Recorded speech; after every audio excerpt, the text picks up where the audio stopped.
Hey, how's everybody doing? Got my ears lowered a little bit. Watched a little bit of football today. Just kind of chilling out.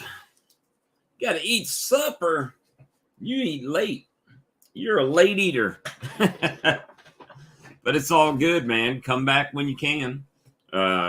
Just hanging out. Was a little bit bored. A little bit of football going on, and most of the games that I care about have already been played. So if you want to come sit in, please do. Click the link. For me, it's right up there, I think, on that side, on the top of the chat box. You can click it. Nope, other side. Let's do it. Is it this side? I'm watching the other channel to see how it portrays. It's got to be that. There it is. It's at the top. Hey, Ed. Just to let you know, brother, I've got your package packed up here, ready to go. I actually put you a bullet in there. Come on in, Lee, if you're feeling better.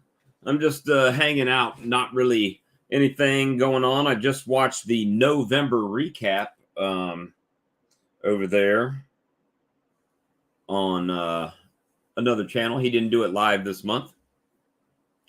But come on in, guys. Let's talk some bees. Are you still feeling rough? Yeah, I knew you didn't sound good, man. Hey, Steve-O. Come on in. I've got an important question to ask. And some of you guys, like Steve, and some of you guys that have done things for a while, that's not an old joke. That's just facts of the matter. I need to ask you guys a question. And I'm trying to think, if I put a poll up here, if I put a poll in the chat, what is, let me see. I don't want to do that. Add, let me see. Engage. I'm going to,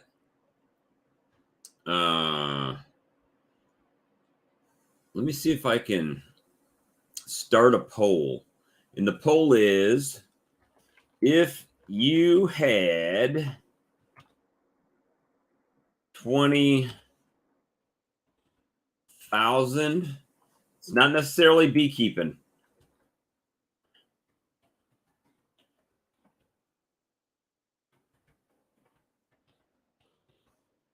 You do. And I think, is it, you can add an option, right? Can't you guys add an option to a poll?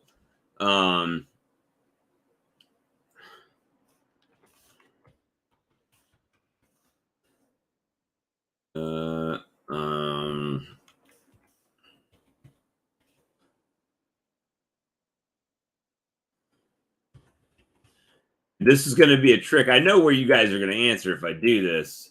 Let me see. If you guys can add an option that you guys would think.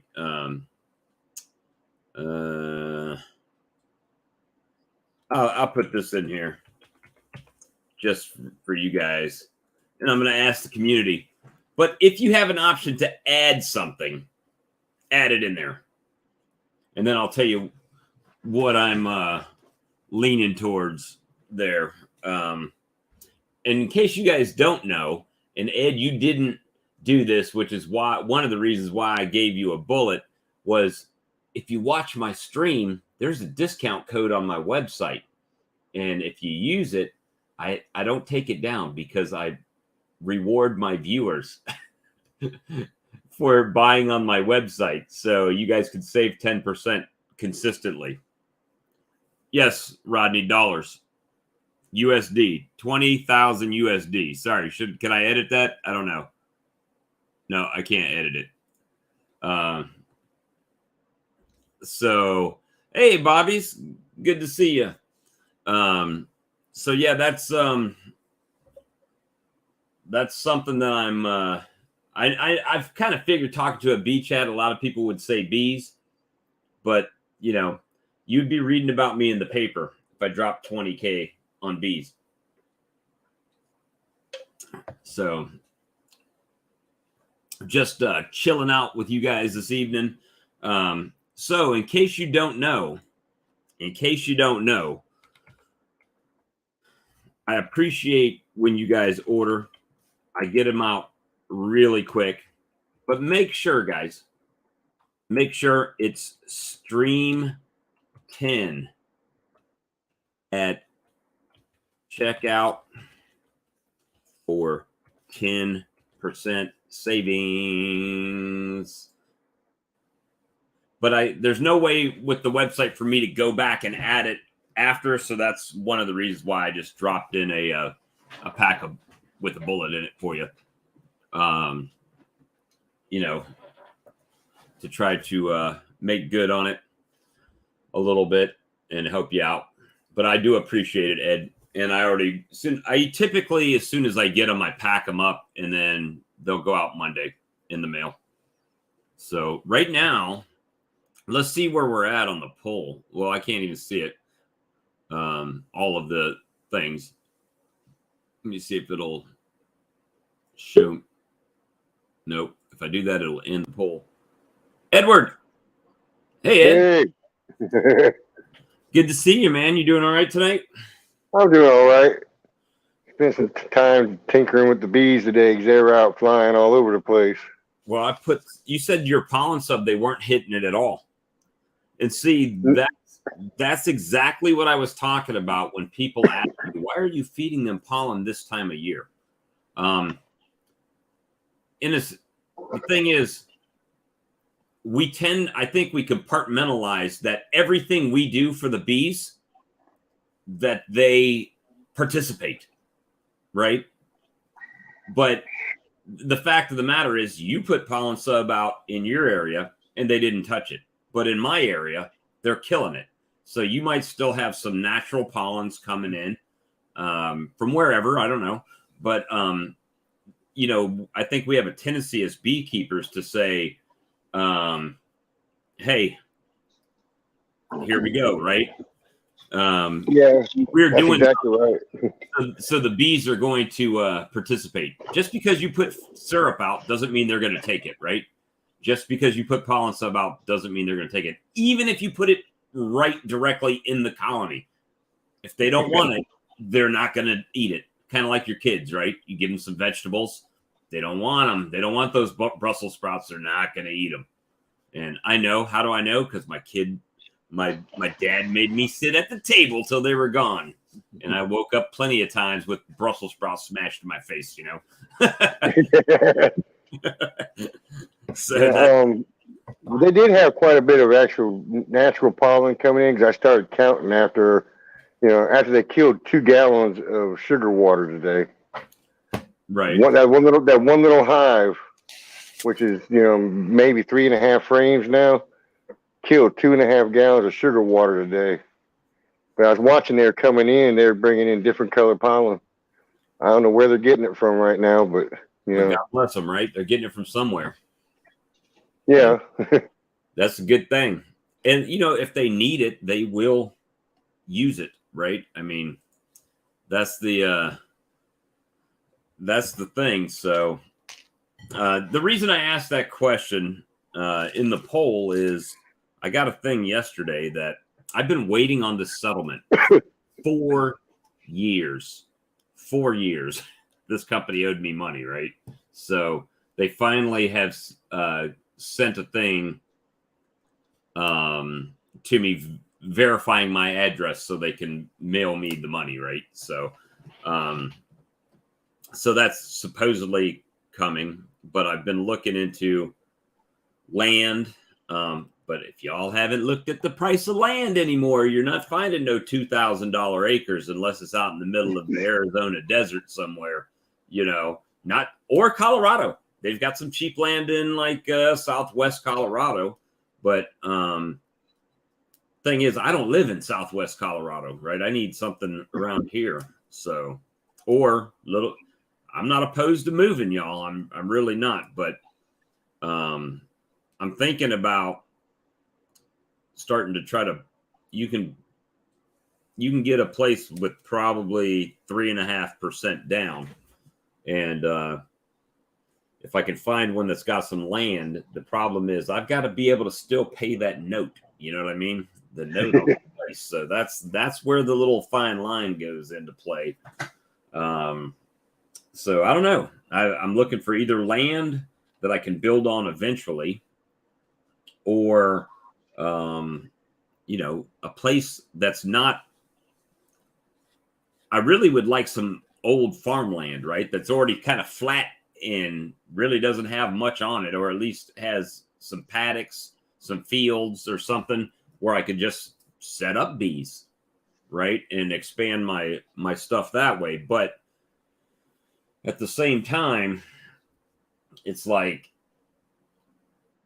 or do I find some cheap houses and try to buy those and turn them into rental properties? But then that's a whole thing, because then I'm dealing with people every month chasing money to make sure that happens, So yeah, it's just some thoughts. Well, you can have somebody manage the property, and you have so much you put into escrow on property like that, right? And then what's put in escrow on that property is like for repairs and stuff like that. Then you set up, how much that you want, and then they'll rent it for whatever they can get for it, and then they take their fee, and some money goes towards the escrow. And my mom and them have done that for a while. Well, and ideally, what happens is they're paying your house off for you, right? So at some point in time, yes, you can either sell it or refi it and pull out cash, right? So, yeah. So yeah, that's actually the best way to do it. I was talking to a buddy that's got some houses, and he's looking at getting rid of them. He's older now, right? Wanting to retire. And so for him, it's more about just having the cash. And I said, well, you could always just take a loan on the properties, because you don't pay taxes on loans, right? So you take a loan on the property and then rent them out. And then if you do decide to sell them later, and you sell them, well, you owed a lot on the property because you took a loan. So you're reducing that taxable income, right? Because you're not getting a capital gains, because let's say you owe 80 and you sold it for 100. So now you only made $20,000 at the sale, as compared to 100,000 because of, you having the property paid off already. So, or you could take a loan and immediately list it. And that way you already got your money. All you're doing with selling it is paying the bank back and kind of going around the tax man a little bit. So that's how Trump and those guys do it.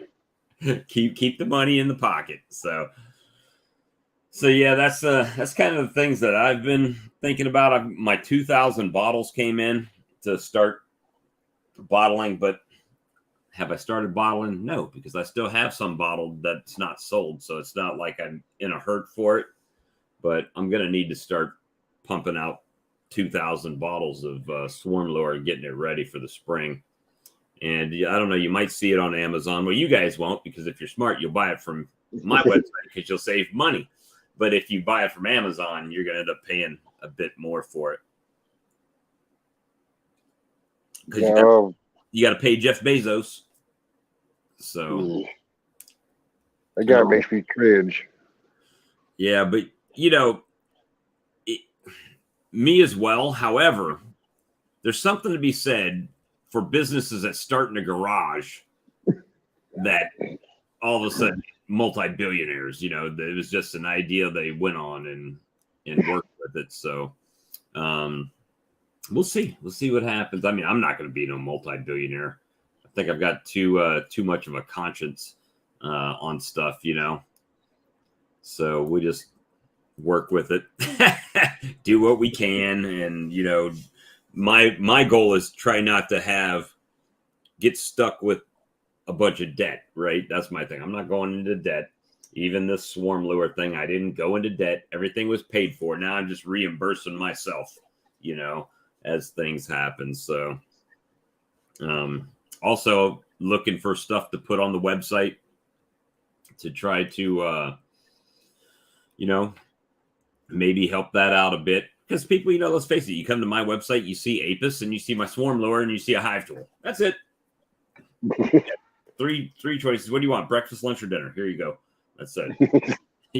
That's all you get at the moment. But we'll see. I don't have a warehouse. That was another thing. I was like, well, maybe I just open up a brick and mortar store if I get a little chunk of money. But then I'm like, well, that's kind of a gamble too, right?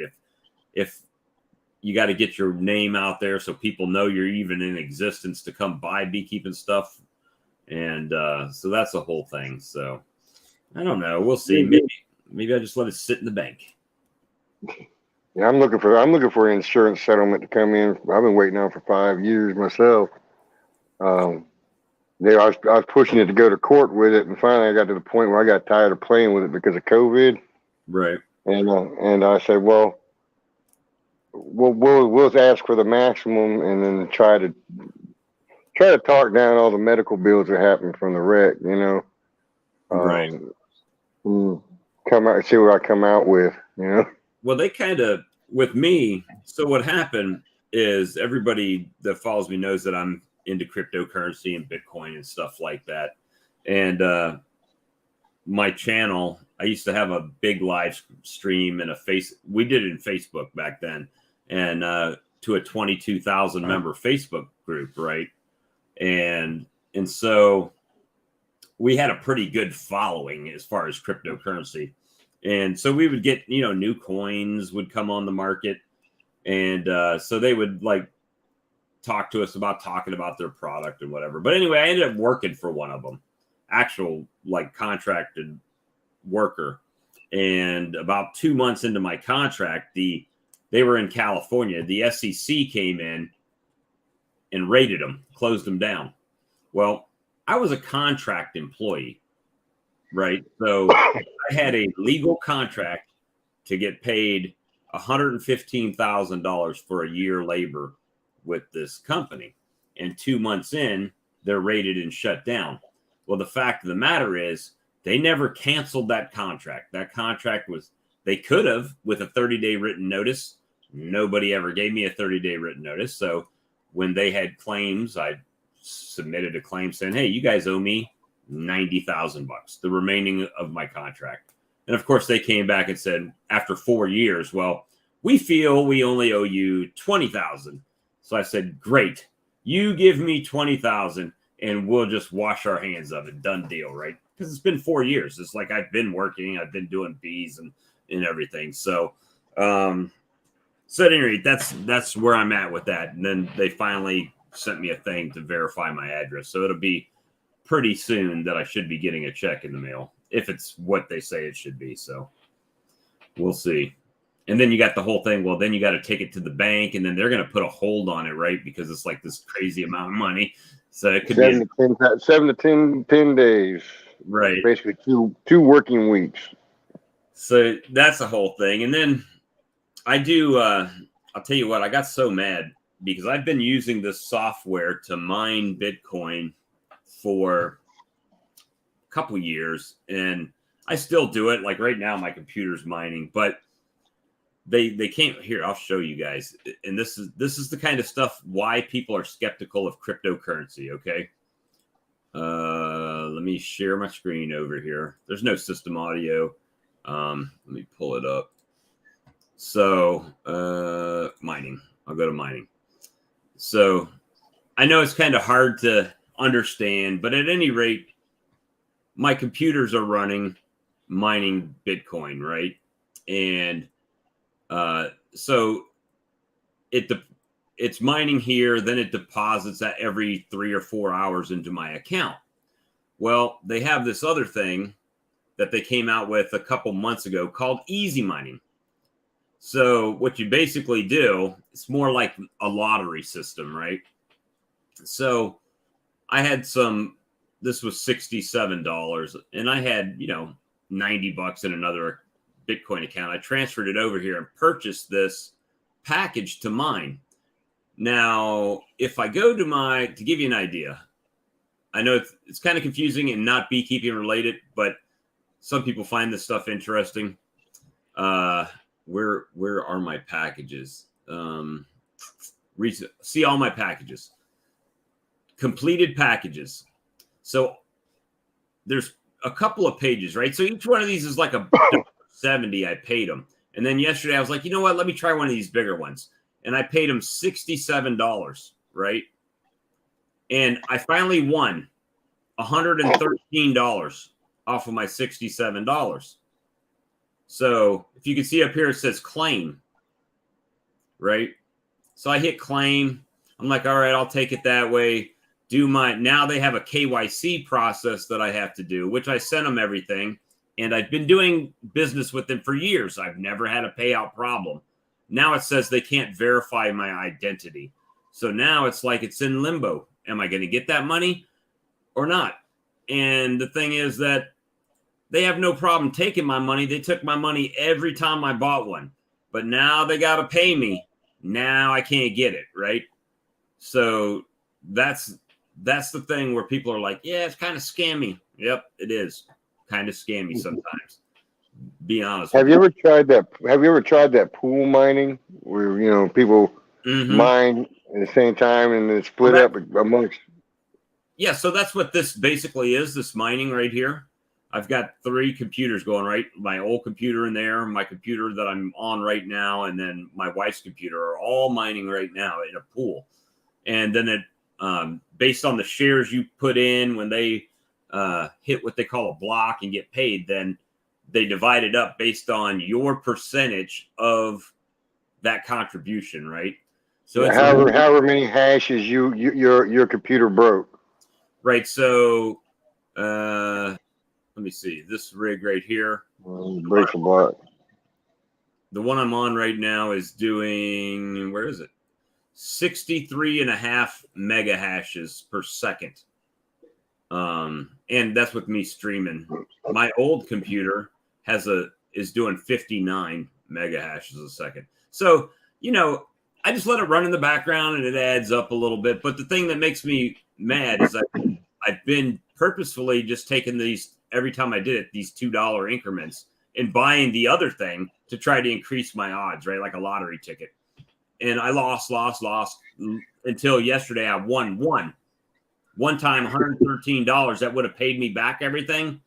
And I can't get the damn money. So that's the dilemma that, and you don't find out, right? You don't find out until after the fact.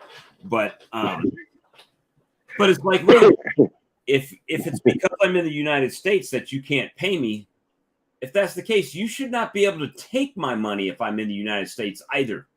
That, like, when I go to do it, it's that's hey, true. you're in the States, you can't participate. Then I'd have been like, cool, I can't participate.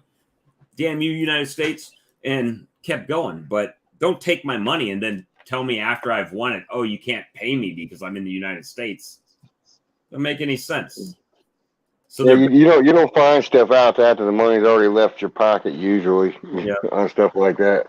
So at any rate, I mean, I saw who was it? Flower Street said funny money. Yeah, but that funny money, I mean, it's not being braggadocious or anything, but I've made hundreds of thousands of dollars doing that. For 2 years, I didn't do anything but Bitcoin. Trade Bitcoin back and forth. And I bought cars not with the Bitcoin, but with the proceeds from the cryptocurrency, I was able to do things, and then got hired by the company. So now they're still paying, they're going to pay me again. So, I mean, this right here, I won't be doing that anymore. I mean, I'm doing the mining, but I'm not going to do the other stuff anymore. So just, I'd rather gamble on runny honey than funny money. Well, the funniest money of them all is the US dollar. I think it's hilarious because everyone was like, and they still do, when people ask you, isn't that Bitcoin stuff what all the drug dealers are using? Yeah, the biggest drug currency is the US dollar. Everybody wants to be paid in the US dollar, right? So I guarantee you take any paper bill we have and you'll find any residue of every kind of drug we have on it if you tested it. And the other thing with like the US dollar is, I mean, people are like digital currency. You're already on digital currency. You just may not be woke to it yet, but most people's paycheck go direct deposit to your bank, right? And then you go to Walmart and you use what? A debit card. It's not like you're handing them cash. Very few people. I can look in my wallet right now. I don't have cash into my in my wallet even. I do have some cash because of my honey sales, but if I didn't have honey sales, I wouldn't have cash probably.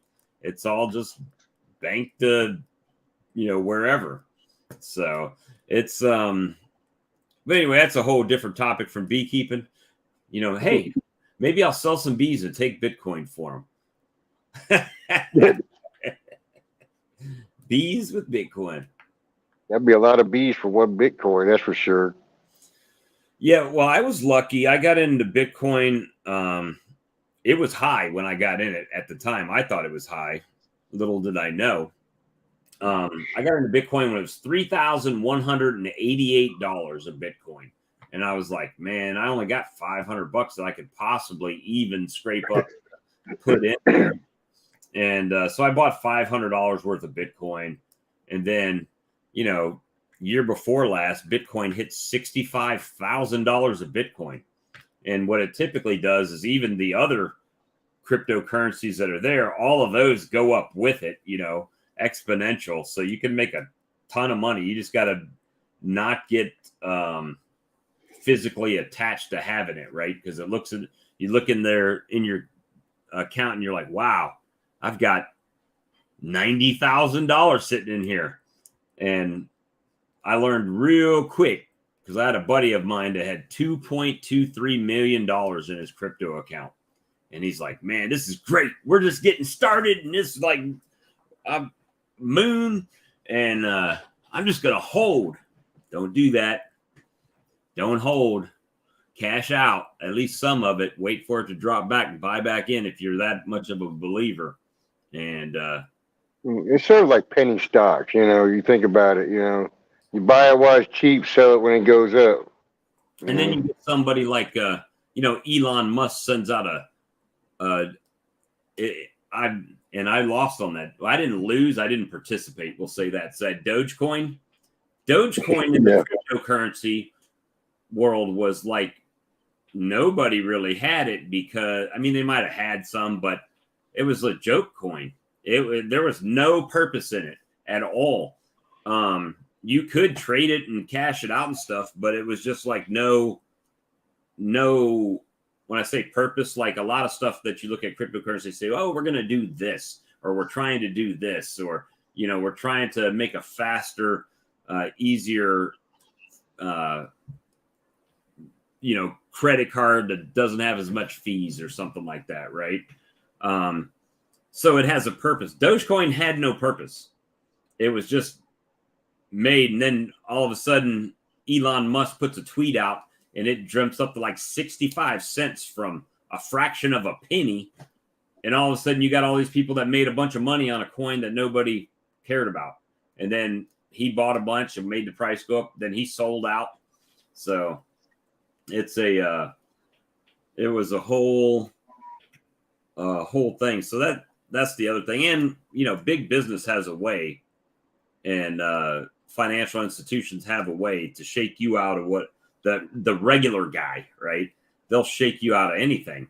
So prime example, we'll use Dogecoins. We're already on that topic, right? So it's skyrocketed 65 cents. By the time most of us hear about it, it's already launched, right? And they're like, whoa, it shot up out of nowhere and it starts getting all this coverage. Then first thing people do is, oh, what is it? Oh, it's pretty cheap. Let me buy $500 worth of Dogecoin, right? So 1,000 people or more buy it at the price. Well, then Elon Musk all of a sudden sells his, right? And the price plummets. He's made his money because he made a tweet out and everybody else gets hung. And then it's like a adverse reaction at that point. Yes, people made money, but the majority of the people caught it on the back end and now they've lost, right? So that kind of puts a bad taste in people's mouth on crypto. But if you actually do research, and get into sustainable products that have been around, when the market goes up, you make money. It's pretty simple. It's just a little bit of a learning curve to start using it and stuff. But I've got a credit card that's attached directly to my account, so I could just go to the ATM and pull cash out, or buy gas or whatever with it if I've got it in my account. But I'm a nerd like that. What can I say? But but yeah, there's really not much happening when getting back to bees. Not really much happening with the bees. I was watching I was watching the monthly recap for November, and Bearded Bee Works, or not Beard, sorry, Texas Bee Works, the lady that overdubs her voice, and she gained the most subs, has the most views of any beekeeping channel, like millions of subs. She gained 1 million views today. It's like, you got people that actually put out beekeeping content, right? That she's already jumped over, that have been in years of beekeeping. But Texas Bee Works, yes, has jumped to the top with shorts. Doesn't make much sense. But hey, it is what it is. I guess people just like to watch good-looking blondes scoop hands full of bees, Another fine day of saving the bees. Yeah. In Texas in the wintertime. So good for them, I guess. But if I were a betting man, I would say, based on the amount of views and subs that she's gaining and how fast, I would say somebody paid some subscribers somewhere to get that starting to ramp up. And when I say that, there's services that you can pay and they will get subscribers to your channel and help push you out there. And I can't say for sure that's what's happening, but all I know is I've been a YouTube channel and a beekeeping channel, YouTube channel for a while, right? And I don't have near the subs, anywhere near. Look at like Grayson's channel, and I'm not tooting our horn because we're a small channel. When Lee and I come on here and do this, and people, want to get subs, we'll help you. Grayson had 20 subs when I first contacted him and he came on the channel. Now he's up at a couple hundred.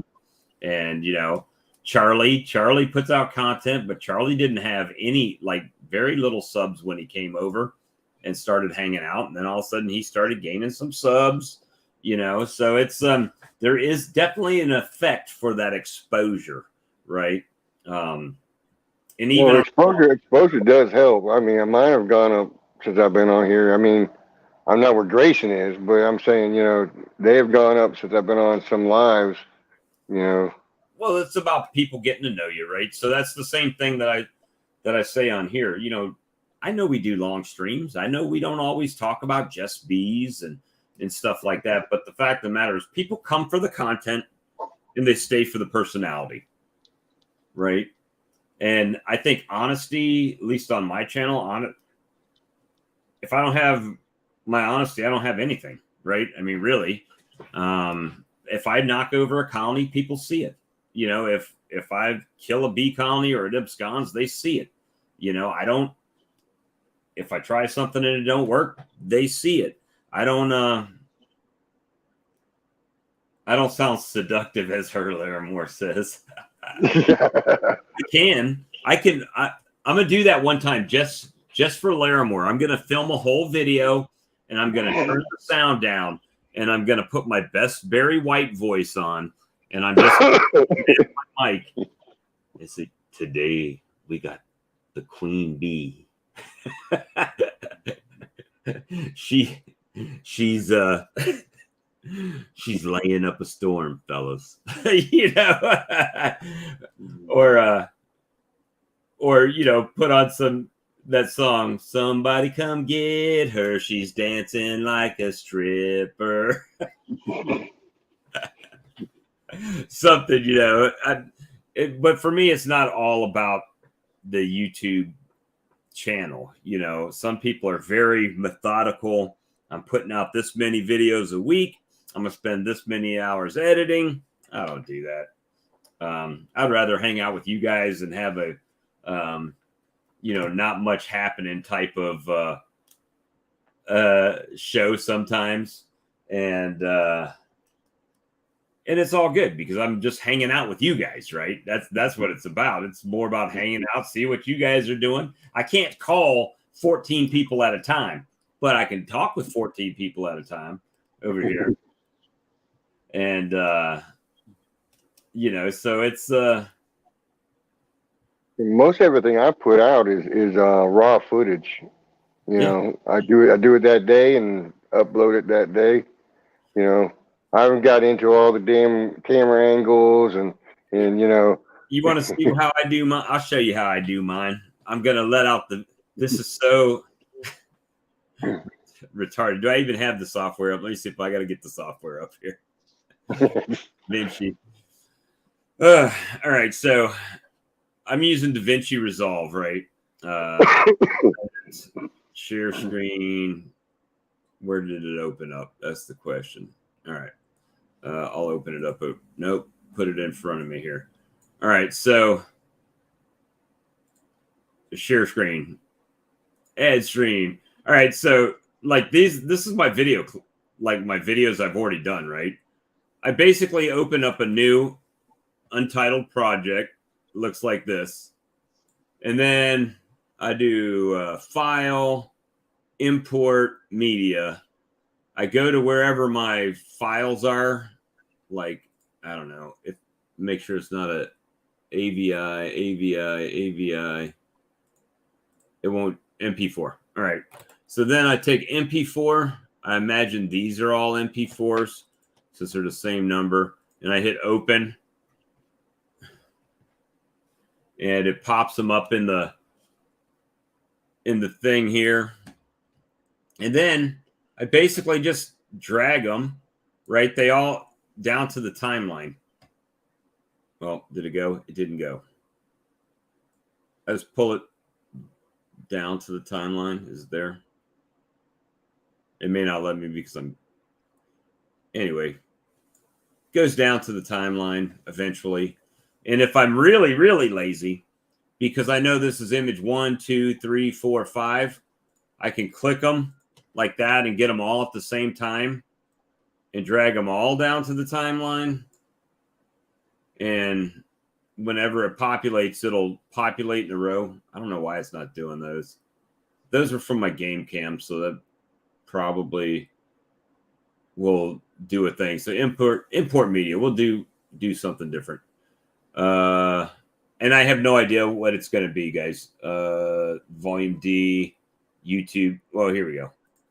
I don't know what these clips are. They may not even all be from the same place.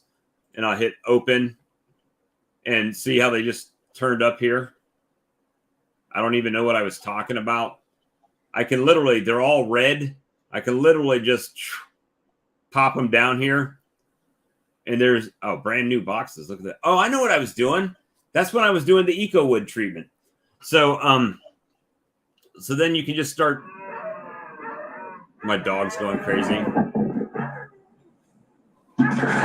But anyway, then I can just click over and do a, where's my edit?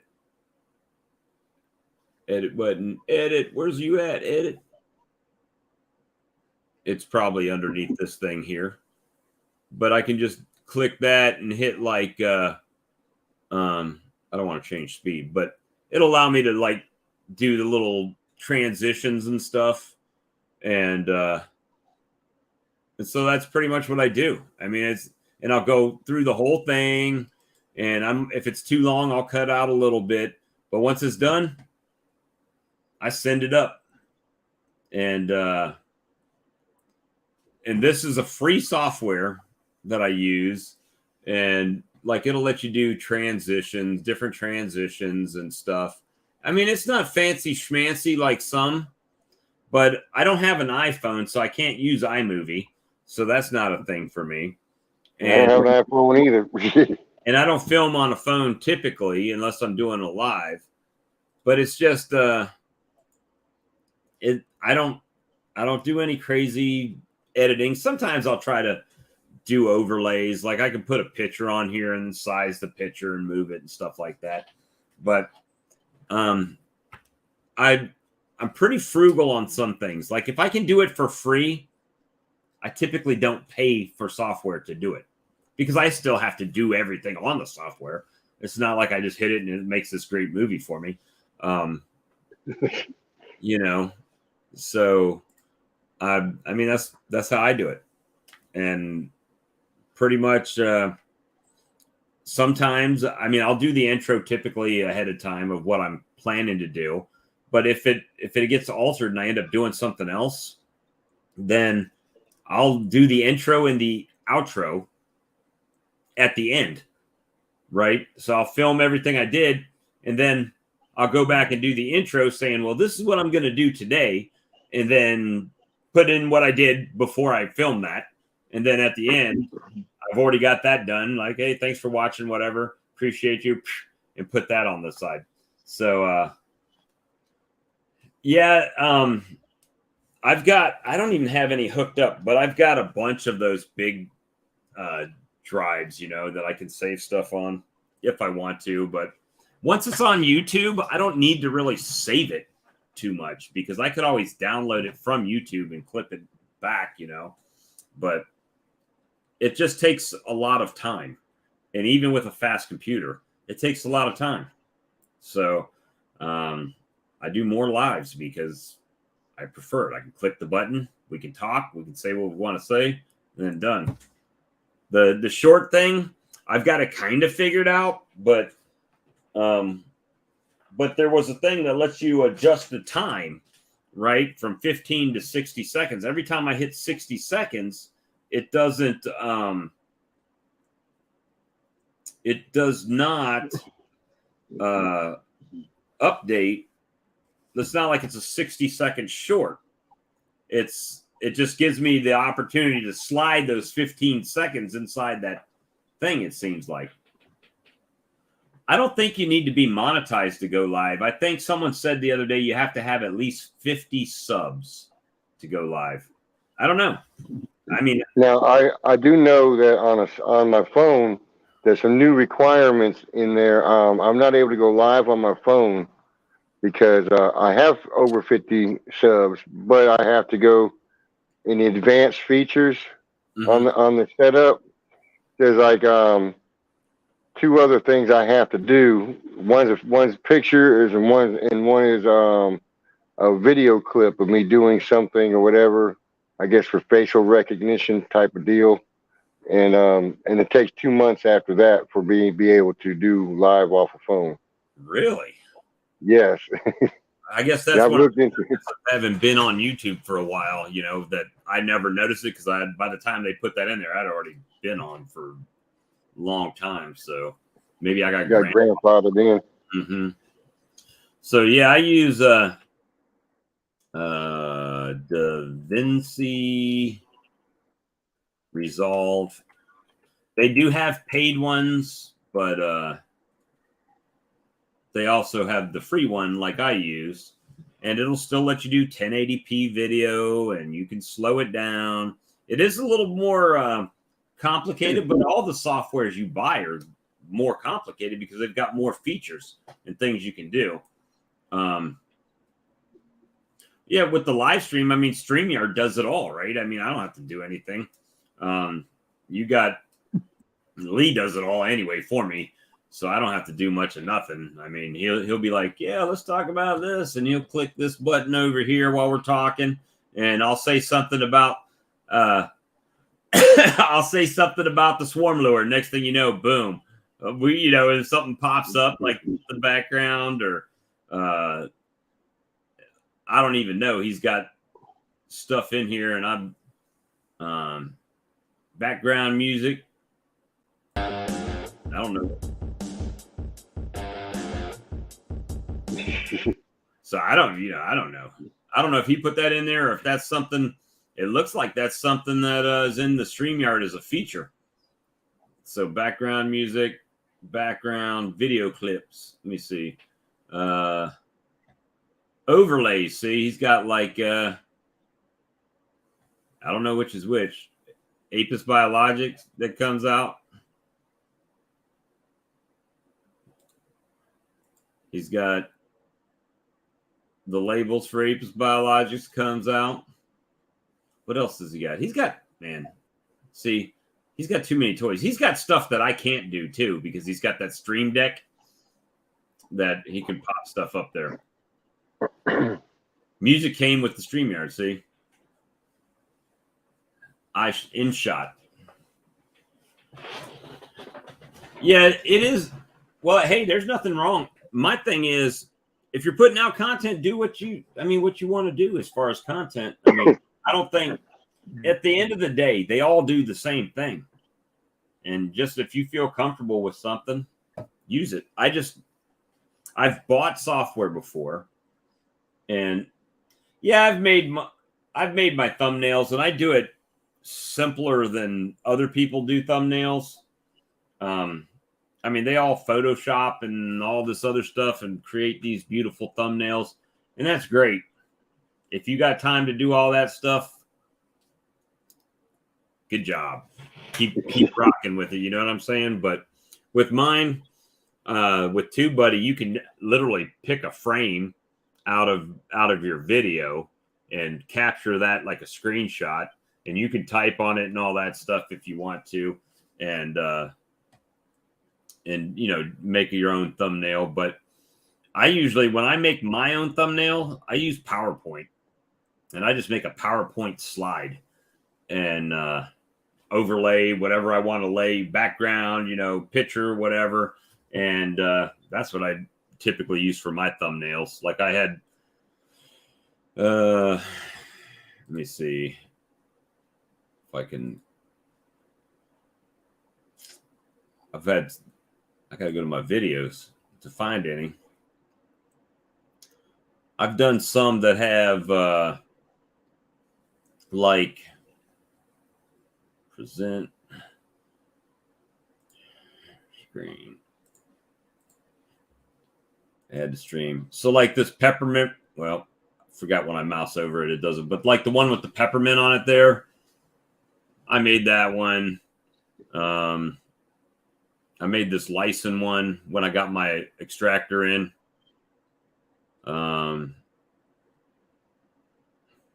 what else? I make a few of them, but it's like, this one, my queen is superseded in the winter.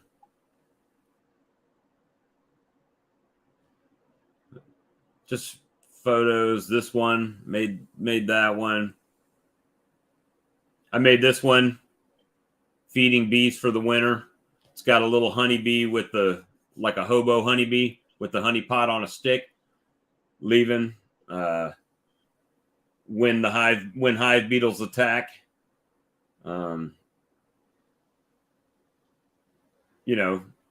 Swarm. So yeah, I made how to make a cheap migratory cover, build versus buy. This is stuff that I was doing when I first started, right? And it's been 2 years since I put this one out, and it's got 2,000 views, right? It's like not anything super special, as far as thumbnails. And there's some of my crypto stuff 4 years ago, way back. I mean, that was in my other house. I mean, I'm trying to find one. I got one in here somewhere that has 65,000. Here it is, 67,000 views 5 years ago. So it's like, doesn't matter. I don't know. This one, I have a bunch of beehive boxes on fires, right? This was 2 years ago. Did I just make my beehives last 1,000 years? So catchy, like clickbaity title, thumbnail, got 1,000 views, 1,100 views. So, got a question for you though. On some of your videos, you're talking about one you done a long time ago, whatever. Now, I've been noticing that stuff that I take time to actually get a plan in my mind for what I want to do, and then I do the video, don't do as well as the ones I just do off the cuff. It seems like, I think, man, I wouldn't think that was a good video at all. And I look back and it's got, over 100 views on it. It was just sitting there, just jabbering, Well, that's the thing. So for me, it's really how,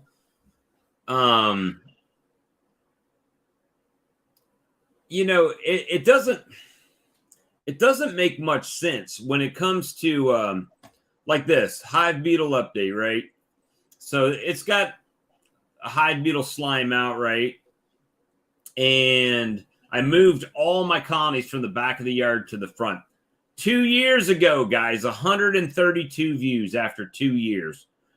So it's like, if that's all the views you're getting, there's not much reason for me to waste the time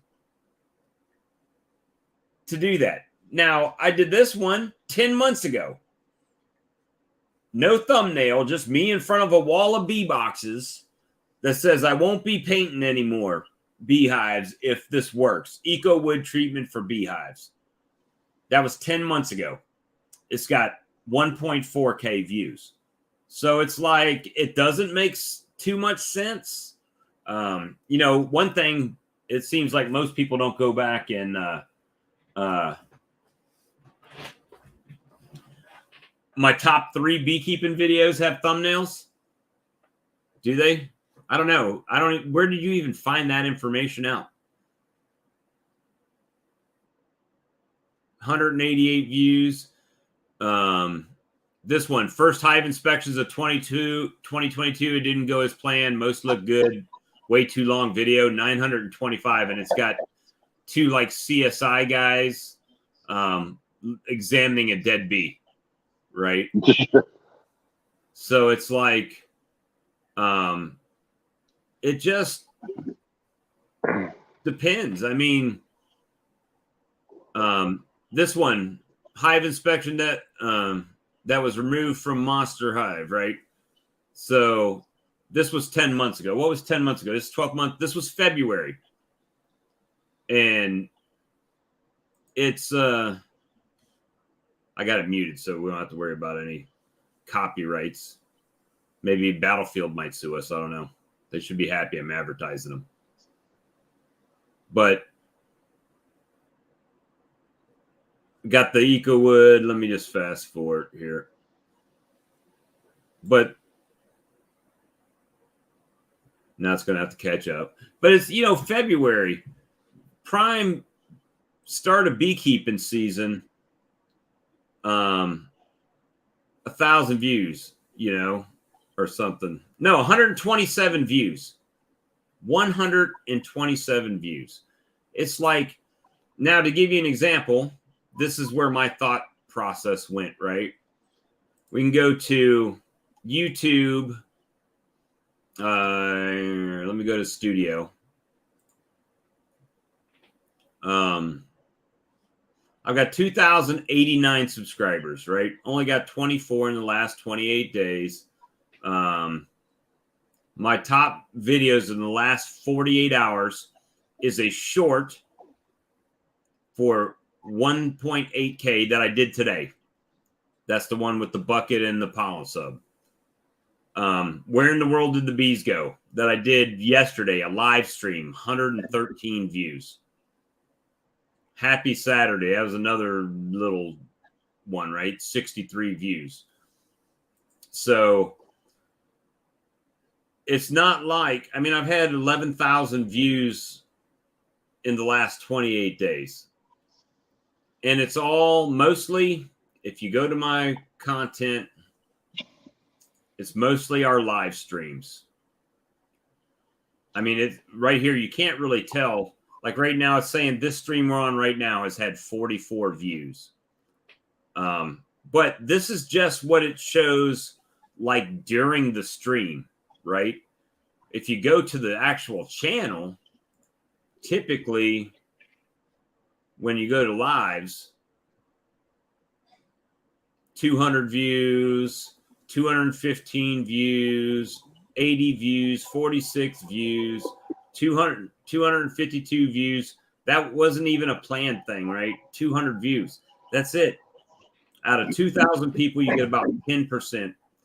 But what I will show you is I'll go back, and this is for people that are looking at YouTube. Let's go to the dashboard, analytics.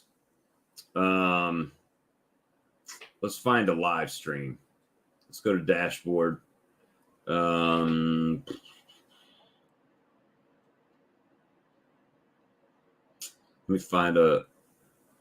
go to videos.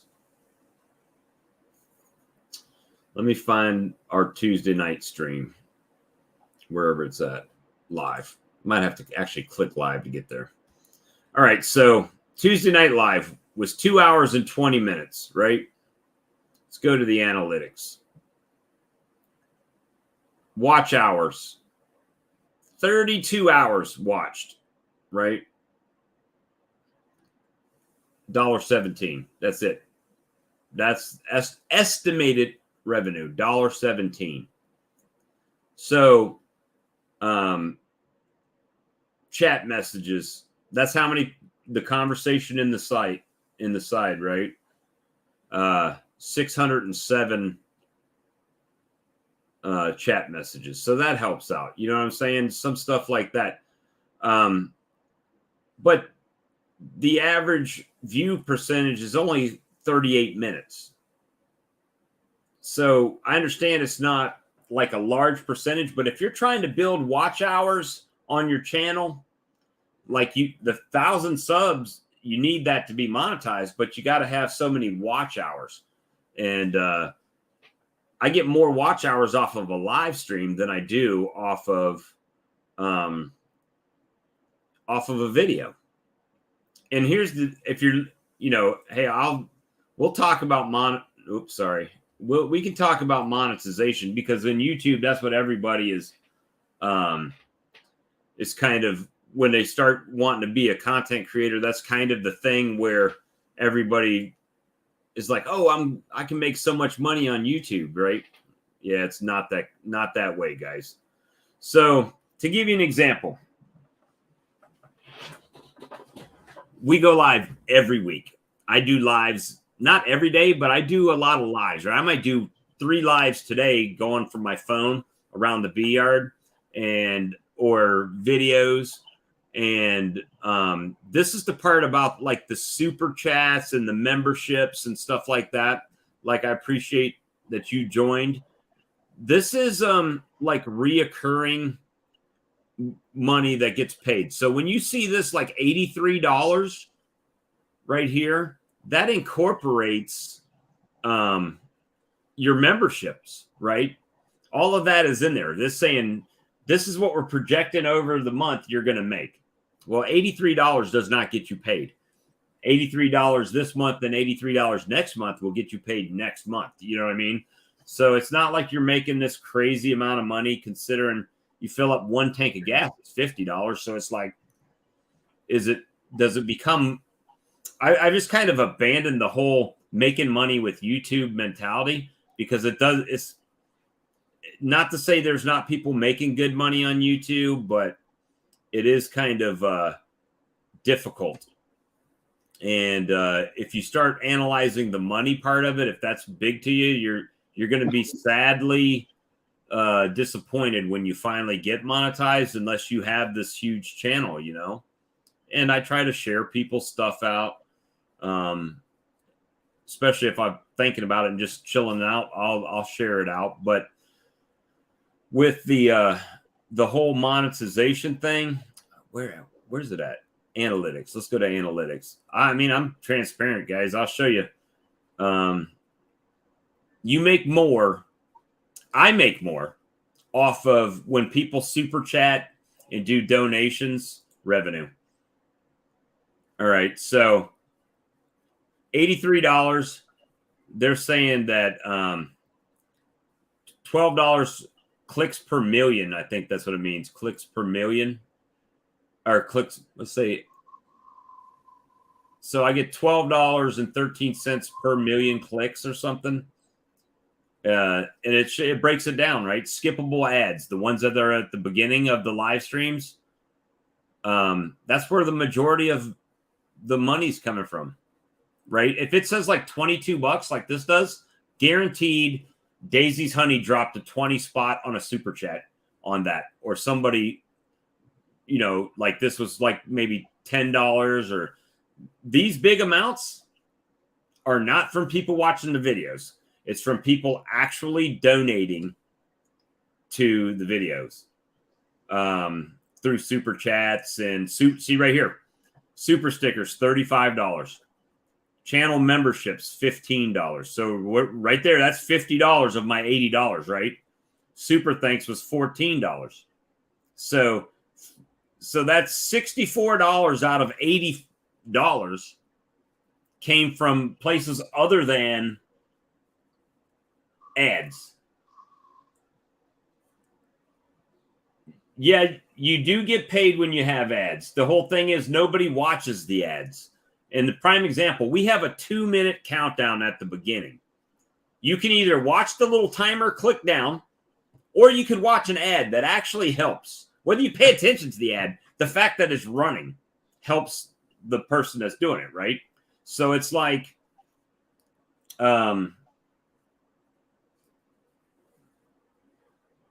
yeah, that, I mean, let's face it, you are absolutely correct, Brian. So that's the thing. So Cayman Reynolds, love him to death, right?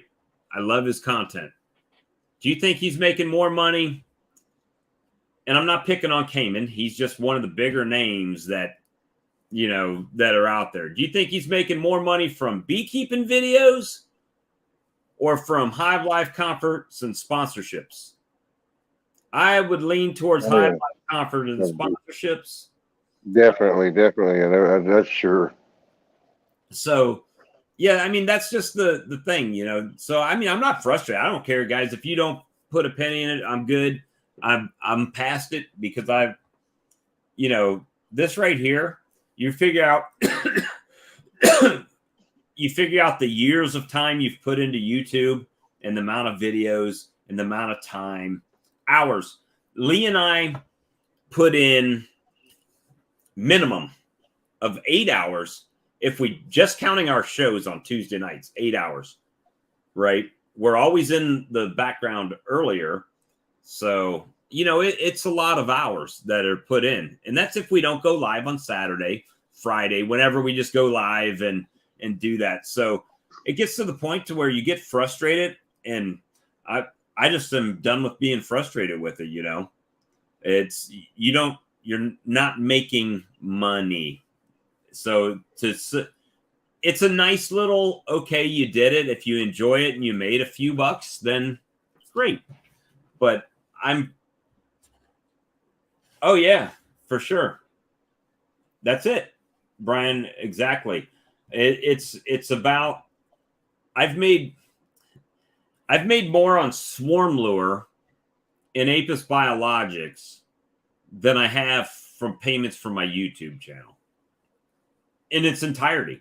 And I've only started the swarm lure a couple months, right? So it's like, you got to find other ways to monetize your channel, and without beating people down. I try not to beat people down on stuff. I appreciate it. That's the first thing I told you when you came on. Thanks for ordering, right? I appreciate it. Got you packed up. And I try to do a good job, take care of you, and get it out there, but it's like, then you get people that get mad. Well, you're talking about products too much and you're just trying to sell something. Well, no, I'm trying to offset the time, right? Time offset. And if you can make something, make a little something, Well, the biggest thing about the YouTube isn't like you're saying it's not actually the income you get off of it. Well, how many people we can really reach, right? Yeah. How many people do you really reach and share the information of, because there's some beekeepers out there that won't even crack a book. Right. So how are they going to get information? Well, another way of doing it would be them watching a video, well, and someone saying, hey, this is sort of what you need to do, or try to do. I'm guilty. The first place I go to, if I need to change the battery in my car and it's in some, like my Mercedes and it's in the trunk, I'll go to YouTube and search my Mercedes changing battery, and boom, comes up, right? And I do that all the time. So with beekeeping, there's not a ton of different channels for beekeeping, but it is very niched, right? And so you see the guys, for the most part, you got Ian Stepler as commercial, right? And then you got Yappy and JP and Mr. Ed and Dirt Rooster. All those guys do swarm removals and cutouts. That's like a whole section. And then you got, which I think that part of beekeeping is more enticing to the everyday non-beekeeper. Does that make sense? So if I'm not a beekeeper, I'm more likely to watch somebody doing a cutout of a trailer where they got 500,000 bees underneath it, Tag the word swarm on a video and it'll get more hits on it than anything else. And so, that's the thing. It's just a matter of finding, a regular video. Let's face it. If you're not looking for hive beetle, if you don't have hive beetles, you're not looking at a video that's talking about hive beetles for the most part. So it's not a big topic, or if it is, not a lot of people are paying attention to it, but for whatever it is what it is. I'm good with it. And I just see a lot of people, and it's easy to get frustrated with making content. And you're like, well, I'm making content, but nobody's watching it. Right. That's the biggest thing for me with YouTube, is that if you make something and you get 20 people watch the video, then it's like, well, I spent 2 hours out there filming, or I'm making pollen patties, right? I spent a couple hours making pollen patties and putting it up. Let me see. Hold on. And oh yeah, well, exactly. Yep. Well, Texas, if she was a character on a show on Lifetime. Hold on. Yeah, Texas Bee Works. Hey, I'm not knocking them as far as that. Texas Bee Works, I think if it was a guy, an unattractive guy like myself out there doing it, I don't get those views. You know what I mean? And they've done a good job of marketing. And what I'm saying is they probably paid somebody to help market them. You know, so good for them. You know, they make a lot of shorts and stuff. And when shorts get monetized, they're going to make a bunch. But I'm not really, you know, personally, I don't even know the people. I'm just from observation of years of doing YouTube videos and different niches. I kind of, to some degree, know, at least in my own mind, what works for me and what works. But I'm definitely not upset if anybody succeeds on YouTube. But it's like those videos, for whatever reason, people are, you know, it's swarms, like we said. Swarms are the thing that the average everyday non-beekeeper like to see.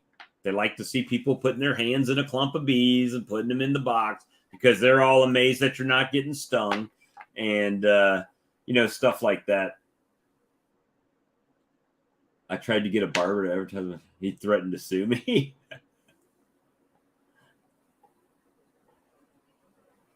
Oh, I doubt it. I mean, hey, but you know what? When I put the little ASMR on there, they do get more views. I'm not going to lie. Like that video's got 1.8K.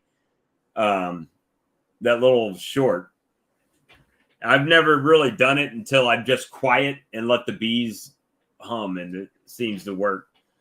But yeah, I'm not hopefully, I don't even know how we got to this. We got to about just talking about making videos, right? That's what it was. It wasn't. Yeah, it was. Yeah, trust me, I'm over the YouTube making money thing. And let's face it, I know my own weaknesses, right? I know what I do well and I know what I don't do well. And I'm not an editor. I don't have those skills. I don't plan to ever get those skills. You know what I'm saying? So if people are making great videos and getting a bunch of subs, good for them. You know, I'm not complaining. I just know that me personally, I'm never going to have 100,000 subs. I'm never going to have this. I hate to say never, but for the most part, I'm pretty resolute in the fact that I'm never going to be sending bees out to California unless I get like some mega windfall. You know what I mean? There's nothing about my channel that is like eye-catching and eye-popping enough to make, like, Ed, for you example, I've got a few colonies, right? When you got one or two colonies, you might say, oh, well, Bob's got a bunch of colonies. I'm going to watch Bob and do, you know, see what he's talking about. That's great.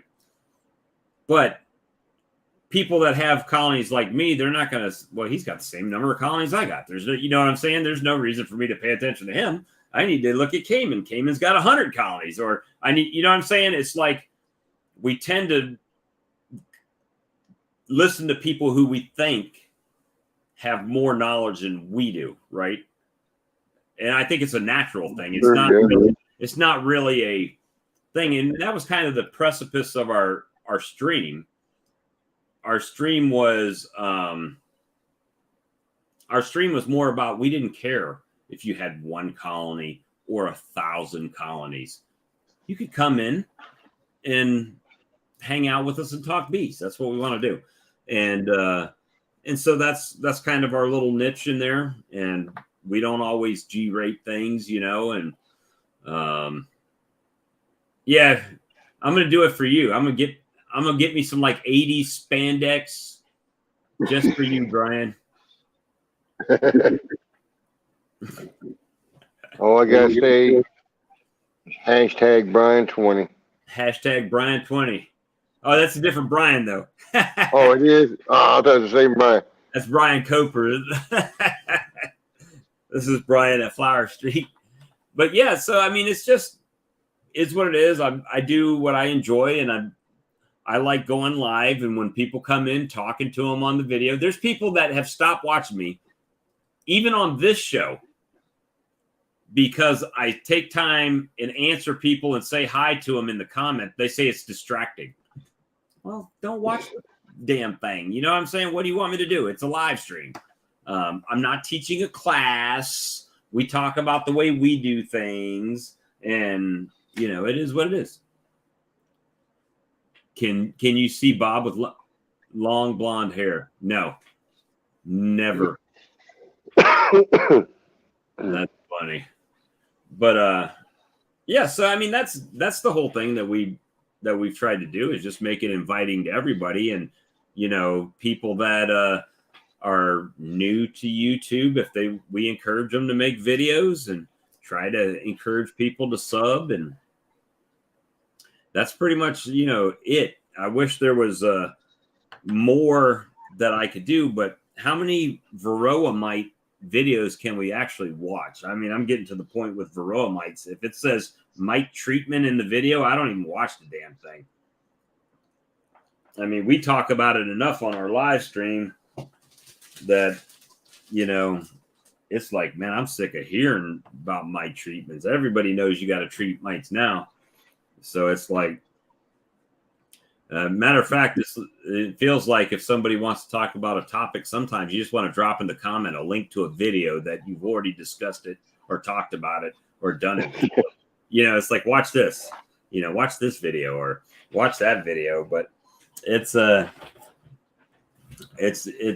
I mean, I don't think there's anybody that watches the stream. We got 13 people watching right now. Anybody in the 13 people that that isn't aware of how to treat their bees, you know what I mean? Or at least a plan of action for their bees. And it was such a relief the other night when Mark Miller came on and, you know, Charlie was on, and we were talking about queen rearing and different ways to queen rear.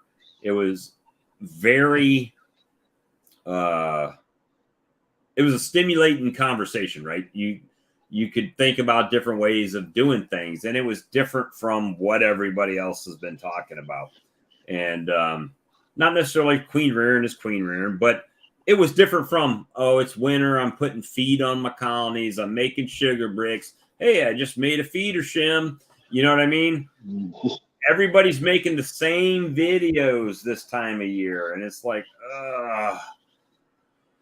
yeah, I do too, Garrison. I enjoy watching all types of bee people on YouTube too. And I don't I watched what's her name? I watched her video just a little while ago too. See if I can find it,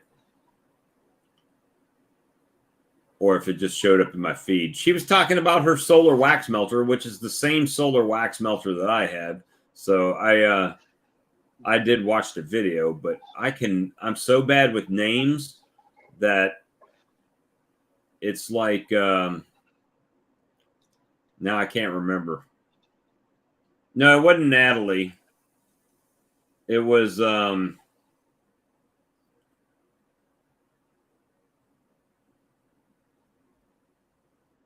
she's like a, Butts Bees. Yep, you're right. Butts Bees. And and I watched her channel when she's kind of a hippie kind of lady. Which I think as beekeepers, we all have a little bit of hippie somewhere. But yeah, I mean, I like her stuff, and she doesn't edit a bunch, you know, it's kind of what it is. But she does a good job, in my opinion, right? Some people don't like the way I do things, which is fine. It's just the way that it works. But I just try to stay, when I say stay in my lane, I mean on YouTube, I try not to all right, so because of my transparency with how long I've been keeping bees and how many colonies I have, I try not to talk like I know more than I do. And when I say that, like, I don't know how to do commercial beekeeping, right? I don't know how to do that. So you're not going to see a video from me coming out on commercial beekeeping, right? And I'm learning this. I had a conversation with a guy today that stopped by, and we were talking about the pollen and the feed being out. And I said, well, I think I'm trying to think outside of the box a little bit with winter beekeeping, because winter is geographic, right? Your winter and my winter are very similar, but because of where we are geographically. But my winter in Minnesota, Mike's winter are much different, right? So he's got to freezer proof his, right? Make his bee igloos and everything to keep them from freezing to death. Down here, okay, we might hit 20s a couple days during the year, maybe 30, but for the most part, they get out 50.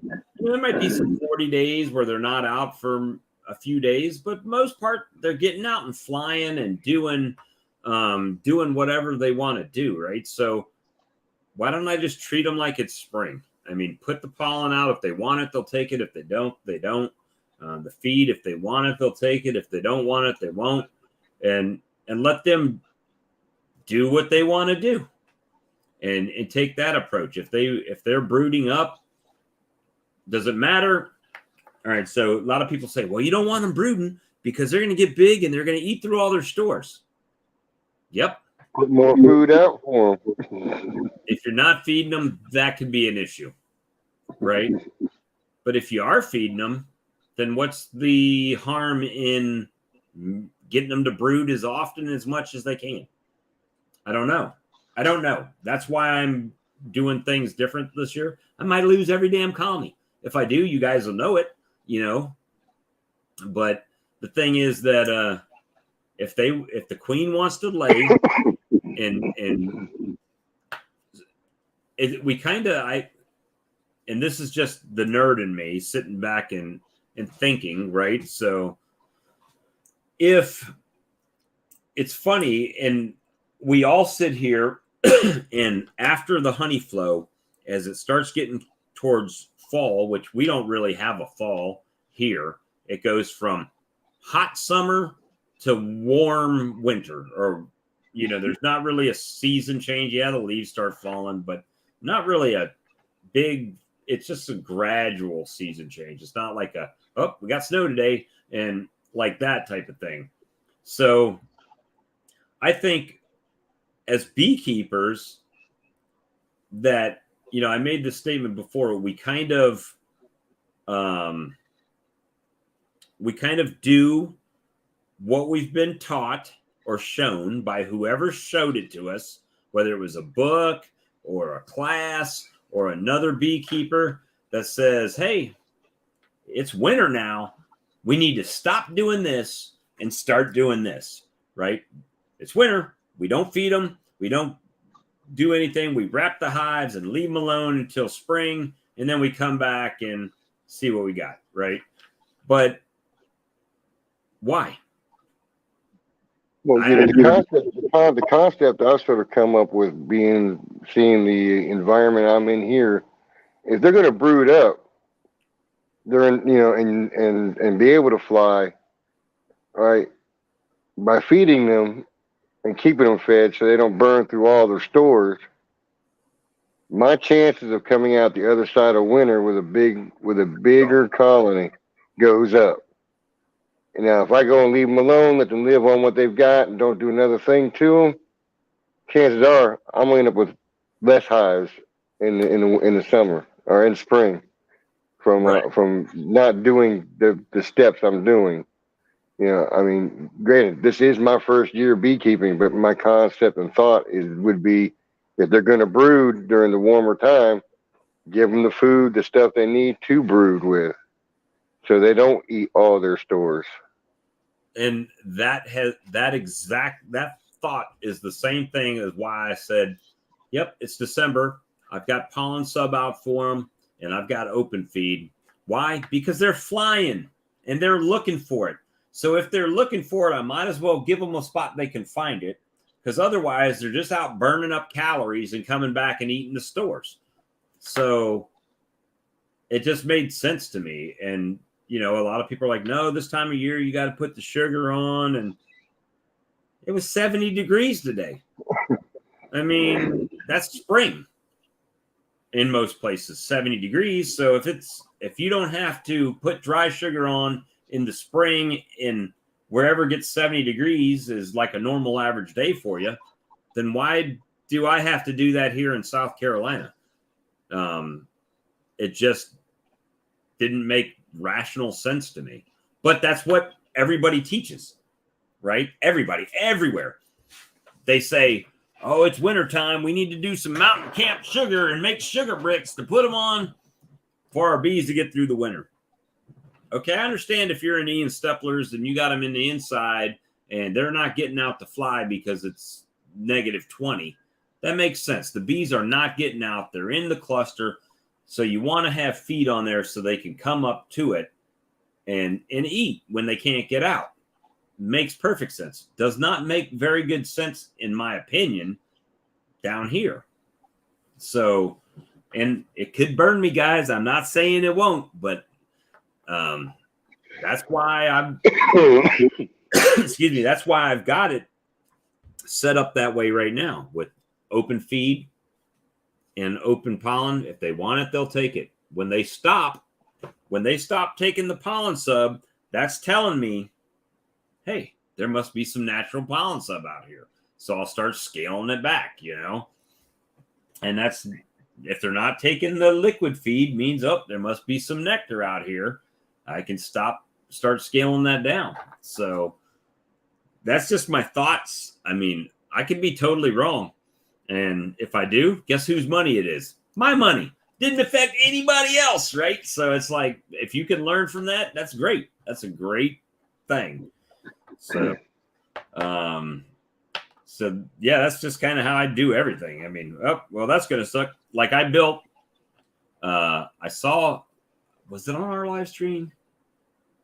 They might have been on our live stream the other night when someone said, and I think it was Mark Miller said, what do you guys think about using pressure treated lumber, right?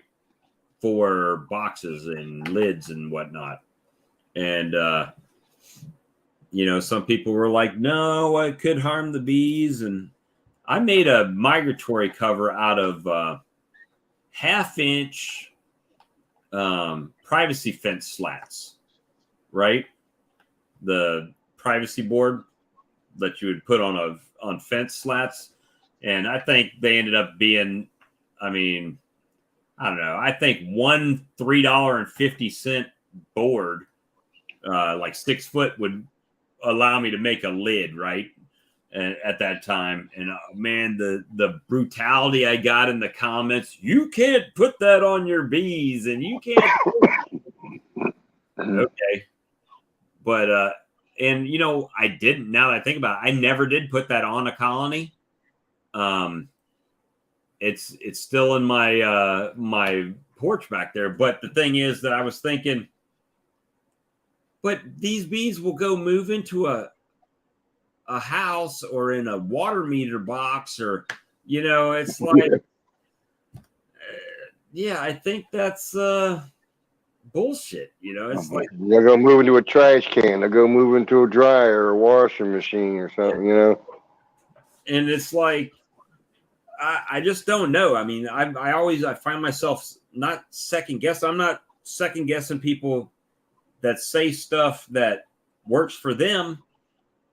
That makes sense. I'm not doubting that, you know, but what I'm saying is that's probably not the only way. And, you know, I saw Earl's video the other day. I think it was yesterday, and he was kind of ranting about people giving him, throwing shade on like the peppermints. I've used the peppermints. They work. They work. But I get a lot of flack about that too. You know what I mean? But I don't. Thing is that it's like everything else. If I tell you, hey, peppermints work, and you don't want to use them, and you want to throw shade, then what can you do? There's nothing you can do. All it's going to do is make you upset, make you mad. Don't worry about them people. You know what I mean? It's funny. So I had a comment. I was showing the Apis biologics being mixed up, right? These are all natural. This is what is found in nectar and in pollen. And so you put out a video about that, and you get comments like, "Oh, you just made GMO honey, synthetic, right?" It's like, what the hell are you talking about? Just shut up. That's what you feel like saying, but you can't, So, well, you can. You can actually take people's comments down and stuff like that, but I don't. Hey guys. We appreciate the fact that we're having this lovely conversation in front of all you guys over in the chat, but the link has been pinned since I very first started. So if you're waiting on me to drop a link, you need to click it. It's sort of there. I see you over there, Mike. You're in the chat. You're just not chatting. Lee's not in. Lee's sick. But everybody's invited. We're not doing this party alone. And we're just hanging out. That's what this is about. I mean, it is almost midnight. I get it. No life beekeepers conversation. That's it. I mean, I've been here so long, my sandwich dried out. My wife brought me. I don't even know what it is. What is? Oh, chicken sandwich, roast chicken sandwich. But it's watching the fights. Man, y'all suck tonight.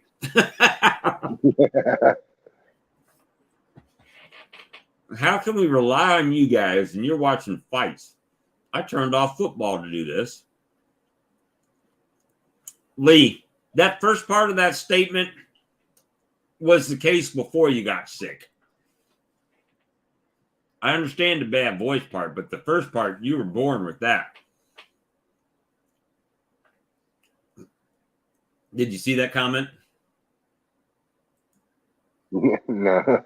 He said I would, but I look like SHIT right now. I figured that's what it was talking about. I was born with this face, a face for radio. Yeah, that's me too. I got the voice for radio and face for radio too. It just worked out that way. You keep up with football at all? No, I don't. I don't watch. Usually, what I do is I'll wait till just before the Super Bowl to find out who's playing. Sometimes I'll watch it. Sometimes I won't. It just depends. I'm usually got too busy to worry about sports. I've got a couple teams I keep up with, and it looks like Alabama may actually back its way back into the championship. Yeah, I still don't understand how they roll that. What is it? Tide, whatever it is. Try to put Tide in the roll. Yeah, you try to put Tide in the rolling paper, it falls out the sides when you try to roll it up. So I just haven't figured it out yet. Maybe you just got to roll it up in the toilet paper. I don't know, but that's the Crimson Tide. Let's see, but they have they didn't play today, but a couple of the other top tier teams did lose, so they have a chance of getting in that 4-team playoff thing. So we'll see. I will check in on like the Longhorns. I spent 25 years out in Texas, and they were doing good a while back, but they haven't been doing so good lately. Well, they're getting ready to join the SEC as well. Texas and Oklahoma. Hmm. Nope, did not finish off my mead. Yeah, North Dakota State was doing good too for their division. Let's see where they played today. Michigan has beaten Purdue. Utah beat the brakes off at USC. Kansas State beat number 3 today. South Dakota State beat Delaware. The sports. Now, my wife is a St. Louis Cardinals fan, diehard. She grew up in St. Louis. But St. Louis is not the Cardinals anymore.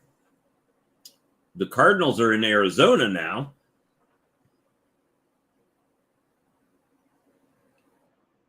Oh, awesome. Lee's son's going to play in the state all-star game in football. Is he going to be okay by then?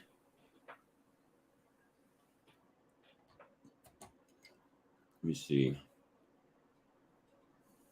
The Red Stick Bowl. LSU got the hell beat out of them today. Georgia took no prisoners on that. Well, there he is. Okay, guys. So what the heck is ASMR? Audio something, something, something. Let's Google it. Let's go to our friend, the Googler. I did. It came up with like tingling. Grayson, I thought you went to bed. We've got an addictive show. Yeah. By the way, there's sensory meridian response, a term used to describe a tingling, static-like, or goosebump sensations in response to a specific triggering audio or visual stimuli. But in a YouTube bubble? Yeah, so like if you tag it, that's for people that like to just visually listen. And there's Brian.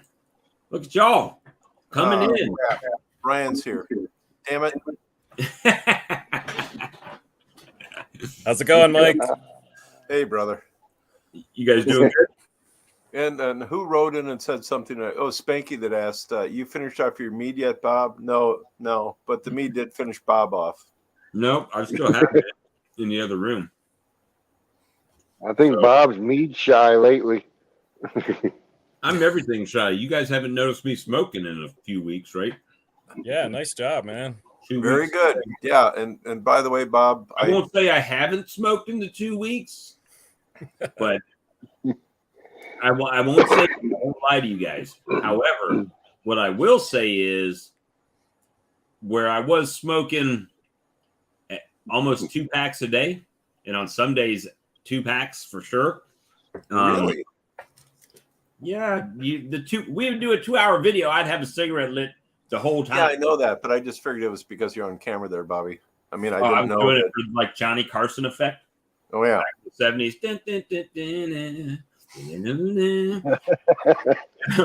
No, I drive all day, so I'd be lit up in the. Oh, okay. And I got so my sinuses were kicking, but I've been doing these on. If you've ever, this one actually I might have some in it still. I tried one of them one time. It made me sick. You got to make sure you got the milligram dosage right. See, this one is 8 milligrams. So, Bob, This one is 2 milligrams. no, Bob, where do you get those suppositories? These suppositories at the Circle K or any gas station, but they you remember Skull Bandits?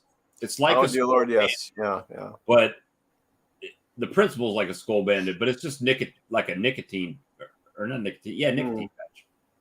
But it's just got some nicotine in there, and you just put it between your gum and cheek, and So that's what you're doing. Well, either way, good for you, Bob. I mean, that's You don't But- want to fry your lungs. It's almost as good as being the bug farmer and inhaling oxalic acid because you're not wearing a mask.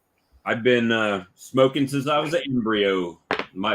And when I was a kid, back in the day, when your dad would smoke in the car, and damn if you could roll down a window, roll that window up. Dad, you're smoking us out. I don't care. Roll it up. Yes, sir. So how's your tiny swarm that you caught there? Well- I missed your most recent video there, son of. I'm sorry, forgot your real name there. Ed. Ed. Ed. Ed, yes. Yeah, it was. By the way, I went back and took a look at the way you scooped that off the tree, and this is your first year of beekeeping. I was pretty impressed. Did a good job on that. The only word of advice I got for you is that never, ever, ever put an open feeder next to a hive. Just don't do it because you could attract some other bees, and they could go after your weaker hive and just wipe it out literally in a couple hours. Just something to keep in mind. I've seen it happen, so not giving you crap. No, I didn't think you were. But he's giving you crap. I get Bob crap. In fact, I mail it to And him. I've got an account with FedEx. it's on the front porch now. Yeah. Yeah. So, Brian, what's your weather like out there right now? Today was okay. It was like 45, 50 degrees. Not too bad, sunny.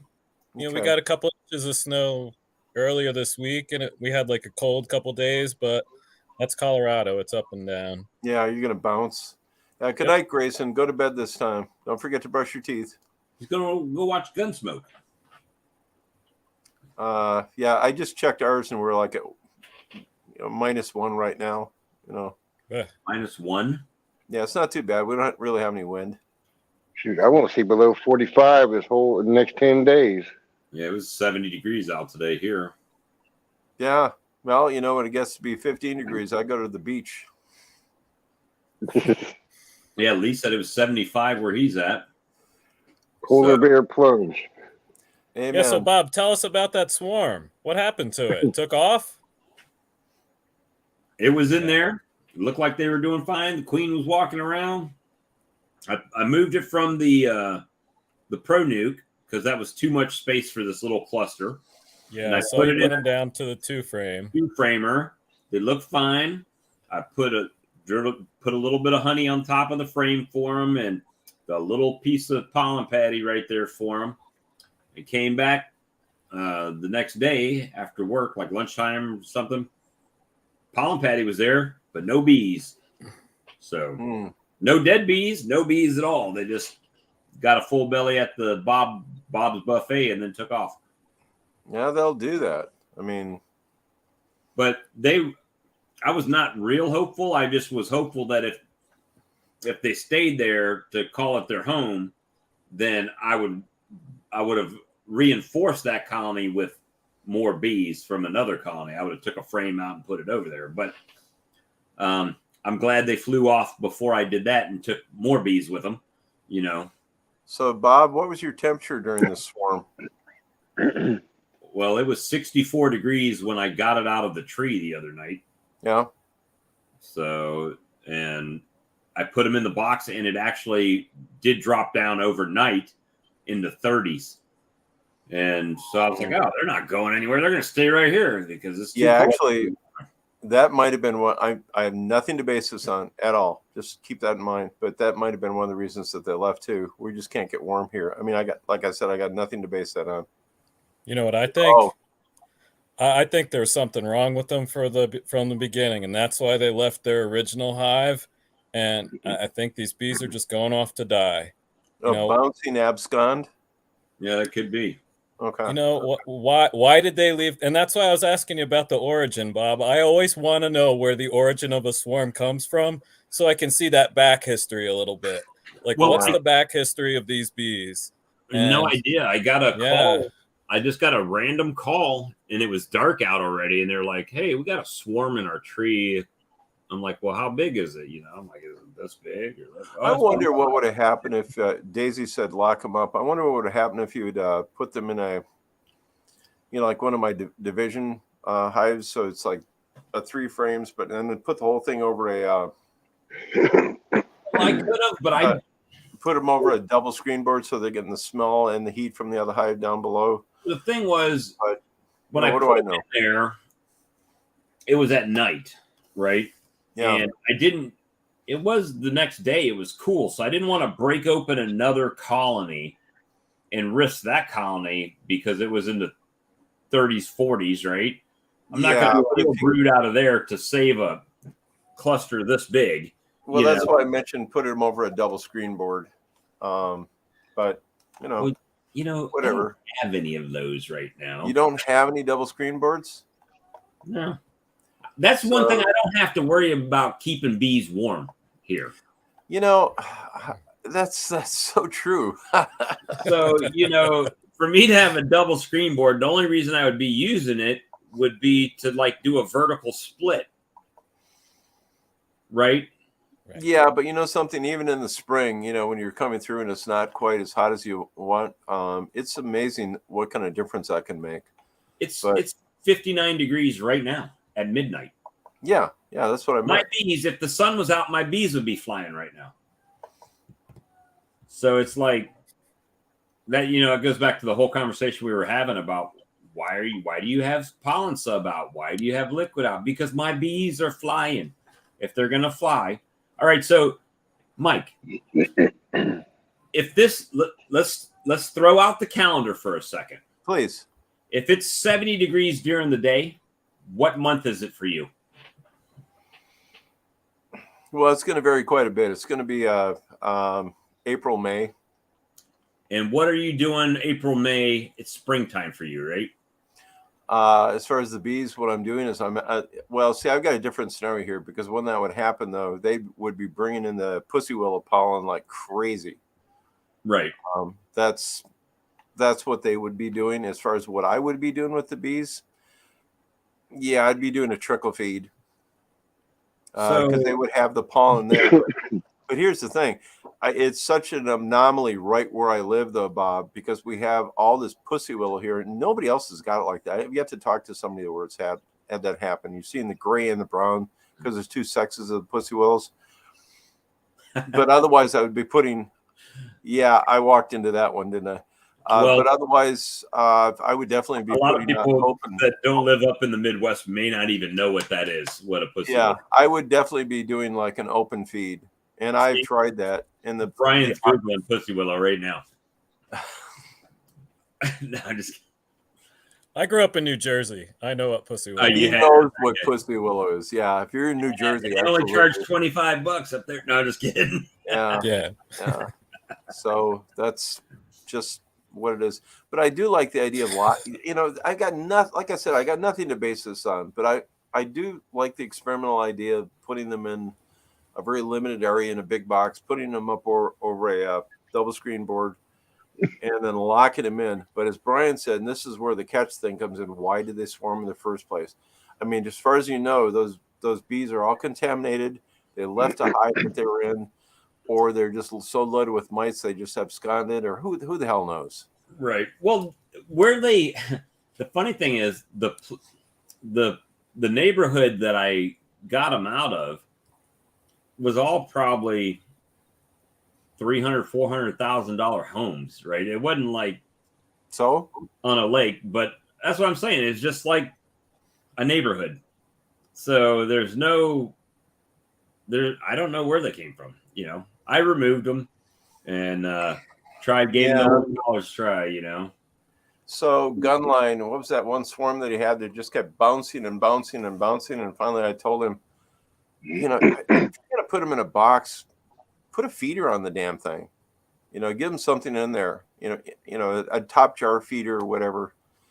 And I don't know if that would work. But, you go through the process of elimination as far as like what you can do. Back to the robbing thing, right? If I've got a cluster this big of a swarm and I drop a feeder on top of them, even if it's a little quarter pint or a half pint jar on top of them, every other bee in my yard is going to sniff that out, Right. And that's why I use a robber guard, And honestly, if in that kind of a scenario here, I mean, you could put something in there. You can lock them out. But yeah, that's the thing. They were just gone, but whatever. It's Well, not. it's still really a wonderful curiosity, though. Thanks for bringing it up and filming it. Well, I just thought it was interesting that here it was the last day of November, and I was getting a swarm call. You know. So prior to that, I don't know your area, Bob, but prior to that, what's the latest swarm that you've known of? I Good caught question. one in September, October. Caught Okay. one late season swarm, but they kind of stayed around when I caught them. So Yeah. My latest one I know of was October 21st, was the one I caught. I never heard anybody later than that till So- Gunline and now Bob. Yeah, fall swarms are small, and you know don't whatever. last usually. Lee brought up an interesting possibility. They might have absconded from a robbed hive, but It's possible. Yeah. that's really interesting. And Oh, by you the way, talk about the neighborhood. I think it could be like a rich backyard beekeeper, right? Has a hive or two and then just hasn't really gotten into beekeeping, so they've let it dwindle. Or maybe even like a bee tree kind of thing. That's what I would consider if this was my area and it was the kind of Right. neighborhood you described. Hey, we might be neighbors before long because the only cheap property I can find is in like Colorado and Arizona and Texas. I'm like, what the hell? well, I figured actually, all the weed farmers would have brought all that property up. But yeah. Well, Brian actually Yeah. brought up another sideline possibility or a sideways possibility here. If you're in a rich neighborhood, you know they might be using a lawn service where everything is sprayed in pesticides. So, you know, their hive could have been contaminated, and they said, "We're out of here." Yeah, I know a guy. I've got a couple of swarms from this guy. He bought bees from me one time, and that's how we made the connection. He's got some sort of disability, so he can't be an active beekeeper, but he's got 2 observation hives Oh, cool. installed in his house, and he just watches them and lets them swarm out. And when they swarm out, he calls me, and I catch them, and I take the swarms away. But here's someone who just loves bees, can't experience it like you or I can. So this But- is how he chooses to engage in it. So That's and there he wonderful. is every year casting swarms out into his but you neighborhood. know what? Is that let's look at everybody saying how bees are in decline. That's not necessarily a bad thing. I changed. You know, if you swarm and your bees are going out into nature and finding their own homes to live in and they succeed, you're really just propagating them, right? And I mean, yes, you don't get any reward from it. You're not harvesting any honey, but you are helping the environment, I guess, by spreading the bees around, you know? Grayson just brought up something here. No, Garrison, sorry, about finding the queen in a swarm and clipping its wing. You know, how the hell is it none of us have brought that up? I've never clipped the wings on a queen, and you guys know I don't even really mark my queens just because all I can do is kill them. I mean, you know, I don't go through and look. I don't really go through and look for my queens too much. If I see them, great. If I don't see them, if I see eggs, brood, and larvae, there's a queen in there somewhere. Then You you're know. just walk away from it. Yep, that's it. Safety time. Too. WMD. Weapon of mass destruction. I love it. I love it. It's kind of a fun thing. That's like today. I finally got to see the queen in the swarm hive that I have. Oh, good. I got to see her. I went to try to catch her when you saw me pull them off the tree by hand. Yeah. Like the second handful, she was there, and I tried to put her in a clip, but she's walked right out of it. She was so small. Oh, so she was a virgin. No, she wasn't a virgin, but she was really. I mean, freshly mated. I'm sorry. Okay. Yeah. Well, I saw her. I said, "Well, she's on the lid," so I took her and dumped her with the rest of them onto a frame in the hive in the polynute, and then started taking the rest of the bees off, and I finally got this. I saw she'd been laying. As I checked, I saw she's been laying. She's been producing brood, and So today I finally actually got to lay eyes on her. She's tiger stripe, dark tiger stripe queen. She should Really? be She's still not. She's not really big, but she's new apparently. Yeah.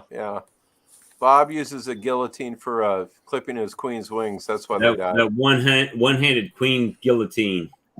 Bob, I want to encourage you to give that tool another try. You found the one downfall with that tool.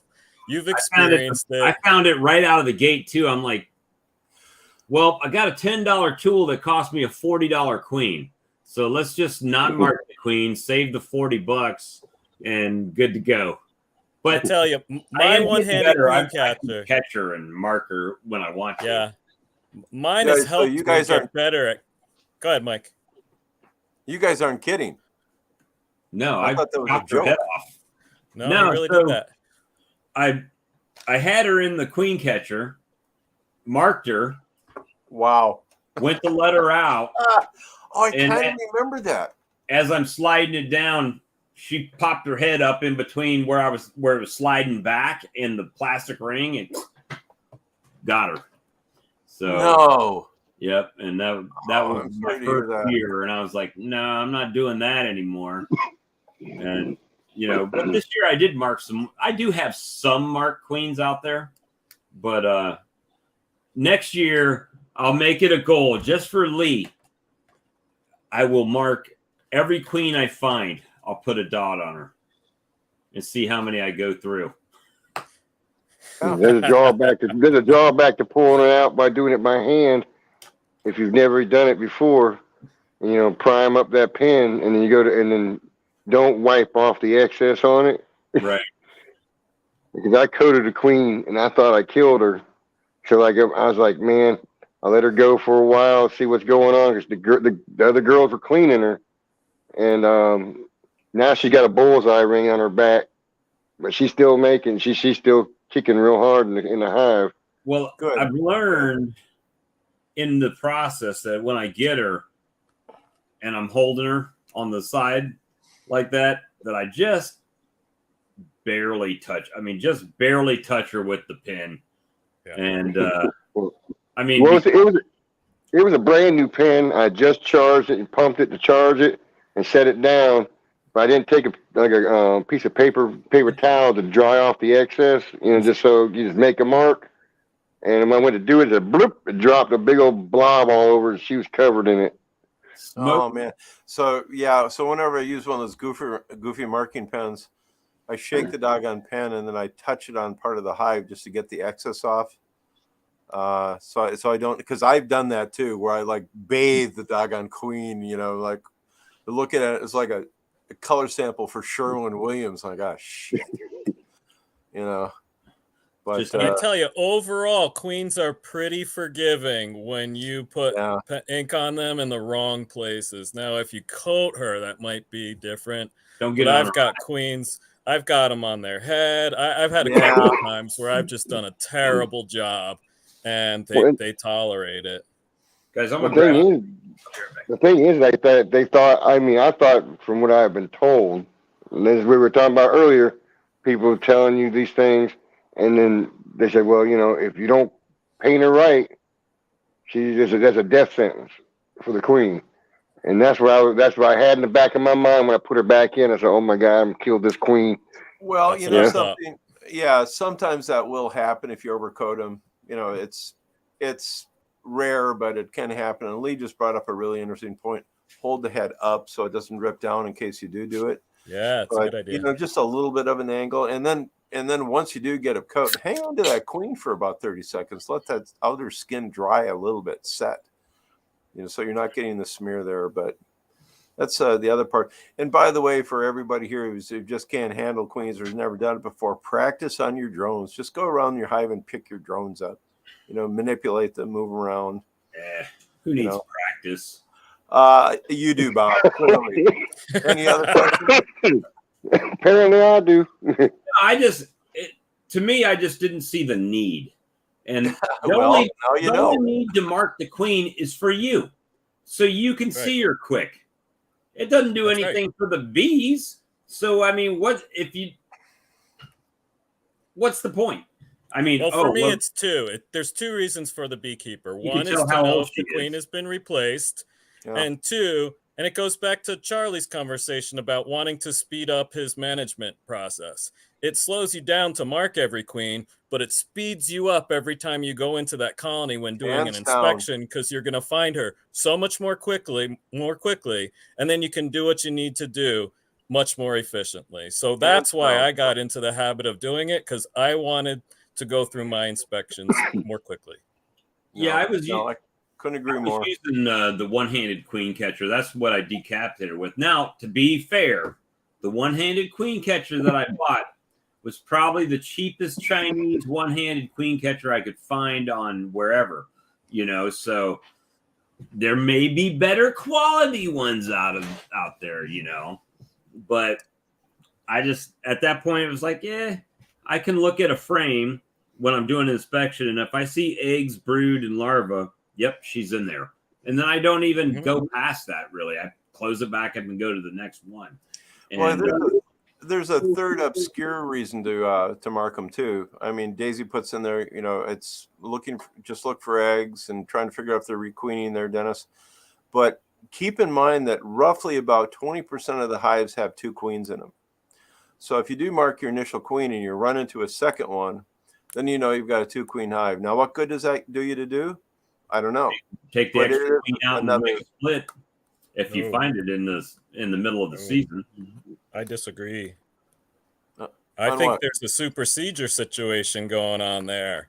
So I think what's happening is the young queen is getting her rhythm going. The old queen's still laying, and at some point, they'll take care of it on their own. But if you take out one of those queens, I think you're interrupting that process. And which queen are you taking out? Oh, no, Brian, no, don't take them out. I'm just quoting Dr. Jamie Ellis as far as just hard numbers. And I think it was actually like 19.8 or something like that. Oh, no, I agree with that. Yeah. Where they just coexist. But, oh, dear Lord, no, don't take that other queen out if you find it. Yeah, well, what?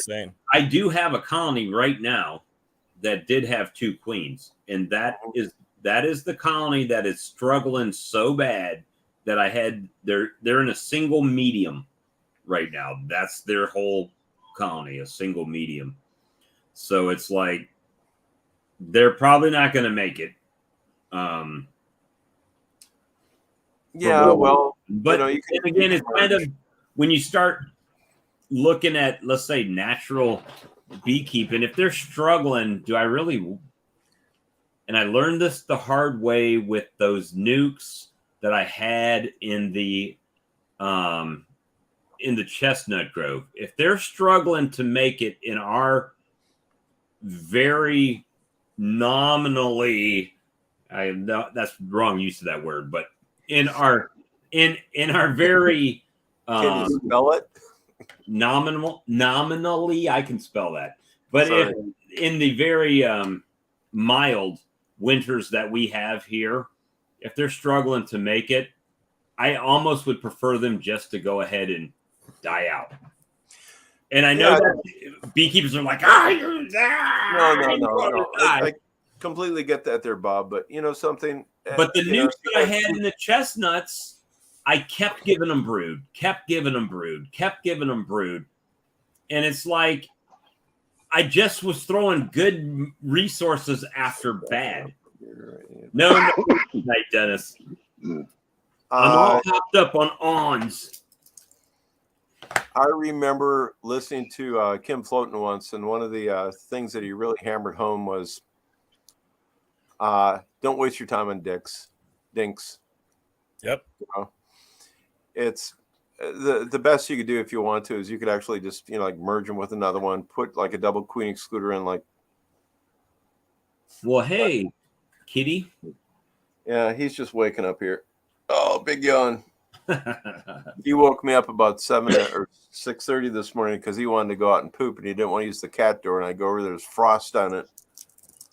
My little alarm clock. But yeah, no, don't waste your time with them. I mean, it's fun to try and keep them and like do something number whether. But if you got 2 queens in there and they're not doing anything, there's something wrong. It's either with a genetic stock or there's something that's in there. Yeah. Brian, you feel free to jump in on this one because I'd run away from that.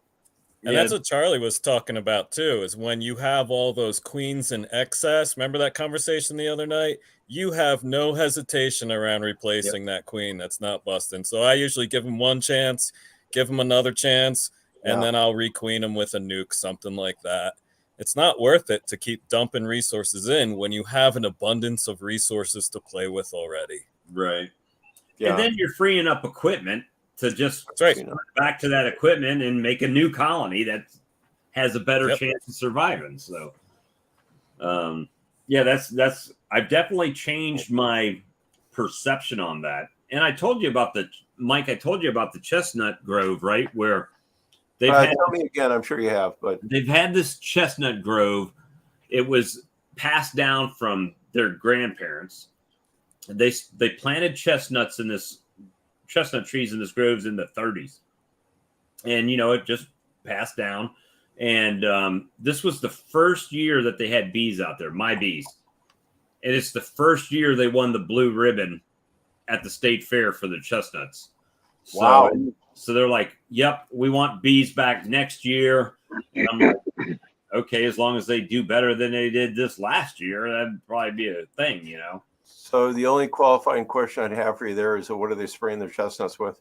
They don't spray their chestnuts. There you go. You're good.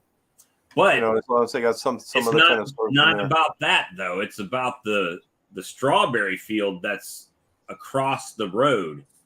Oh shit! The strawberry fields, they spray fungicides at night. Yeah, I was going to say the fungicides. Yeah, so that's bad. And it's like, I don't know. Well, as long as it doesn't combine with some other stuff, you can sometimes get away with it. But the problem with that is that then you're getting the wax in your hides contaminated. But I just went the wrong route with that. I mean, when they finally came over and they were like, "Hey, can you bring some bees over here?" It was a little bit past like the pollination stage of those. They still had tendrils on the trees, but it was like at the end of that, right? So yeah.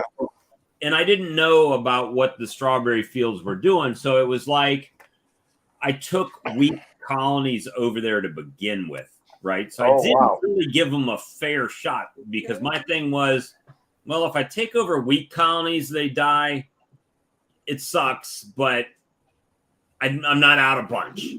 But if I take over strong colonies and they die, then I would probably feel some kind of way about it, So probably I will move some over, like as soon as we start coming out of spring, maybe January, February, set up a stand over there and just move some colonies over there and just let them catch the flow as it starts right out there and let them work all them trees and hopefully grow strong. And see if they can grow into some full-size colonies. Because I lost all 5 out there. I had 5 nukes. Yeah, all of them ended up dying. Are you getting paid for this? No, it was just another out yard that I had. I only had this one yard, so I was looking for yards to put bees in. And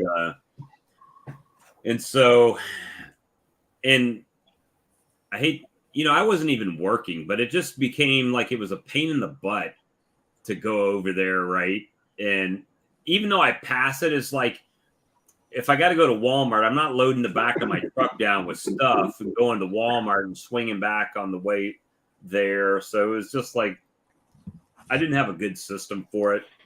And then if they started declining, I ended up having to come back home and shake bees into a box to go add bees or add frames or something like that. And that would have been better just to go out there with strong nukes, let them build up, throw a box on them, let them build up, put them into 10s and let them go. But I didn't. I just kept nursing small colonies that never really started taking off. And so I, again, was wasting a bunch of resources. Well, and not only that, you might have some drawn comb in there that's been contaminated, so you want to throw it out anyways. So yeah, you just don't know. when you go to places, what's going to happen with them? So that was my thought, is I'll just put some weak ones out here and let them build up, because they don't have any competition. They just got the other nukes next to them, and let them all grow together. But yeah, it didn't work out quite that way. But we learn right as we go. That's part of the process. And then I went and actually went to somebody's house this past week with my day job, and they had a mice problem that I was taking care of. And they have this beautiful place on like 15 acres that they have horses, and so they've got fields and everything, right? They're like, oh yeah, sure, we'll let you put bees all down the side of this thing. We don't care. Bring them out. But then I'm like, but it's 30 miles away. And then I got that whole having to go over there. You know what I'm saying? So it's the thing. So you got to make the decision. Are you going to start something that you want to be having to do that with? Or is it just as easy just to keep them where I'm at and where I can keep an eye on them and treat them all the time? No, you brought up a really good point. I've got a guy that wants me to put 20 hives in, and it's 30 minutes away, which means it's going to cost me 1 hour a week, just driving time. And you know something, though? It's a great location. It's drought-proof next to the St. Croix, which actually adds to our Mississippi here. And with the last 2 years of drought we've had here, for me, it's worth it to do that. Now, it's a balancing act, right? Right. So what's your time worth? What do you got? What are you going to do? How much honey are you going to expect? Do you want to get a bunch of honey? You'll figure it out. That's okay, but well, yeah. location. Then you got the equipment, right? Your equipment's 30 miles away sitting out there. You don't know what's happening with it. Well, that's why I said an hour a week in drive time, just going back and forth between the two. So, and then explaining to my wife why I'm driving out there every week, even though, it's like, I'll bring her flowers when you come back. Well, hopefully we're going to buy some for me. So let me tell you about how we have our hives set up, because you're speaking to our biggest problem right now. So our business is just my wife and I. We run about 40 colonies. I'm the beekeeper. She makes a lot of the stuff that we sell beyond honey when we go to markets and everything. I live on like less than a half an acre here in suburbia. So I can't have a ton of hives on my property. Right. I've got a lot of hives on people's backyards, on a couple local farms, a couple here, a couple there. So that's exactly what I'm doing. I'm driving all over the place, going from colony to colony, and it's killing me. It's been essential to my growth to get where I am. Yeah. I wouldn't have been able to put 40 colonies in my backyard and make the amount of honey I could, but I'm in this place now where I'm looking to cut back the farthest apiaries that I have, and now I'm looking for places where I don't want one or two here and there. I'm looking for a place where I can put 5, 10, and it's great to have them all spread out, because what I do is I take my most local honey to whatever market I'm going to. Oh, if it's in Arvada, we're taking Arvada honey. If it's in Littleton, we'll take our Littleton honey and be like, look, this is where our honey's from, half a mile from here. Right. So we're selling that local hyper local, really. Right. So it has benefited us, but that's the biggest bottleneck I have right now, is driving out to this place and this place and this place. So I'm looking for that white whale where I'll take a half an hour drive to put 20 hives on a really nice property, because I'm only going to one place instead of 5 different places that have 3 hives in the backyard. And I'll take that. So that's been a big struggle I've been dealing with lately. I can't imagine trying to balance that out if you're doing all that. That's and by the way, I love your website. Oh, thank you. I really do. It was very succinct and kind of a grand thing there. Just my 2 cents. Just thank from you. a market standpoint too. We just threw it together to get stuff selling. So that's fine. Thank you. I appreciate that.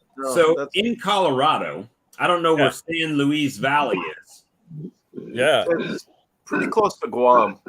Are you looking for land? Is that what you're looking for? Yeah. Okay. It's cheap. Yeah, it is. But why do you think it's no so cheap? Water out there. There's no storage. It's like dry, high desert, as windy as hell. You'll find a couple hippie communes out there because they're looking for cheap land to do But whatever just they think, want, there's your wherever honey they want. customers right there. What's that? There's your honey customers. The hippie Yeah, commune. sometimes, but they're also pretty self-sufficient. They'll have their own hives. That's the hippie mentality out here. So, but like they have 5-acre plots out there for like $8,500, $9,500. I Yep. can't find that here. Everywhere Okay. here, even if it's an old, I just really want an old hayfield. That's all I care about. They can even, they can still damn mow the hay off of it. I don't care. Take the hay. I don't want the hay. I just need a place to put boxes, right? And when you start buying land, and the land is $10,000 an acre, and it's old farmland out in the middle of nowhere, I'm like, what do you think's going to happen? Someone's going to come build a subdivision out here and nowhere, South Carolina? It's not happening because there's no jobs around, right? Or you're buying a farm that's got chicken houses on it. Now they want $500,000 for a piece of land that's got 3 or 4 chicken houses on it. It's like, well, so do I buy that? Now I'm a chicken farmer and I use the chicken farm proceeds to do the honey. Luckily, because I'm a veteran, I can get a VA loan on a place if it has a house on it, right? So it's like, just don't know. I grew up on the East Coast, so I know the East Coast congested population life. I grew up in New Jersey, like 30 minutes outside of New York City. That's part of the reason I left. I wanted to go to the West, where you can find a lot of places where there weren't a lot of people. There's a lot of places where there's a lot of nothing in the United States, Bob. And the San Luis Valley is some of it. But then it's like, would bees even thrive in there? It doesn't look like, bees eat cactus. They'll eat from a cactus, right? But it's like, yeah, I benefit as a beekeeper because I live in the metro area, and all those metro trees is really the bread and butter of where I'm getting my honey from. So if I'm out on the plains, I'm not going to get honey like I get here. I also benefit from great honey prices because I live in a metro area, and I can pick and choose the markets I go to. And you bet I'm going to the markets that I can sell my honey at my high prices at. So I package my honey a little bit differently than you guys out there. I've spent time in the stores looking at honey on shelves, thinking I want my honey to look as good or as better as any other packaging out here. And I've spent a lot of time in that packaging, and we charge for it too. Now this has nothing to do with honey, but it does have to do with packaging, right? Yep. So every other swarm lure that you find has a green label or a tan label on it, and that's why I went with this bright ass yellow one. So if it's online and you look at it, it's the one that's going to be different, right? It's the one that's going to draw you in. Yeah, absolutely. And there's like a couple labels out there that they're like an orange red, and boy, they stand out amongst all the other ones. But back to your land situation here, give me kind of a sideways example. So if guys want to go deer hunting here and they want to buy some land, they try to buy some land next to a state forest, so like your land is much bigger if it backs right up to it. So if you can get some land that goes up to some type of state or national forest too, that's never going to be developed. Well, that's another consideration. The cheapest land I find on the East Coast is either Kentucky or West Virginia. But the land, you got to be very careful because, first of all, it's all like this, right? Which doesn't bother me from a beekeeping standpoint because I can level the hives out. That's not an issue. The issue is some of that property is actually landlocked by other people's property, and you can't even get to your property without. I wouldn't even know why you'd bring that up. There's no way to do that unless you could get a guaranteed easement on the back end of it, common in use if someone had it before. But no, don't even consider that. What's the point? That's the thing. I mean, but this is coming from a master appraiser that spent 35 years in the business too. If you want to know about land, you can ask me, and I'll give you 8 ways from Sunways. But from that standpoint, I'd walk away. I'd run away from that. But that's just really kind of crazy there. Predator wrote, this is a pre-recorded stream. It absolutely is. We pre-recorded it at 11 p.m. on the 3rd of December, just in case you're wondering. No, we are live for 2 hours and 20 minutes right now. Oh, crap. I'm not. See, that's what, look at Lee. Lee said his last land he bought was 3/4 of an acre for $17,500. Yeah, I'd really like to know more about that, but yeah, that could be a kind of. But see, that's typically what they'll sell if it's in a subdivision and there's a lot there, right? Well, I don't know how it works out there, but a general rule of thumb in the Midwest is that your land value should be about 1/4 of the value of your house. So I have no idea what you guys are dealing with there. 2 acres of landlocked and his neighbors hate him. It's because of the. Yeah, see, that's something else, you know. It's one thing to buy a piece of property, a piece of land, but unless you go and knock on the neighbor's door and talk to him to start out with, you know, you're not looking at the big picture there just from one thing or another. But that's just my 2 cents. 21 years ago, Lee. And then the other thing I thought about doing is just going ahead and open up my bee store storefront. And, you know, I got plenty of beekeeper friends be like, hey, I'll buy 12 bottles of your honey or something and put it on my shelf.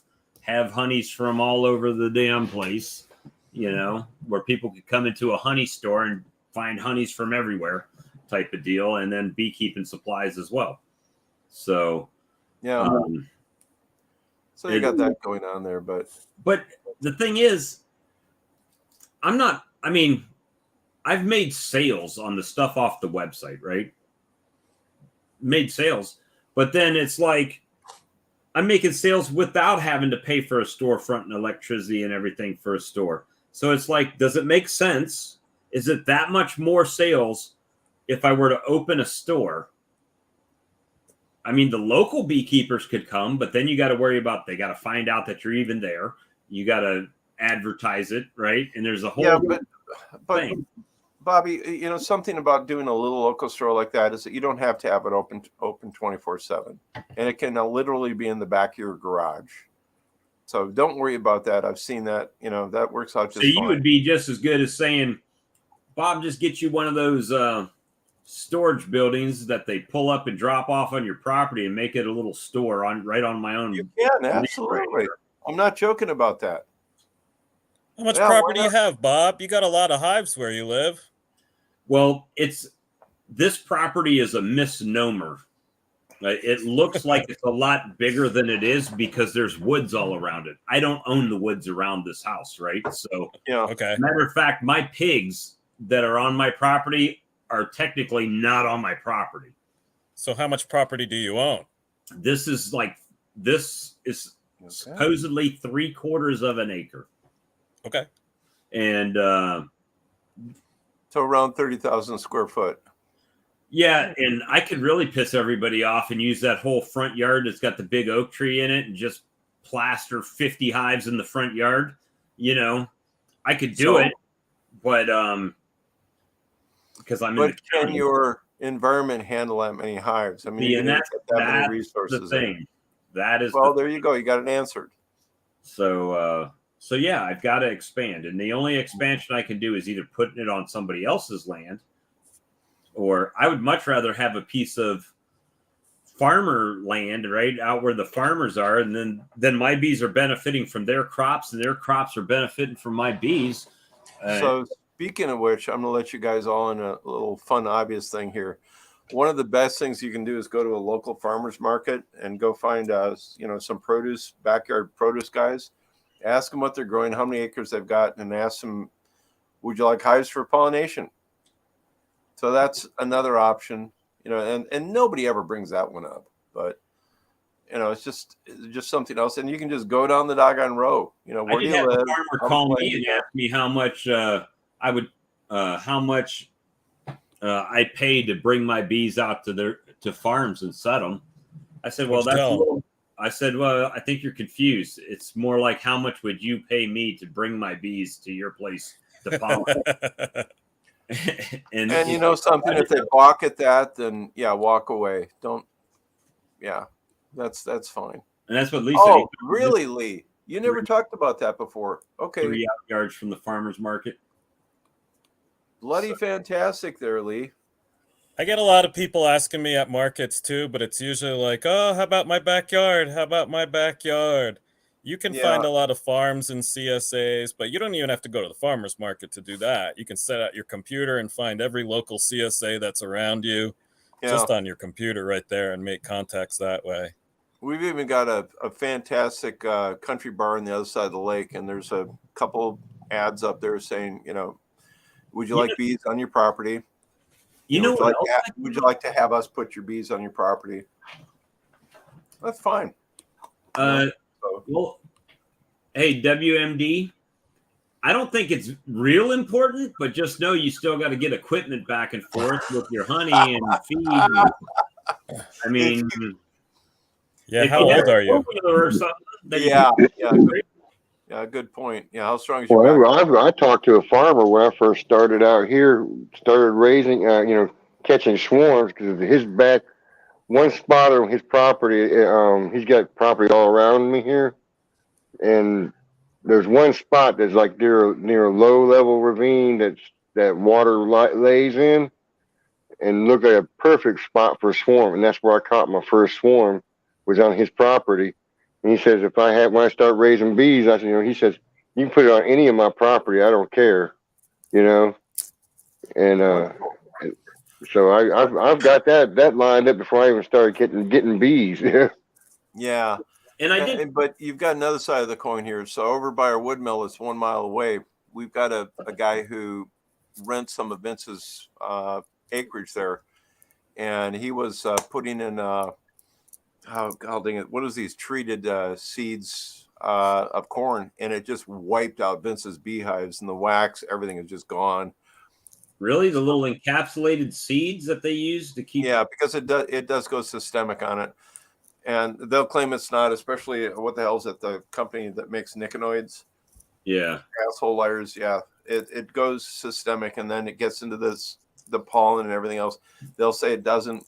I just went through a big interview with some French biologists or whatever, and they found out that's a bunch of shit. They're just liars. And that stuff has never been approved. But the point is that if you're going to go next to a farm or something like that, that's another consideration to ask. What are you guys going to put in for crops? What have you been putting in for crops? This guy only rotates 3 crops. It's peanuts and cotton, and then in the wintertime he does winter rye. That's all he runs. Okay, so I don't know what kind of treatments you'd put on cotton. I imagine it's pesticides. I don't know. So I'm way out. The one spot I'm looking at is not directly on any fields. I mean, it's within 200-300 yards.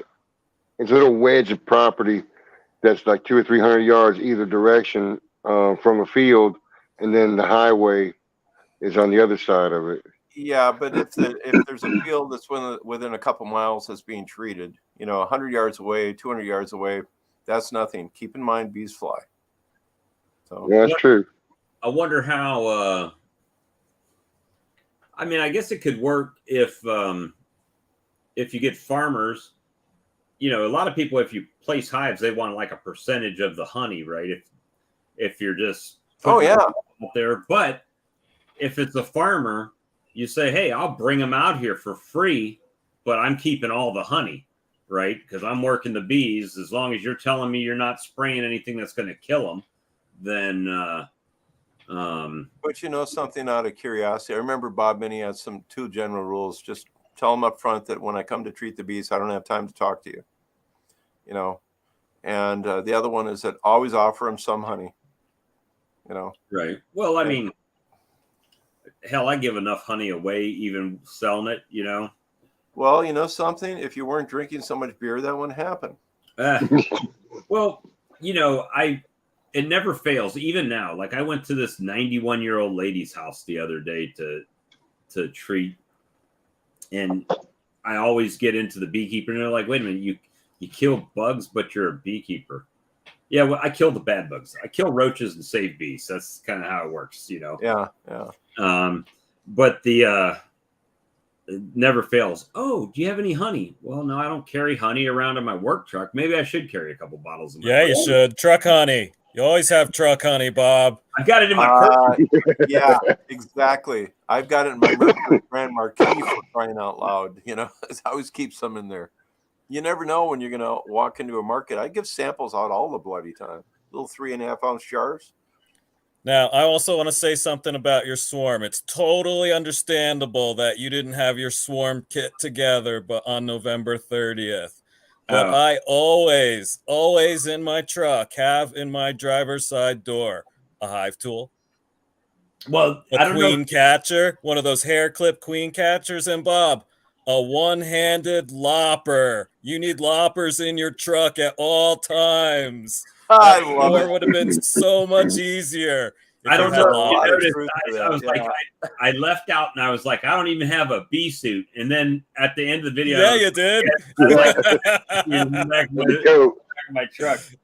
Oh, that's one hand on the branch, one hand with the lopper in the box. Well, yeah, that's easy. I could have done it, but I had a camera in one hand and I was trying to hold a flashlight. And then I'm like, well, there's my hands. I'm, I got to set one of y'all down. And if I set the light down, then I can't film it was a thing. Yeah, I suggest the headlights of your truck. Do what? Tripod. I suggest the headlights in the truck.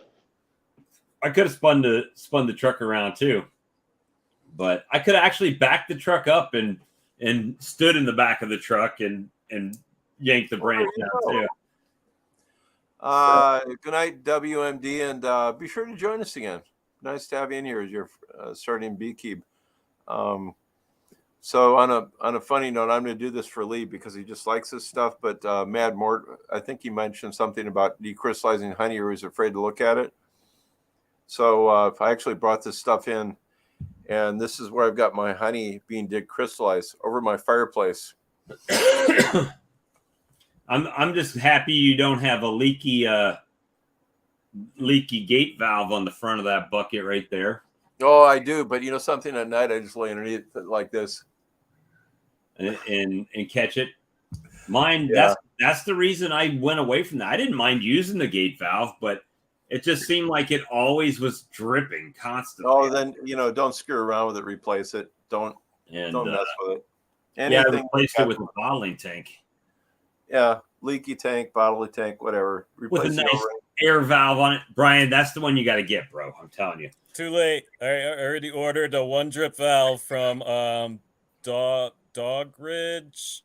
Was having them. They're taking them to Hive Life, and they had them at like $205. So I bit. A what? The one drip valve for the Lyson tank. What's a one drip valve? I'm sorry. It's the no drip valve. That's really a one drip valve. But it still drips one time, yeah. Well, the thing is, I thought that was a technical thing. I did. I'm sorry. And I just went ahead and I actually saw, Mike, you had me my head spinning when you're talking about my damn compressor running all the time. Well, that's also because my compressor is small, right? So it doesn't get up the full pressure. It's in your house, Bob. Get it a long hose. It's got a long hose, but I have to run it through a window. That's fine. So don't put the compressor in your house. You live in the land of 10,000 lakes up there. Isn't there like mosquitoes and stuff like that up there where you're at? No, no mosquitoes here whatsoever. Really? Surely you jest. Not today. Mosquitoes kill your butt off. This is damn funny. We were cutting a log yesterday, and Vince goes up. We were going to go have lunch, and I'm walking up, and I look down. Honest to God, there was a mosquito flying yesterday. I'm like, what the hell? I'm looking for a park on the damn thing. How's this happen? Yeah, but something, crack a window a little something, or just don't put the compressor in your house. But I like your setup. I I'm, like your setup. but I Brian, saw I gotta look bigger you air up. tank compressors like on Facebook Marketplace. Mm-hmm. So I was like, maybe Yeah, if I by all means, go there. Craigslist, Marketplace, whatever. and Just go maybe check a it out. bigger one. Drill a hole in the wall. Actually, so I might do that with my honey house eventually if I don't. I've actually done that with my cats here. I actually have cat doors with double lock cat doors. Yeah, no, I'm not dealing with mosquitoes. All right, so the problem with the land and everything here is my mom's got this is my mother's place. Okay. She's got Alzheimer's. Mm-hmm. I can't do anything with the mortgage, right? So so it's going to end up going to probate. And then I've got two sisters that are probably wanting me to sell this place when So something happens to my mother. Yeah. Okay. So now I'm like, well, if I have a little bit of money, am I waiting around for the inevitable, or should I go ahead and just plan to? Yeah, you got to be planning it. You got to be proactive on that. What are you going to do? If it just drops out, don't wait for it to happen. Get yours in the water. So I'm sorry, Bob. I know you got a lot on your plate, but there's no way I'd wait for that. I've been through that. So that's what I'm trying to do now with this money is find somewhere. And let's see what I like South Carolina, but it's not like I'm tied to being right here, Yeah, It just has to make sense. And I can sell you some swampland in Minnesota. I bet you could. Where two lakes It's get got a bridge on it too. The two lakes got too close together and just swamped everything out.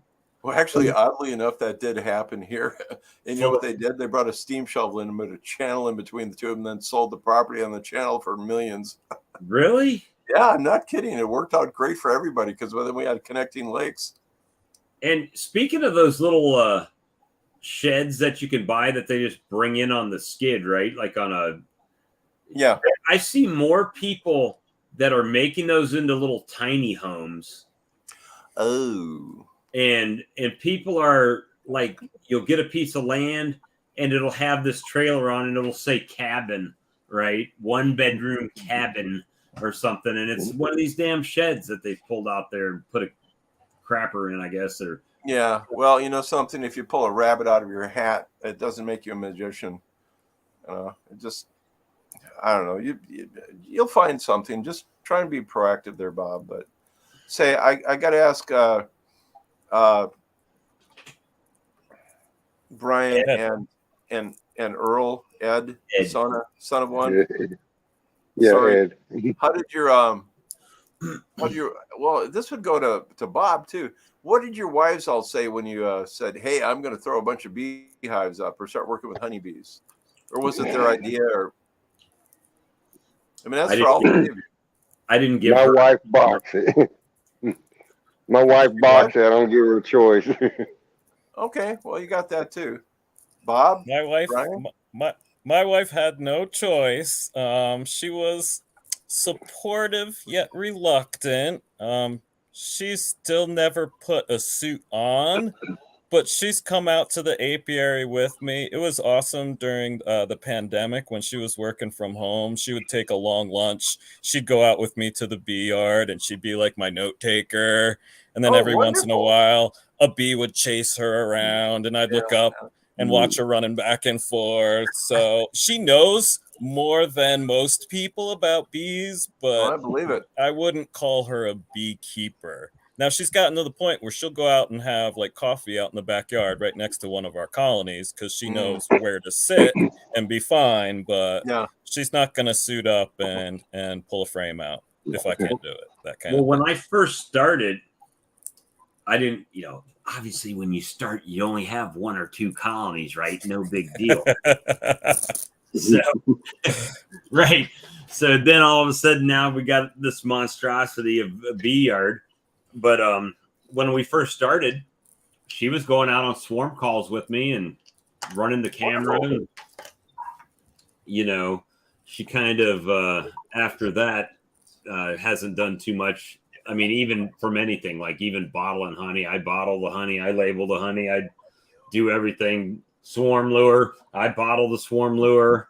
I label the swarm lure, I package the swarm lure, I send it out, in these nice little yellow boxes that tear apart, little display boxes for the stores. So, yeah. So yeah, all that is me. And Well, I sort of think what broke my wife as far as the bees goes, that right after I caught the swarm, I had a chance to do a cutout, which I knew nothing about.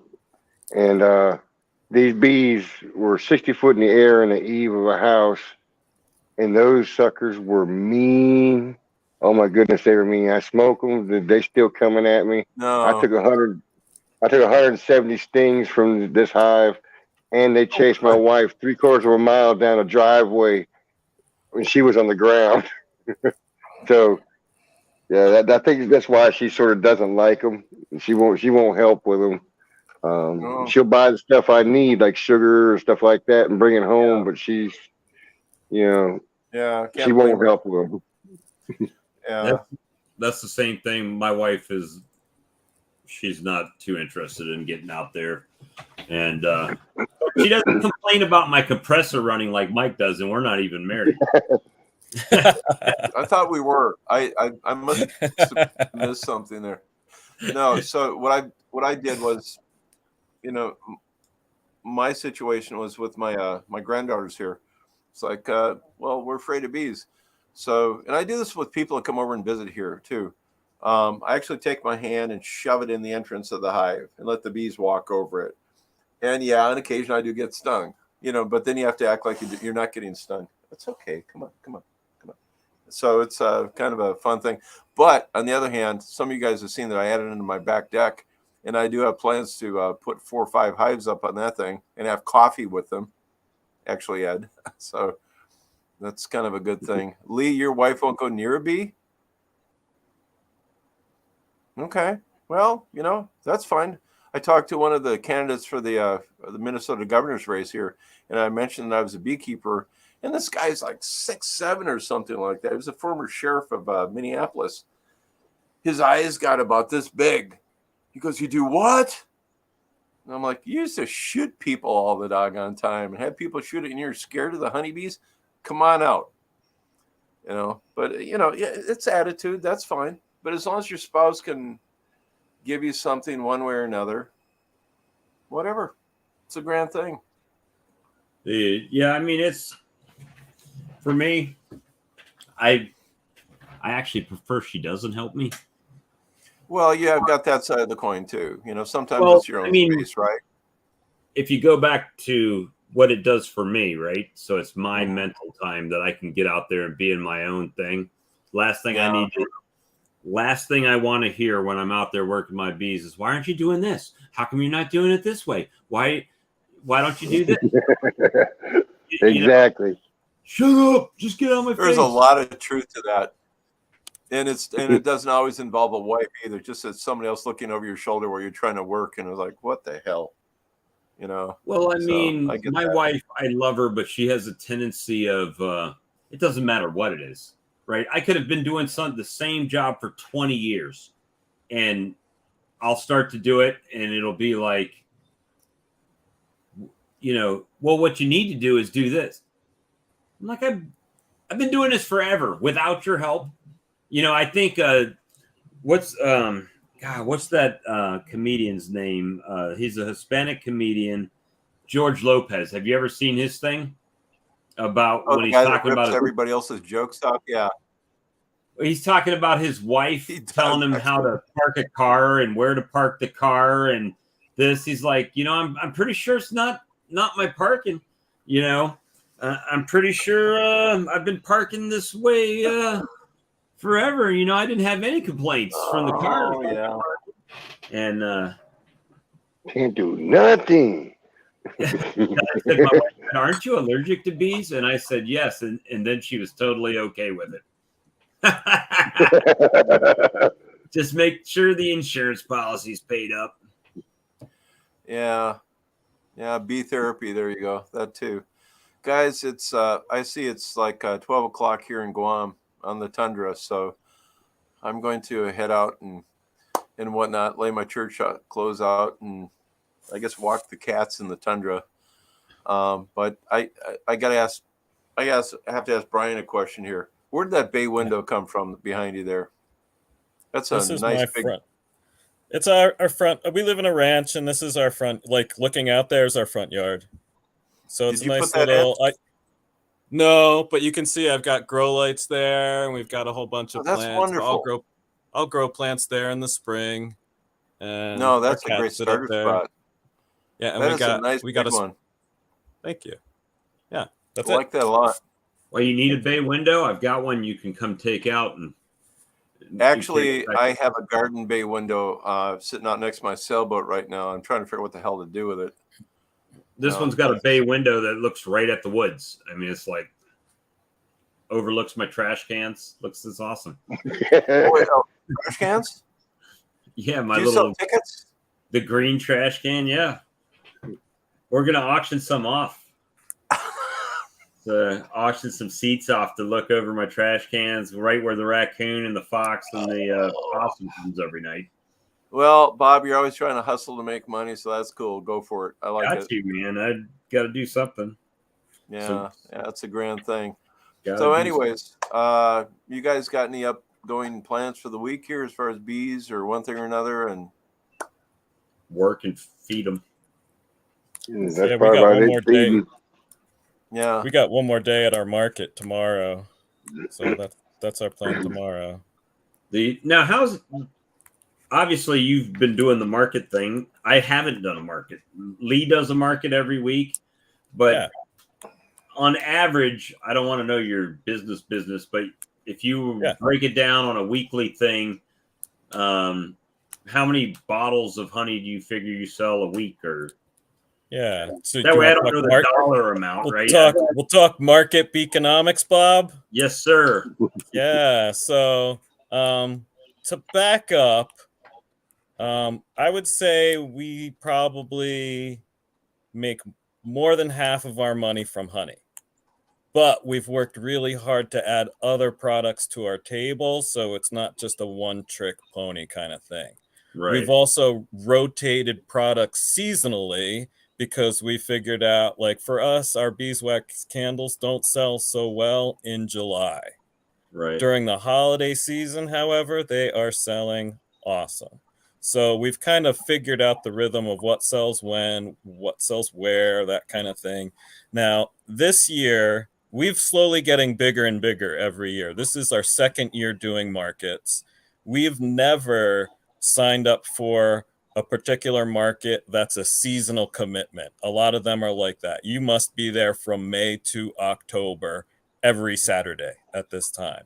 We've been signing up for what are called a lot of pop-ups. There are companies that'll put things on like 3-4 times a year during the holiday seasons in the summer. So we've been hitting those. How well we've done varies tremendously from market to market, from area to area, even from year to year. Last year, which was our first year, was way better than this year in general because everyone came out of the pandemic last year. Everyone was happy and ready to spend. This year, people are a little bit tighter with their money, right? So the markets last year where we did this, yeah, you got the same thing, Mike? Big time. Yeah. So some markets that we signed up for this year, because we killed it last year, we would probably make 75% of what we made last year. Okay. And then we had to sit down. So my wife and I go together. We sell together. We're better together.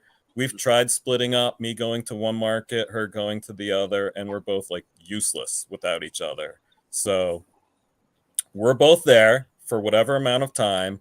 We decided this: if we're going to spend our time doing this, we want to, after the registration fee, want to be able to walk away with X amount of dollars. We set that bar ourselves, and that's how we valued our time. So I'm not going to talk specific dollar amounts, but I will say that Yeah, but that you get better at it. You learn their markets. Like when we don't have markets, we go to the other markets and we check out those markets. We check out the customers. We Oh check yeah. out the producers of the markets. We check out how well they advertise their markets.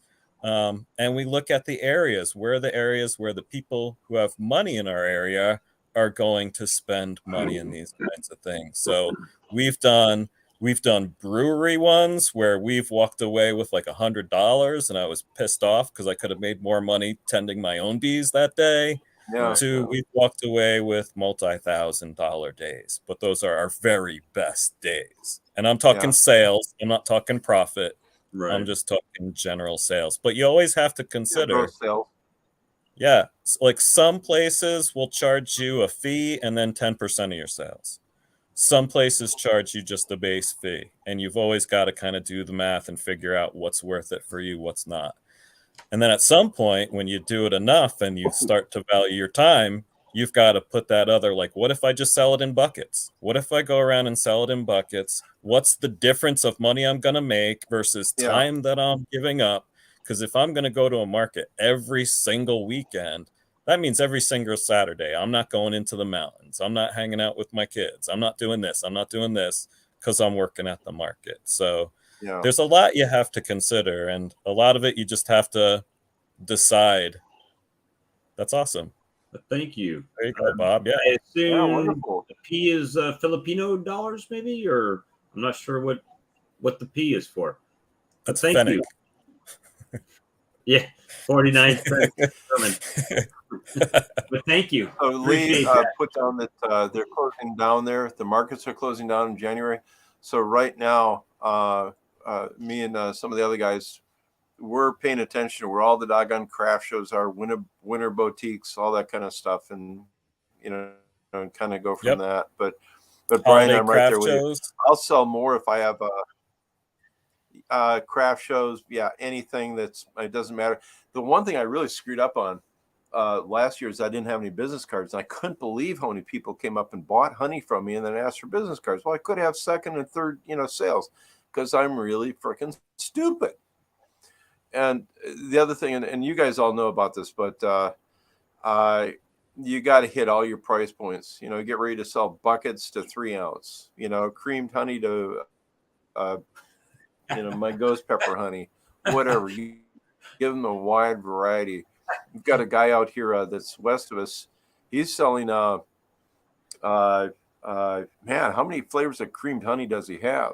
I think he's got 4 different flavors, and that's, just try. It's a shotgun, right? Study the prey, get a shotgun, cover all your bases. That's just my opinion. And even containers, for crying out loud.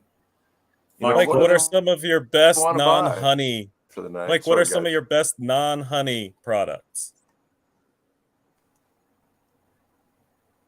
Is he lagging a little bit?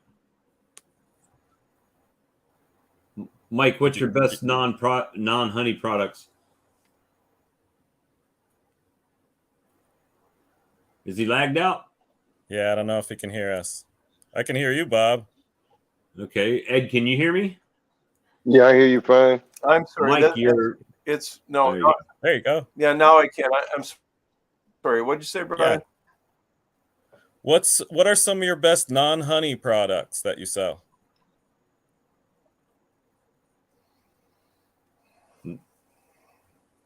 Well, I'm starting to gather propolis, and I actually have a traditional Chinese medical shop and kind of a high-end thing that I'll eventually start selling propolis on. Propolis tincture. That's it. So, but my biggest seller though is my ghost pepper honey. So, okay. So you sell mostly honey then? And I get twice as much for it. Yeah. Mm-hmm. Yeah, almost entirely. It's like 90% of the income is from the honey. And that's just, okay. That works out fine for me. So I had a conversation today. That's the thing there. That someone called me and they're looking for honey bottles, and they've probably got 120 pounds of honey, right? 2 5-gallon pails. and they're looking for bottles. So the question was kind of where's the best place to get it, right? And he's at that spot to where ordering from Amazon is, you're going to spend what, probably $1 or something a bottle for the bottle and the lid, or you go up and you excuse me, and you order bulk, but then you're spending more money, but the bottles are cheaper, but then you got to store the excess bottles. So it's like, that's kind of the hard spot, right? So it's like, I told him, I said, well, you could always order the bottles in bulk, and because they're 30 cents, and then maybe try to find the lids on Amazon where you can get those cheaper. Yeah, Gamber, but then, you're getting 321 bottles, and then you're spending money to get 1,700 caps. So, and then the shipping. So, but then you got this big, ginormous box of bottles, right? So, for me, I know I'm going to use them, but for him, Well, it was can go into it with a couple of Beekeepers too. Yeah, I mean, you could split it up and go in with a couple Beekeepers, but it's just one of those things. So you get in those spots where you're kind of like in between two levels, right? And it's like, for me, I'm going to the bulk. I'm just going to buy the bulk because I'm going to use them eventually. I'll figure out where to store them at, and work on it from that aspect. But for me, I try to compartmentalize my pricing, right? If I'm selling a bottle of honey and it's costing me $1 and I'm charging 10, well, then I made $9, right? However, I know there's more that goes into that, Brian. Brian's looking at me like, yeah, but you got to count your time and the feed and the treatment. And yeah, I understand. I get that. But for basic, you always make $200 on a nuke in Bob's math world, right? You never take away the cost of the box, the cost of the frames, the cost right, of the feed, the cost of your time, right? right. 200 times nuke sold. It's not your profit. That's not that's gross sales, everybody. That's right. Economics 101. And if you'd like to see the rest of it, it's only $39.95. That's the 201 class. Though. Yeah, that's the 201. But I've got a great resource for you guys here. There was a video put on by the National Honey Show, and it was a gal by the name of Debbie Delaney. And she actually did a marketing study as far as like what jars make the most amount of money. And I'm going to share that with you guys. Just the title of the video for everybody else. I think Brian's probably heard of this already. I've seen it several times. And I'll add on to that, Mike. There's a lady whose name is Tara Chapman. She's 2 Hives Honeys out of somewhere in Texas. She's got a couple of talks on YouTube. One's like maybe the Houston Beekeeping Association. She is an incredible marketer. So if you want to learn how to market your honey, watch those. Tara Chapman is her name. 2 Hives Honey is her company. And this is the other thing I want to say to people that want to get into the beekeeping business. There's being a good beekeeper and there's being a good business person. And I'm a good beekeeper. And I'm working on becoming a good business person. And to be successful, you need both of those, right? To be a successful artist, you don't just need to be an amazing artist. You need to be an amazing business person and know how to market that skill that you have to be able to make a living off of it, right? Well, if you think about it, let's go back to the statement you just made about the $200 nuke, right? Yeah. So a $200 nuke, if it dies and you have to replace it, you have to sell how much honey to replace those bees, right? That's right. So it becomes a thing that if you're not keeping your bees alive, you could be making a crap ton of honey, but you're wasting all of your profit making new bees, right? Yep. So that's kind of the thing. So My first year, I started making queens. I was so excited. I was making queens. I was selling queens to all my friends who needed a queen. And I wasn't replacing the queens in my hives that needed new queens because I was like, I'm making queens. I'm selling No, queens. I'm a queen seller now. And I got to the end of the year and I was no. like, crap. I made $40 times this when it could have been, just like you said, Bob, buckets of honey in comparison. So for me, I lost my opportunity cost on that one big time. But I learned my lesson and I didn't do it next year. So for me, that failure just became a lesson to drive my success for the future. So, hey, it's late. We've already been on here 3 hours, so I don't give a crap at this time. I'm going to just be here. It's a good conversation. So we appreciate you that are still watching and paying attention to 12 people here, and hopefully you get something out of this. But to your point with the queens, so I stated that I was buying queens in bulk from a queen breeder, right? And I was selling queens, and I was making profit $12 a queen, right? It cost me 28. I was selling them for 40. But when I bought them at 25 at a time, they always gave me 26. So I sold 10 nukes. Half of those nukes came with free queens that I got from buying them in bulk, right? We're just free. Oh, there went Mike. And I see. Good night. He put in the messages. Good night. Good night, Mike. And then so with that being said, because I was making profit on the queens that I was selling, I was able to replace my queens really cost free, right, out of the profit. Now, yet, did I have to pay for the queens? Absolutely. I put the money out there. But, you know, if you're paying $28 a queen and I sold 100 queens, you figure every 2 queens that I sold paid for one of my own queens. So I was able to I guess what's the best way to say that? Use the profit from the queens to pay for my own queens. So it really didn't cost me anything to replace my queens. So are you going to do that again this year? Yeah, but I'm also going to try to raise my own queens as well. So hopefully I won't have to buy as many queens, right? So the difference is if I'm raising my own queens, I can still sell them for $40. The difference is I'm making $40 instead of making $12. So and I'll tell you some other differences, and this is a hard one for me to consider as well. Making your own queens, you get that education, you get that knowledge, and that's never going back. But the amount of time to time everything out to make it all work is, for me, really challenging.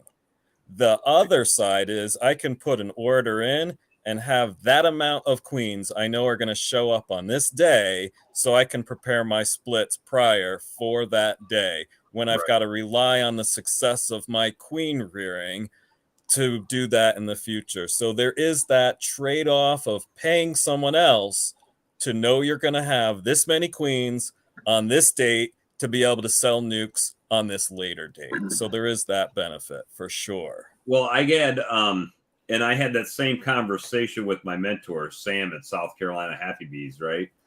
He sells nukes. He does not graft his own queens.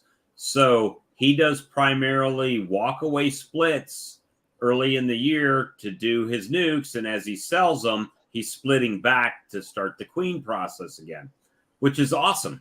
Great queens, no problems.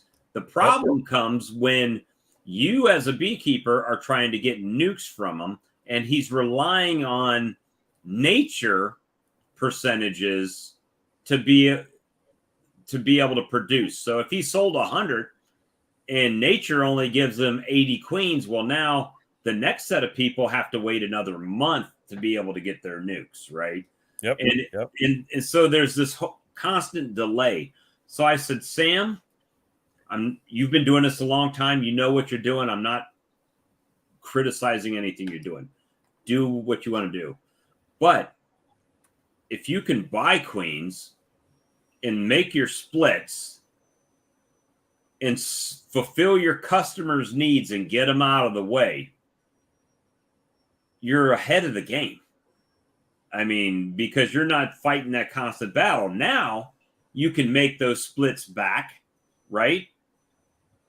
Afterwards, and start replenishing for next year. And you already have a head start on the next season. Yeah. So that's kind of what I've been working on him with. And plus the fact of if I go down there and buy 25, if he wants to get 10 queens, well, then I'm only paying for 15 queens out of there, right? So, so we are splitting costs on that stuff. I don't ever mark it up. A lot of times he does give me extra money. Here's some gas money for going down there, you know, something like that. Even with the syrup I get, I don't charge him. It's like, hey, I paid $10 a bucket. That's what you pay for it. And he's like, okay, well, I'm getting 10 buckets. Here's the 100 for that. And here's, 25 for gas or 20 for gas or something. I was going anyway, so it just offsets my cost. So it's not a big thing, but I just, as much as we can band together to do things like that with other beekeepers, it just helps you, at least for me become more sustainable with what I've got going on, because I sold a ton of queens because nobody else in the area sold queens. Right. So the beauty of this is, Ed, even going down and buying the queens, paying out of pocket. I would go down there. Oh, and there he goes. And he probably hit the button. He's probably trying to hit his unmute button, so he might be back. But going down and buying the queens. So I'd buy 25 queens. I'd have to take $700 cash, right? I'd get 26 queens. But I can make splits into my little 2-framers. When someone comes to get a queen, I go catcher, cager, sell the queen. Now those bees in that box are using her eggs to make new queens. Not only that, she laid frames up, so you're walking away with frames full of worker nurse bees. Right. That they're 2 more frames of bees that you didn't have because that queen was sitting in that box for a week or 2, and you're just letting her lay, do her thing. So you're still getting benefits out of that queen as you're holding her in a way better place than if she's in a cage somewhere. And her being in that 2-frame nuke is way better than her being in a cage. When the customer comes and they want the queen, you can pull out that frame and say, see, this is her laying pattern. Boom. That's right. Cager. And you can pick her out and put her in a cage. You can use that one-handed queen catcher and catch her and put her in a cage. Here's her head. Here's her body. Here's your queen and here's her head. That reminds me of Dumb and Dumber with the little bird. It's like duct tape. The head's duct taped on the bird. Pretty bird. Pretty bird. Why is there duct tape on my queen? Don't worry about it. She's a good queen. Now, I wanted to go back to out apiaries because this is related to splits as well. I had a huge problem last year because I had all these plans of making splits, and then I realized I didn't have anywhere to put all those splits. So I had a month where I was going from like 30 colonies to 60 colonies and then back down to 30 colonies. And I went, holy crap, what am I going to do with all these? So even that place where you had bees, that orchard you were talking about, if it's not great for honey, if it's not great for, them being healthy throughout the year, at the very least, it might be a place where you can dump nukes for a month. And then once they're mated out, they can, you can sell them off or do whatever you want. That's something I never considered until last year, where I went to numbers that I'd never had before, just for a month. I was like, holy cow, what am I doing with all these hives? Well, see, what I'll do later on in the year is, like, right now, when you look at the main honey production area that I've got there, that's what I call where my 10 framers are there. Like in January, when it's cold and the bees aren't flying for a few days, that's when I move hives, right? They're not coming out. I'll grab the colony, I'll move it. And then when it's warm, they come out, they'll reorient to where they're at. And the move is pretty simple. And so anything that is dead out or no longer in existence, that's when I'll make the move and move the new colony there, which frees up my nucleus row over there to put my new nukes that I'm going to split to in the spring. So, and I also learned that Well, it's not really a hack, but I'll take a pro nuke now and I'll just shake bees into the pro nuke. Okay. And what'll happen is the older bees will fly back, but the nurse bees are stuck. And then I'll just go and shake bees into the new boxes with a comb, right? That's their new home now. And add a queen or give them a frame of brood to stay on and let them go, So you basically made a package in your pro nuke. That's it. Yep. And I'll take those 2 framers, I'll put a frame of bees in there, and then I'll just split up the bees I shook into the pro nuke, just kind of pour some in each one and split them out and let them go. The difference is they do have a frame to start working with, and a little bit of stores and stuff. So it's all stuff that I learned this year, right? It's not like something where I've done it before. It is like, well, I've got some weak colonies. They need some more bee power. So just shook them into the pro nuke and started dumping them. And nurse bees are pretty accepting. They can't go nowhere, so they got to kind of get along. And so that ended up working pretty good. So I had one colony this spring, Bob, that was just determined to swarm. I pulled out frames. I kept going back. And finally I just gave up. I said, fine, you want to swarm? Here you go. I took out the queen. I did exactly what you did. I shook a bunch of bees into that nuke box. And I said, there you go. You swarmed. I let that box raise a new queen with the cells that they had. And I walked away with those bees in a box, gave them frames, and they just started somewhere else. Well, the other thing, I've done that in the past. Like if a colony's dead set on swarming, I just check them more often. Like in the spring, I'll go in there every few days, and they'll have a new cap queens cells, and I'll take that frame out and make a split with it. Take the frame out and make a split with it. So now that one colony, she's continuing to lay. They're continuing to make queen cells, and I'm just continuing to move them until either the bee population is so low in there after all these splits, or they've given up at that point, or they just kill her off or something. But at any rate, I've made several splits off of her bees, right? So that's just kind of is it right or wrong? Who knows? As long as they give me queens and bees, and we're good. But I did that. I went from 4 over wintered nukes my first year. The second year, I was doing that. Every time they would make cells, I would just put a cage over the cells, let them hatch out, and then catch that virgin and put her in a colony. And I grew, from 4 nukes to 12 double deeps coming out of the spring the next year. So it was like, it worked, and they were good queens because they were bred right here. That's right.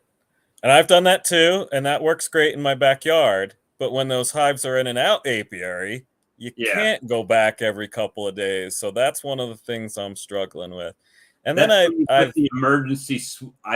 put emergency swarm box up, right? And bait it. So hopefully they'll swarm to that box. And then I just capture them and put them over. It doesn't always work, Yeah.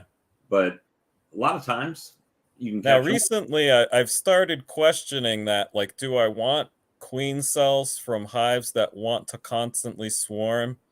Am I artificially choosing a swarming genetic more than others? And I don't know the answer to that, but it's a question that I've started asking. Well, the thing is, if they're swarming, there's a couple ways to look at it. I mean, if it's a small colony and they're trying to swarm, it's one thing. But if they're just so prolific that they've got the numbers and want to swarm, well, then you're like, well, they're doing what they're supposed to. They fill up a box and then they swarm and procreate. So in that instance, I would say, well, it's a prolific queen. I want that. I don't want the swarm, but that's back to managing the colony, right? So And it's then I like, think about the timing in the swarming season. Is it right. early in the swarming season? Is it in the middle? Is it late? For me, that's a factor as well.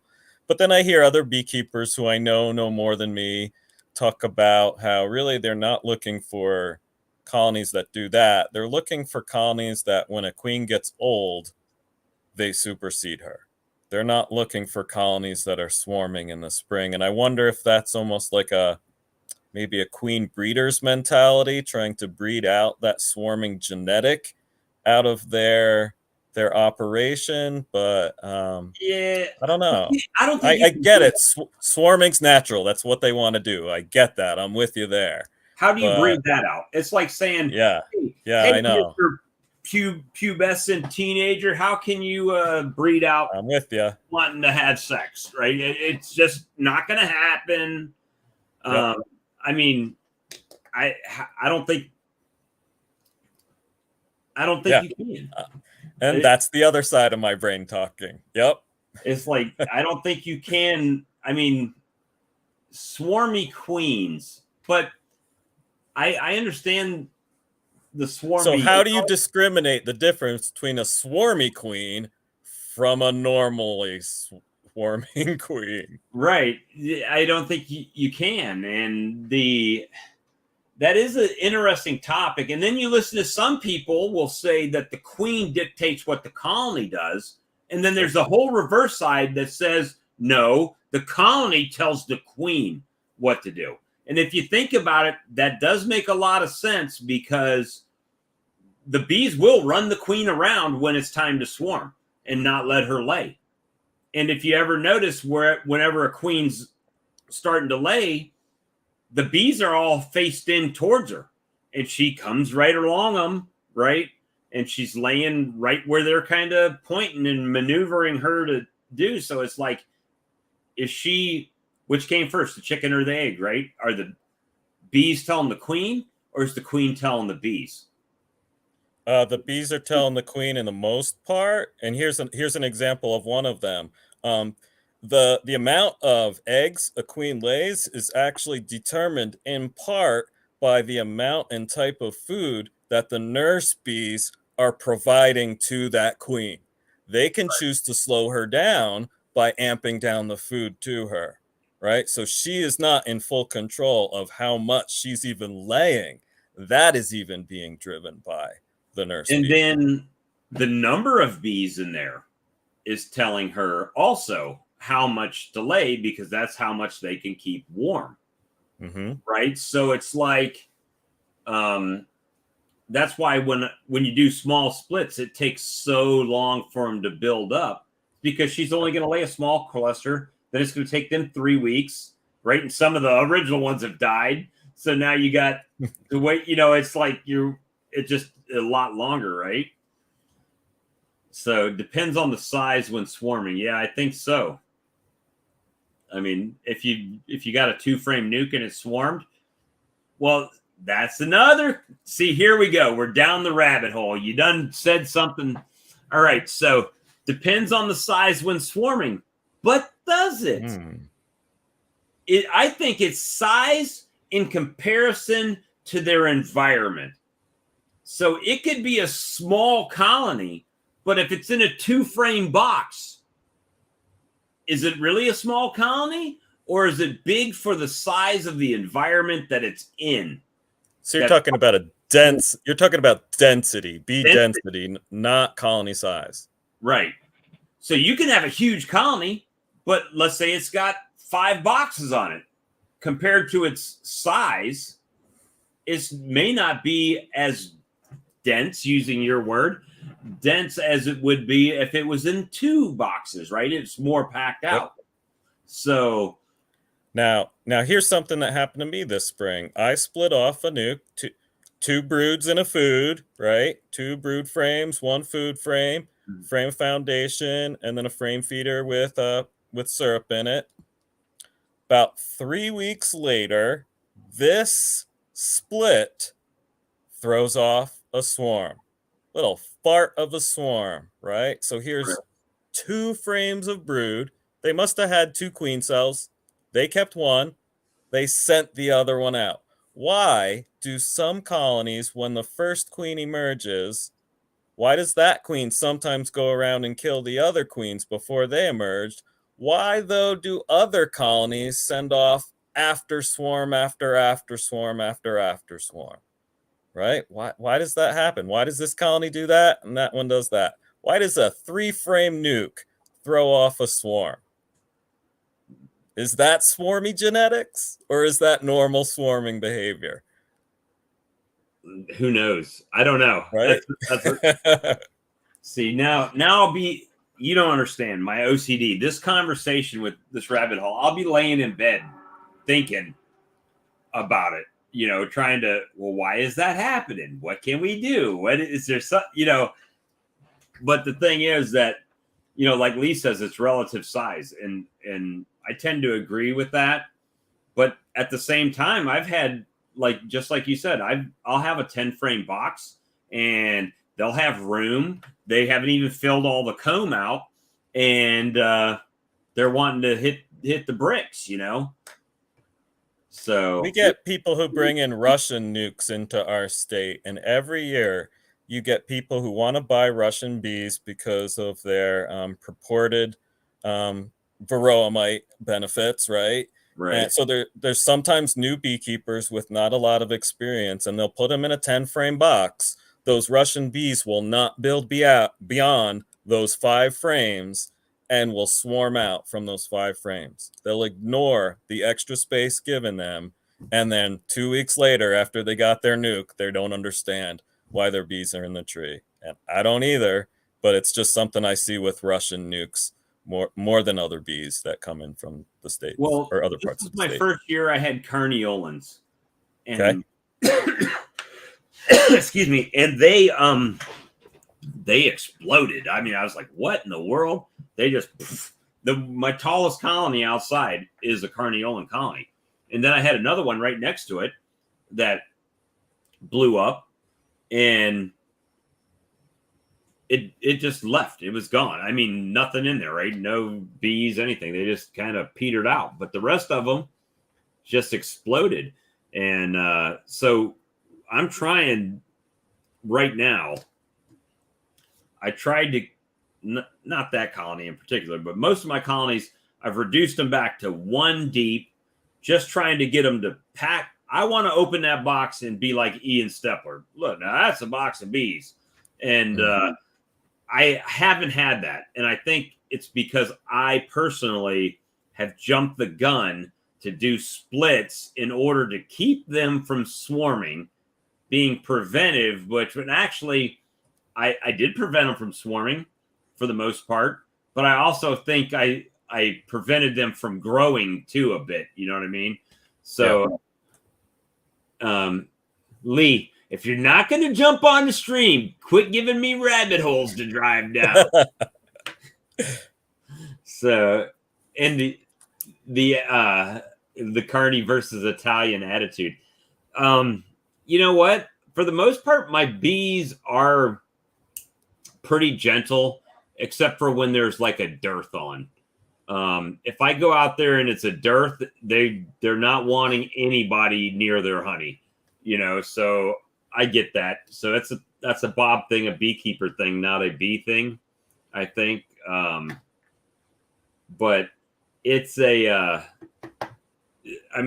beekeeping is so interesting that it's like, I do try to think outside the box. That goes back to what we were talking about earlier with still having pollen out, still feeding them. Well, why? Because I can do that here.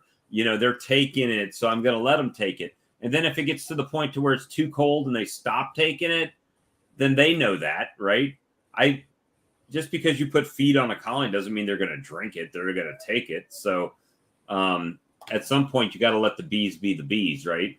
And not try to outthink it. But as far as here, I'm trying this year, I'm just going to feed them until they don't want it anymore. I mean, if it's 78 degrees on New Year's Day here, that's spring in some places. So why would I discourage them from getting as strong as they can, right? they're going to slow down their brooding habits when they're ready to slow them down. So in the spring, hopefully I've got nice boxes of bees that I can start splitting out of, right? And hopefully not trees I'm splitting them out of. But have you considered possible negative consequences? yes. So the only one that I've heard that semi is valid, that at least in my mind, I'm not discounting what playing the logic game, right? Yeah, is that, well, they're going to be eating all of the stores they have stored in the colony, right? But that's why people say they don't want them brooding up this time of year, because they don't want them to eat themselves out of stores. I get that. You feeding them isn't necessarily them brooding up. I don't see that correlation. Right. So did you not see the pictures I posted in my community that were from last week? And I have like 4 frames of slab. Yeah, I did see that. So the thing is that the thought process that I'm hearing people say is that, especially in colder climates, right? I understand. You don't want to like stimulate them to rear brood, because you don't want them to eat through their food that they have stored for the winter, because they could starve themselves out. I totally get that. But with that being said, I don't know what your temperatures were today, but mine were in the 70s. So most places that's like spring, you know? So my bees are not stopping brood rearing unless they don't, like you said, they determine, well, we only have this much food, this much pollen, this much inventory to feed new bees. So we got to ramp it down to make that last. But if I'm augmenting that with dry pollen sub that they can get and bring in, and they choose to continue to brood, then why would I want to slow them down? They're gonna slow down on their own when they need to, right? They're the bees. Yeah. You don't go to the grocery store if you don't need groceries. Right. Bees won't get the food if they don't need the food, is my thought process behind that. And I've seen it. I've had dry pollen sub out and they've not taken it. Why? There's natural pollens for them to get, right? Or they won't. Have you had out an open feeder or a feeder and they totally ignore it? Why? Because there's natural nectar for them to get. So if they're that's when I know my dearth is hitting in usually like end of July, because I'll leave stuff out. I'll leave my hive tool out all the time and nothing hits it. Then some point I'll leave my hive tool out and it's got a little honey on it. Suddenly bees are paying attention to it. And I'm like, what the heck's going on? Or my toolbox that has all my stuff in it. There'll be yellow jackets suddenly starting to sniff out my box, whereas you would never see them prior. That's how I know my flow is just turned off. All right. So what Donnie say here? I had that problem with Russians this year also, would not fill the tins, but the first hint of dirt, they got robbed out. So that's the other thing. So I obviously have dearths here, right? Like big dearth in the middle of the summer. And now we've got one now. But so if the forager bees go out and they find a spot that they can get feed, in my mind, it's like that's an easier accomplishment for them than fighting a colony in to get their stores and carry them home. So the open feed away from the colonies gives them a spot, right? When you'll see the bees flying, everybody's seen my tub with the bees flying everywhere. And when I have it out there, they're not getting robbed. But if I put it directly on the colony and the big colony finishes theirs, they're not going to stop. They're not going to say, oh, that was a great meal. I'm just going to chill out. No, they're going to say, who's got leftovers? We're coming to your place to eat the leftovers, right? And they come and eat their stores. So my thought was put it out there. They'll get it. If they don't want it, they don't need it, or they can't get out, they've got it in their colony. And then, so I've had so far, it's only December 4th now, but I don't have any issues with that. You know what I mean? We'll see. All my colonies could die. I'm just saying it could happen, but hopefully it won't be because they starved or the queen stopped rearing and they got too cold and they just froze. You know, if they're a strong colony, I want to perpetuate it. And then if weaker colonies die, well, guess what? My strong colonies are the ones that I'm going to be splitting off of. So hopefully that's a good genetic trait that I'm getting, you know? Right. So that's just kind of the logic that I used. It could be illogical to some people in the chat. I get that. Hey, you know, there's smarter guys out there than me that have been beekeeping longer than me. And I'm not doubting anything they say works where they're at. But I can tell you they don't live in Columbia, South Carolina, you know, because I know the beekeepers around here. And like Mr. Sam, he puts dry sugar on his colonies all the time. And it's like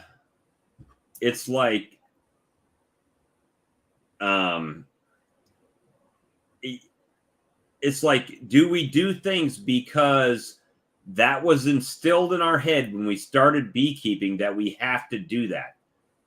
You know what I'm saying?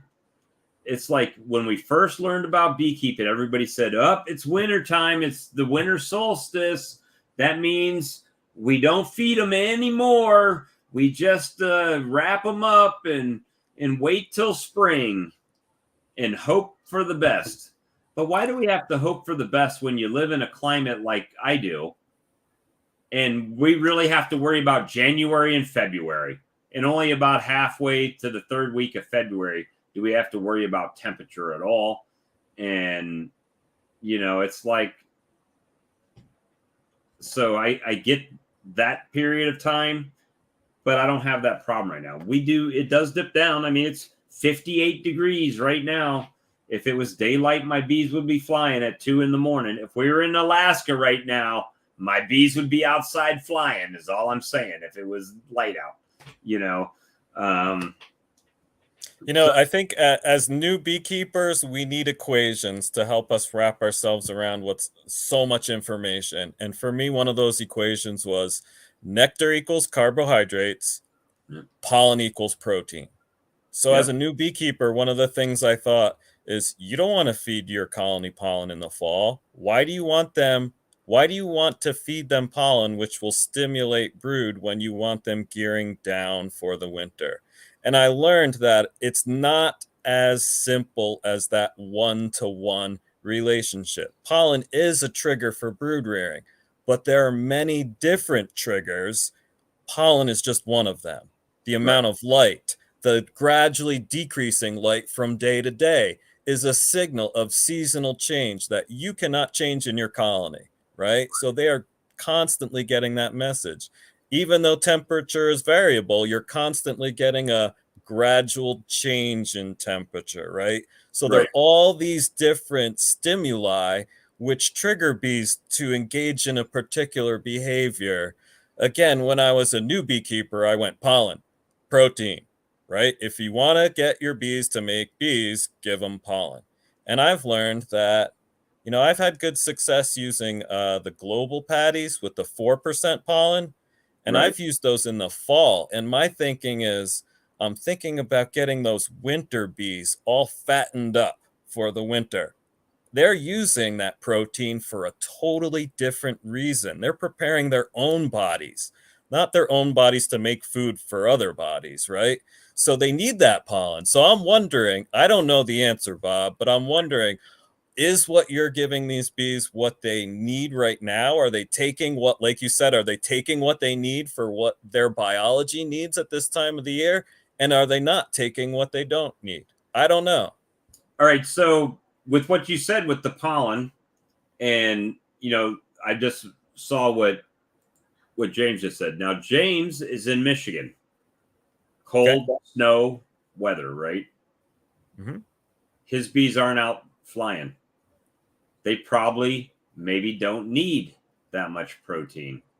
And if you put protein out, James, if you had a tube feeder out, maybe they hit it, maybe they don't hit it. I don't know. I haven't kept bees in Michigan, but I have with my bees when it's been cold out and I've had a pollen feed out, and when it starts getting into spring, if there is natural pollen, you will not see a bee on that tube at all.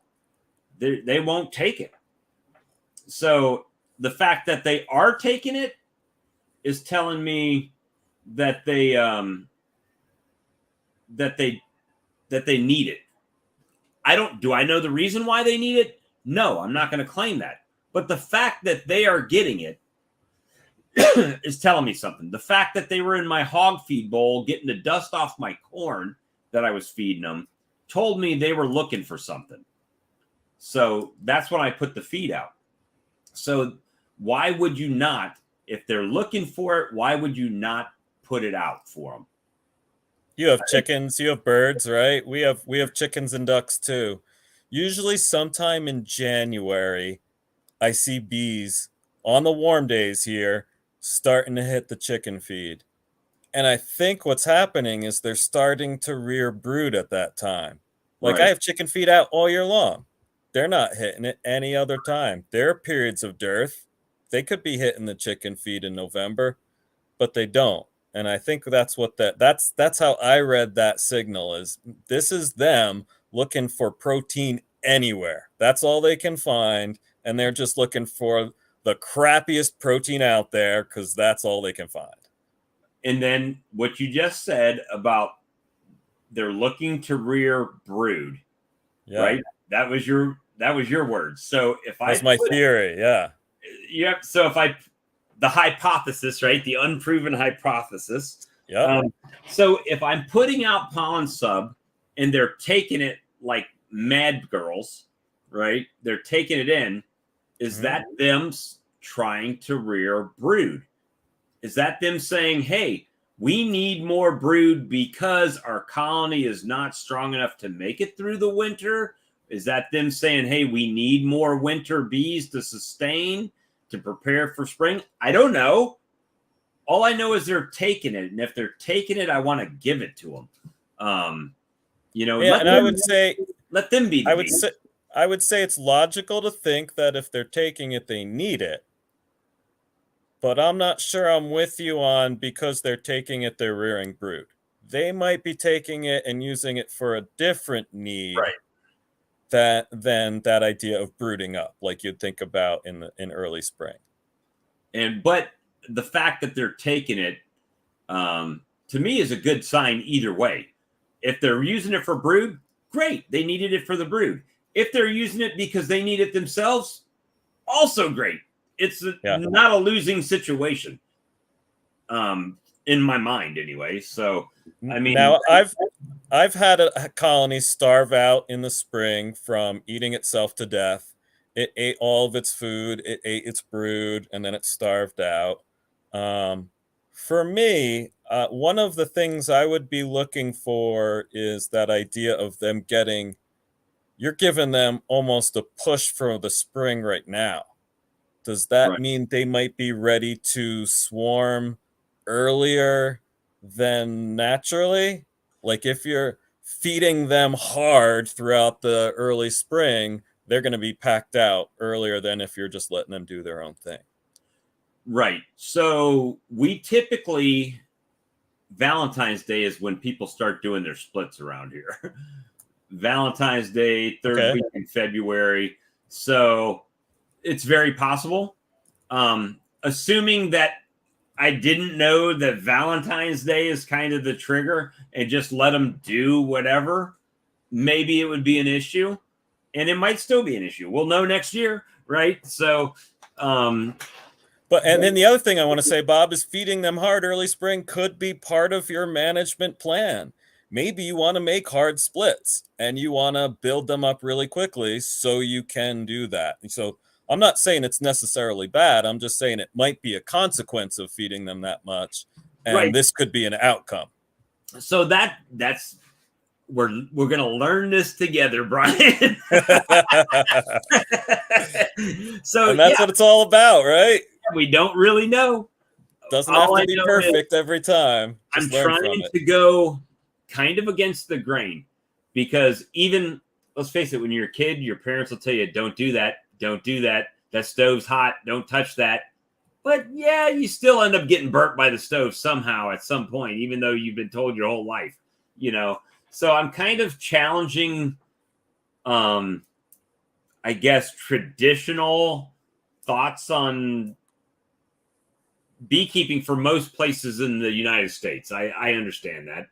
But in Florida, they're going to be brooding. I mean, now Florida's tropical. They have flowers all the time, even when it gets cold, so it's like the bees got something to do.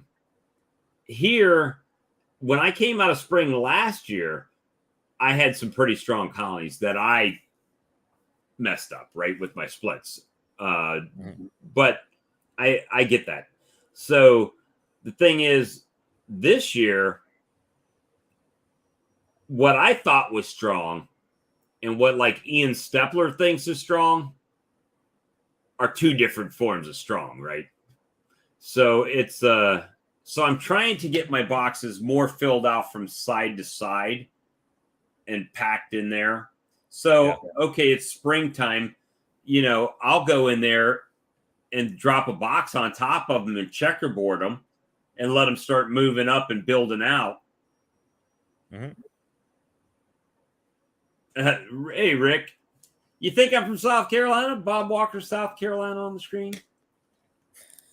I actually had changed that instead of Walker Bee Ranch on there because I was trying to show something that was on the bottom of the screen, but my name was covering it up when we were showing it. So I shortened it down so you could see it. Anyway, that's a long story. But yeah, so as far as the resources, so let's say they get pollen bound. Is that a bad thing? Yeah, in the spring, it is a bad thing when they're bringing a bunch of pollen in. But if I'm making splits, I need that pollen to put in my splits as well. So at that point, it doesn't really become a bad thing. Oh, my bad if you're not on top of it. Yeah. Look, he's down the rabbit hole. Oh, there it is. How y'all doing tonight? Good. Hey, Good, how are you, Lee? I gotta go to the bathroom. I'll be right back. Still feeling rough tonight. I've been sitting here trying to listen, but I finally said I had to come in. Well, thanks for joining us. Which I should really be in appreciate bed it by now. Really, yeah, I bet. It's only 12 here in Colorado. It's 1 here. So that makes Bob 2:00 in the morning. Wow. Are you working tomorrow? Nah, I'm off. I was supposed to be off today, but I got a call yesterday right at the end of the day, and they needed me to come in and make a lift. So Gotcha. I was supposed to be off all weekend, Friday, Saturday, and Sunday. But it's kind of hard whenever they call and you're the only operator in the plant. You got to go. Yeah. Yeah, well, when you're feeling better, I'd love to talk market business with you. I know you've got some experience at the market. I always love bending the ear to get some tips. I've been going down there. This coming May will be 2 years. I've been doing the same market though. But I mean, the market's about 3 miles from my house.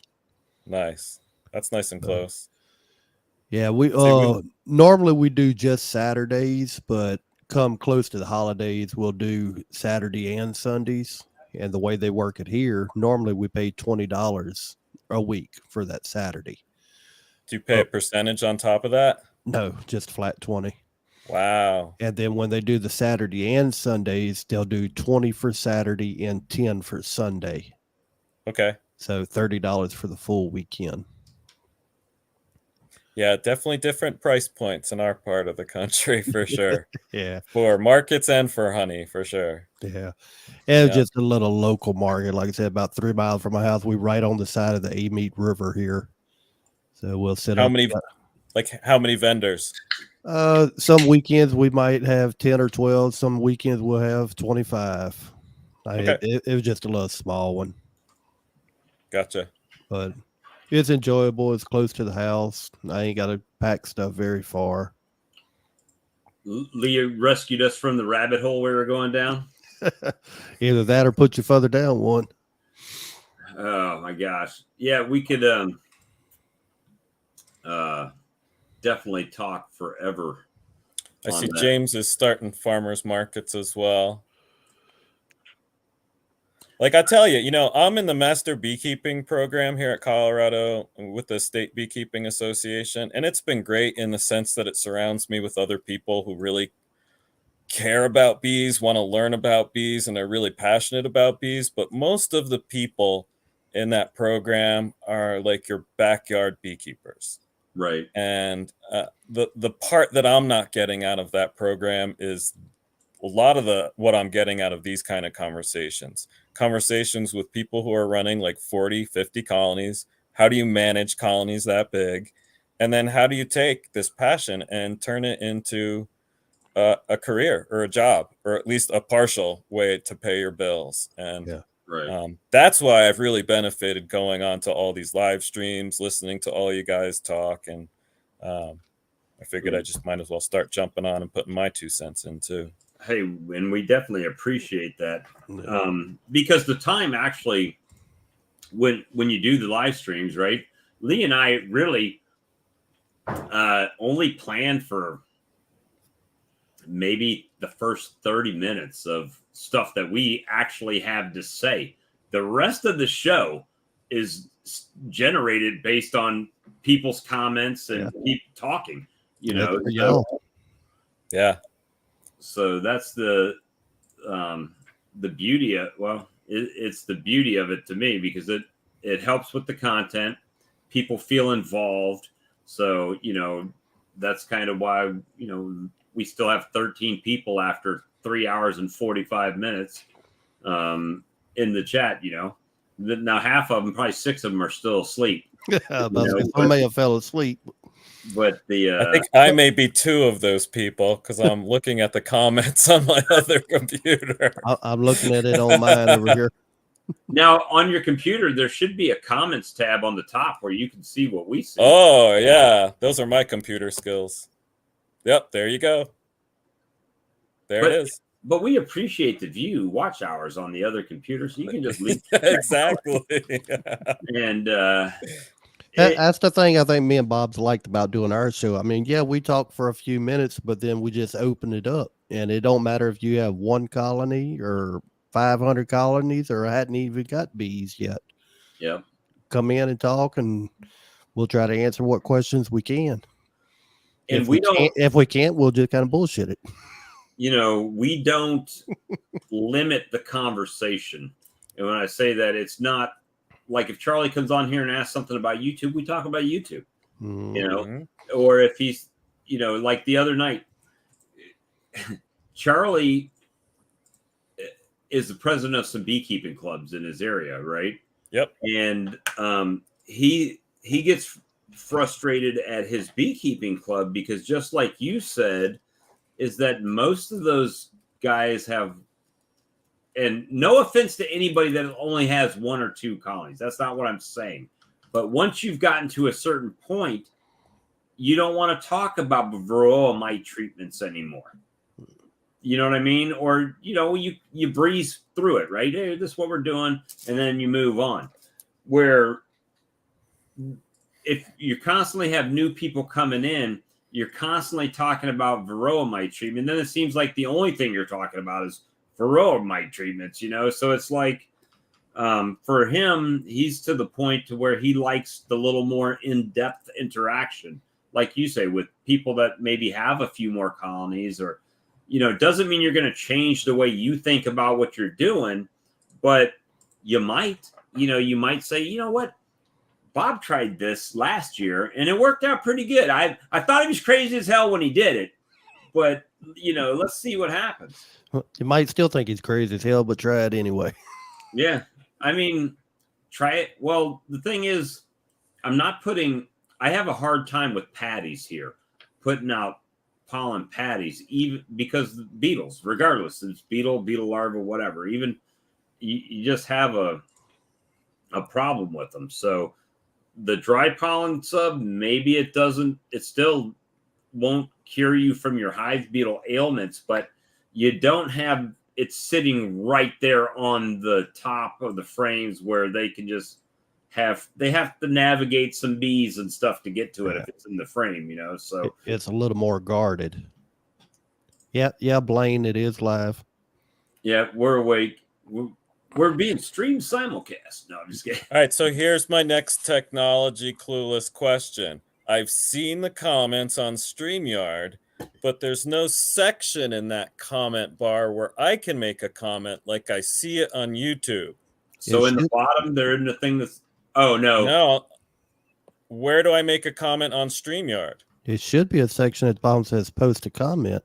No, that's for us though. But like, even when let's say we're on my channel right now. If Lee types in the post a comment, it shows up like I posted a comment. That's right, because we're both admins. You'll probably still have to comment on your YouTube screen. Okay. Just want to make sure I'm not seeing something that's not. Which is kind of dumb. You think they would let you. I mean, if you're streaming it, yeah.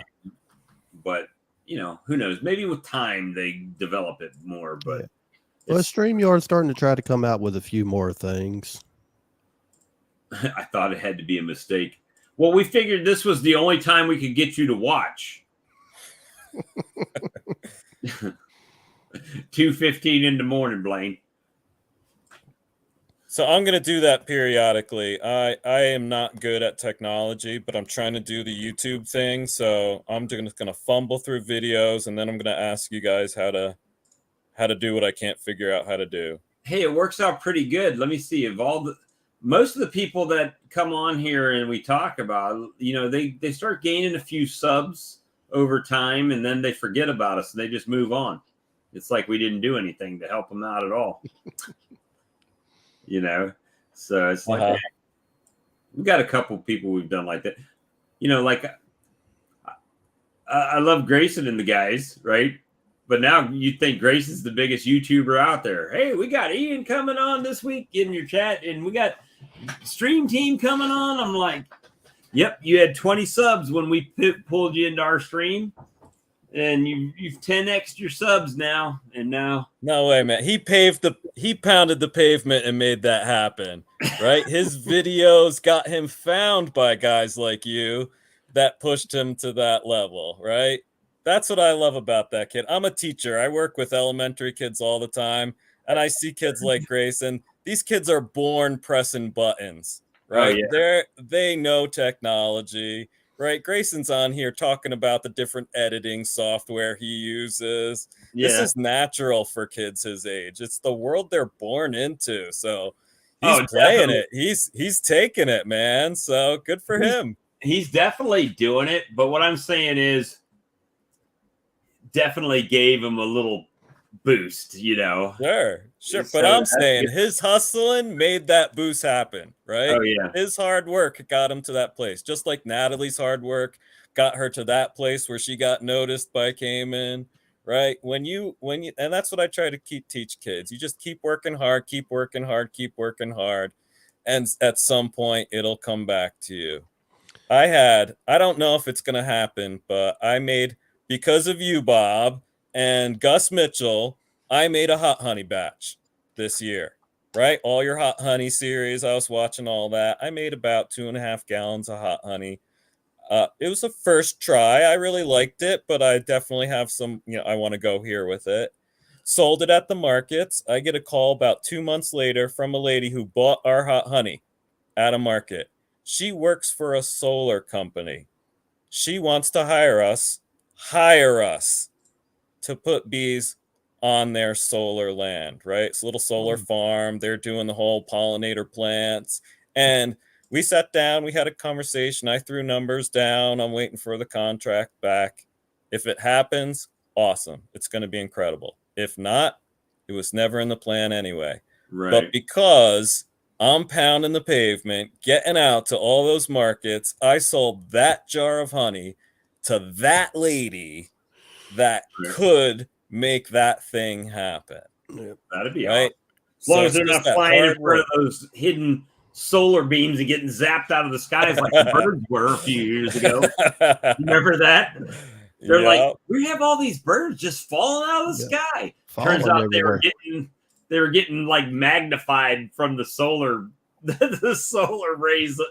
I guess they were using mirrors to redirect the solar to that main tower.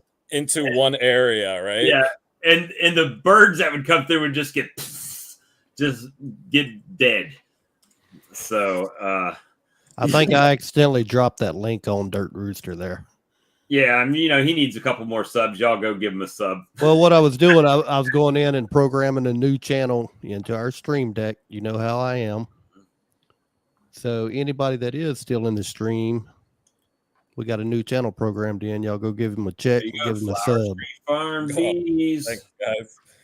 Hey, I apologize already. Matter of fact, I just learned today that you should hold your camera landscape when doing a YouTube short. That's where I'm at. Yeah. Well, see, when I held mine landscape, it's still like wanted to turn the damn short sideways. Maybe Well, I need. Well, on shorts, I believe it is more of a vertical video. Now, on like a regular full YouTube video, then you would go to landscape. See, there you go. It'll take me forever to learn that. Hey, Rick. Hey, what's going on? I want to tell Bob and Lee, you guys were both right about putting too much peppermint in there. I've cut back on that a big amount, and it's helped a bunch. Yep. They ain't trying to abscond out of there too much now. Well, they were going to, but I threw that peppermint out of the feeders, so they're still in there. That's good. Because it was the top feeders, so it's just the scent of it. They wouldn't go up and eat it. And I think if I would have left it on there, they probably would have absconded. So anyway, I threw it off and put fondant on them. So, and I closed them up. They're done for the winter, or that basically a month or two. Hey, Brian, how do you like lice and nuke? Huh? The 6-frame lice and nuke? I'm looking at your overwinter you got there. Is it the blue one? Blue one, yeah.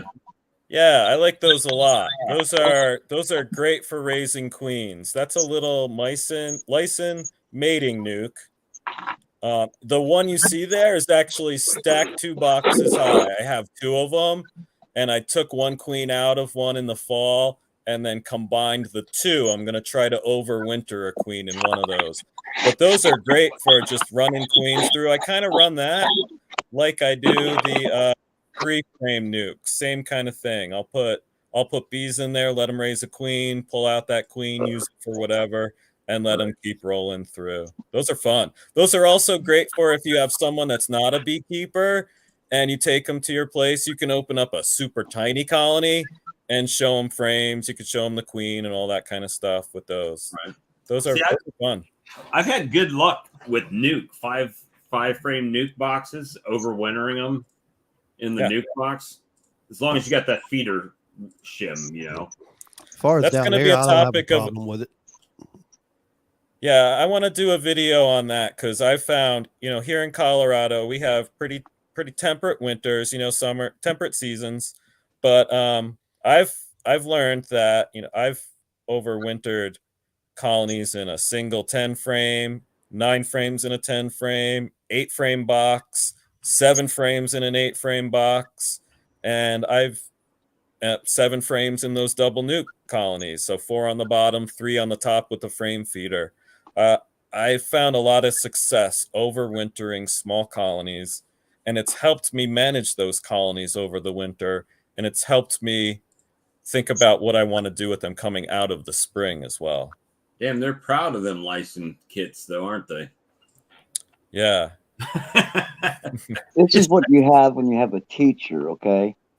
I'm not a teacher, so I have to teach myself by making mistakes. And that's what I did the first year. That's how I learned. It happened. I'm still learning from making mistakes. I'm not going big like Bob and Lee. They're already, 50. I don't know how many they have.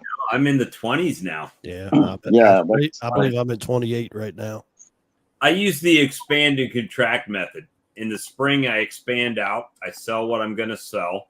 I pick hopefully the best queens, and then I combine the colonies back together, and overwin them, hopefully stronger, and then in the spring split them back out again. And that way, I always technically should have equipment and don't have to constantly just keep expanding equipment.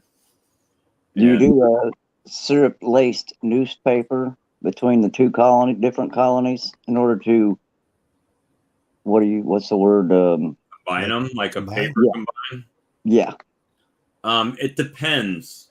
If one's queenless and one's not, then no.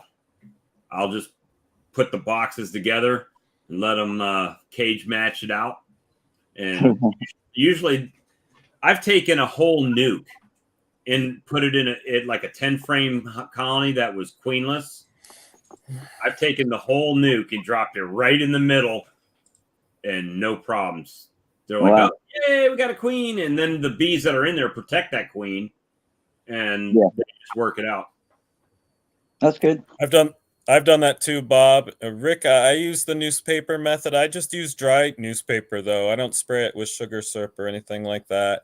You do have to think about the size of the two colonies. Like if you have a large queen-right colony and you're combining a small queenless colony, that's really easy to do without newspaper, like Bob's saying. However, if you have a small queen-right colony and a large queenless population, then I would definitely recommend using that newspaper to give them time, give that larger population time to get used to that queen's pheromones.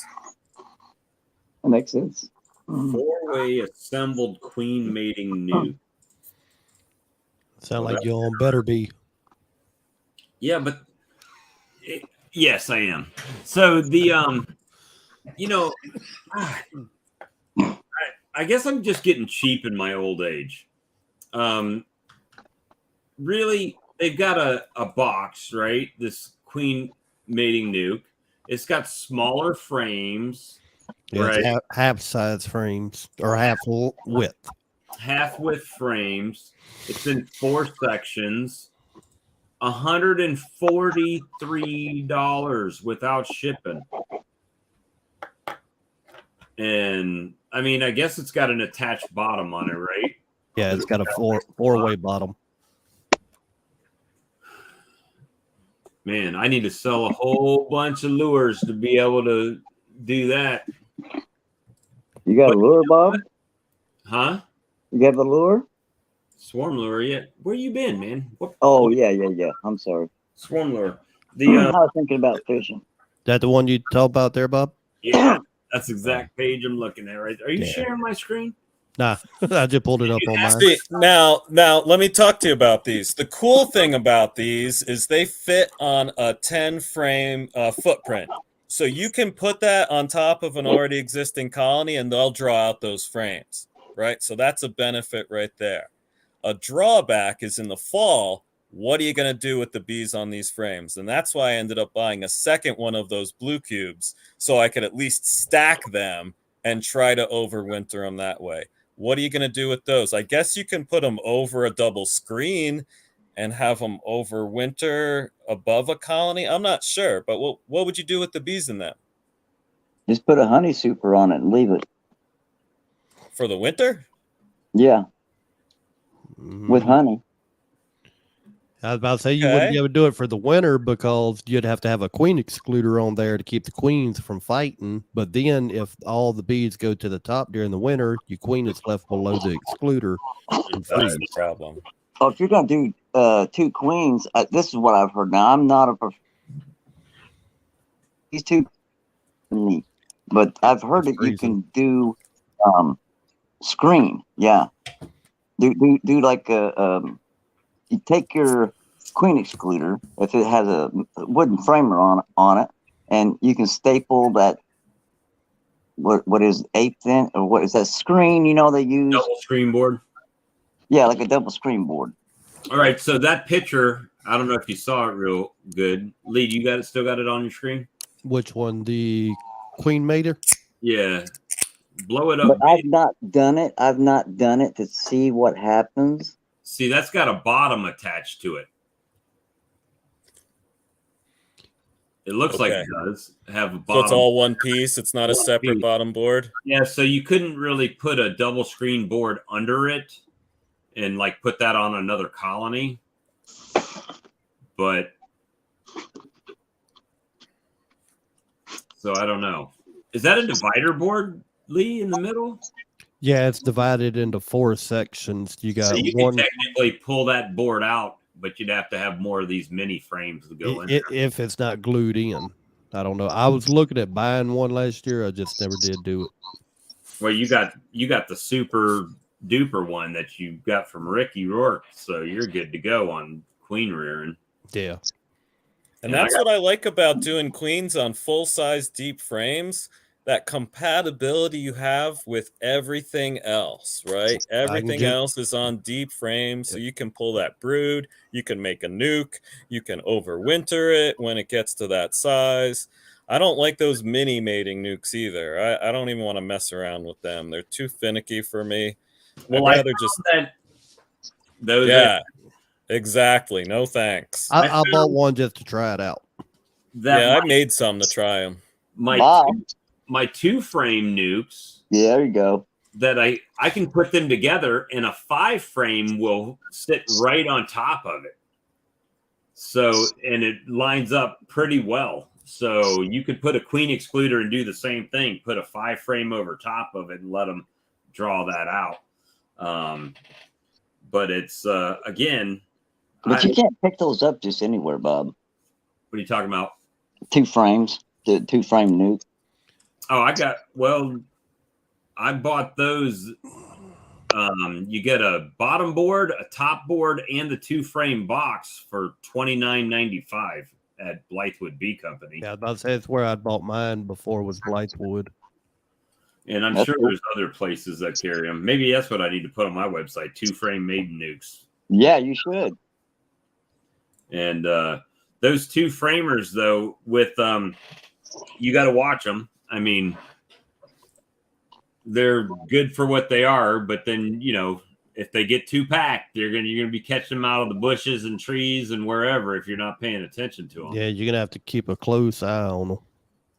Oh, they went up $8-9 on those things. Yeah, hey, $37.95 now. When I bought mine, they were $29.95, and I bought 30 of them, so that was a grand, bam, right there. So, trying to work a cold out there, Lee. Sounds like you got a cold. Yeah, I've had the flu all week. He needs to hit that bottle of hot honey he's got back there. So, Brian, with your hot honey, did you do dry peppers or wet peppers? Both. Okay. Yep. So what I did, the first batch was only wet pepper when I did it, and the moisture content was too high. And I told people to use it quick because I didn't know how the fermentation process would work on it. Yep. The second one, I also used fresh peppers, but the difference was I started with a small batch, let all the capsaicin go on, which thinned it out, right? The moisture content was high, but then I mixed that in with more honey to bring the moisture content down over the whole batch. Yep. And that worked really well. I mean, that's what Lee's got there. And it gives you a nice heat. And of course, that depends on the peppers you use, but back there on the shelf. And I actually, Mike gave me a good idea too. So once I just take a little small teaspoon and put a little bit of the peppers that are left over in the jar as some garnish. Yeah, I like that touch. That's a neat touch. And, I'm not using any big high class bottles or anything like that. They're just squeeze bottles. But what I also found is when people buy my honey that aren't local, right? Like they go to Etsy and buy it, that if they order pint jars, the shipping is much higher because of the weight of the glasses. Nobody ever orders one jar. They always order. I had a guy in Maryland order 8 pint jars of honey at one time. And I sent it to him, and I sent him some, and I sent some to Illinois, and always one. For some reason, one pint breaks. And good thing I had them all bubble wrapped. But one breaks, and then I end up having to send them out a separate one. So I end up paying twice as much shipping. You got offering a gallon.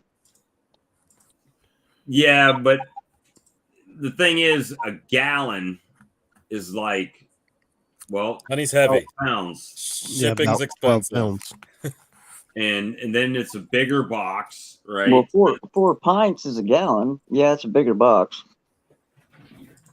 Well, 4 pints is 5 pounds, right?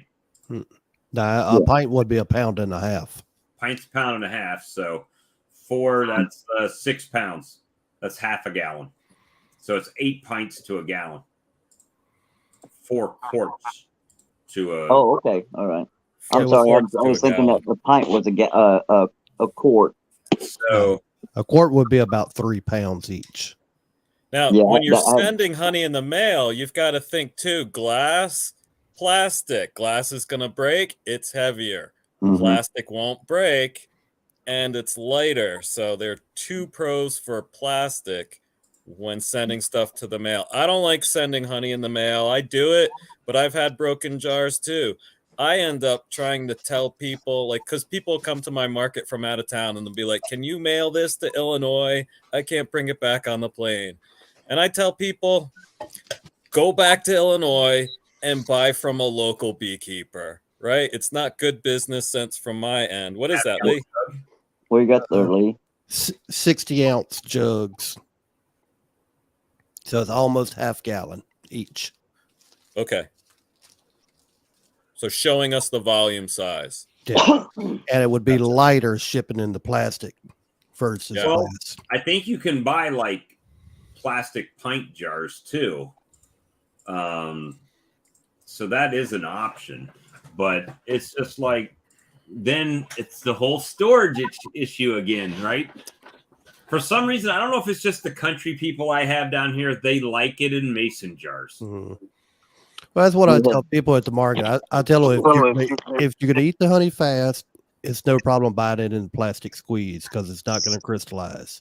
Mhm. But if you're buying a pound, 2 pound, 3 pounds at a time, and you don't eat it fast, you want it in glass. That way, if it does crystallize, you can place that in warm water, decrystallize it, not having to worry about melting the plastic. And I'm going to tell you what, even using the incubator in the plastic, it doesn't like to decrystallize that fast. You have to constantly turn it and shake it and try to fix it. But if I put a pint jar in there, I don't know if it's just that the heat distributes more evenly with the glass and it helps it out, but it seems to work better. The other option is just don't bottle it until you're ready to sell it. I've got 2 honeys sitting here next to me in my little sample jars that I used to take to the farmer's market from last year. One of them from spring, one of them's from summer of last year now. The spring honey, solid crystallized. My fall honey, it's still liquid. See, mine's just the opposite. My spring honey does not crystallize, and my fall honey tends to want to crystallize more.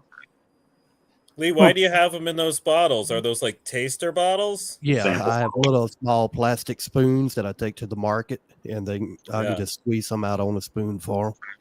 Okay, thank you. I do that with my hot honey. Like I always have one that's open, a squeeze bottle. Yeah, I just serve straight out of the jar. You'd be like, here, just try it.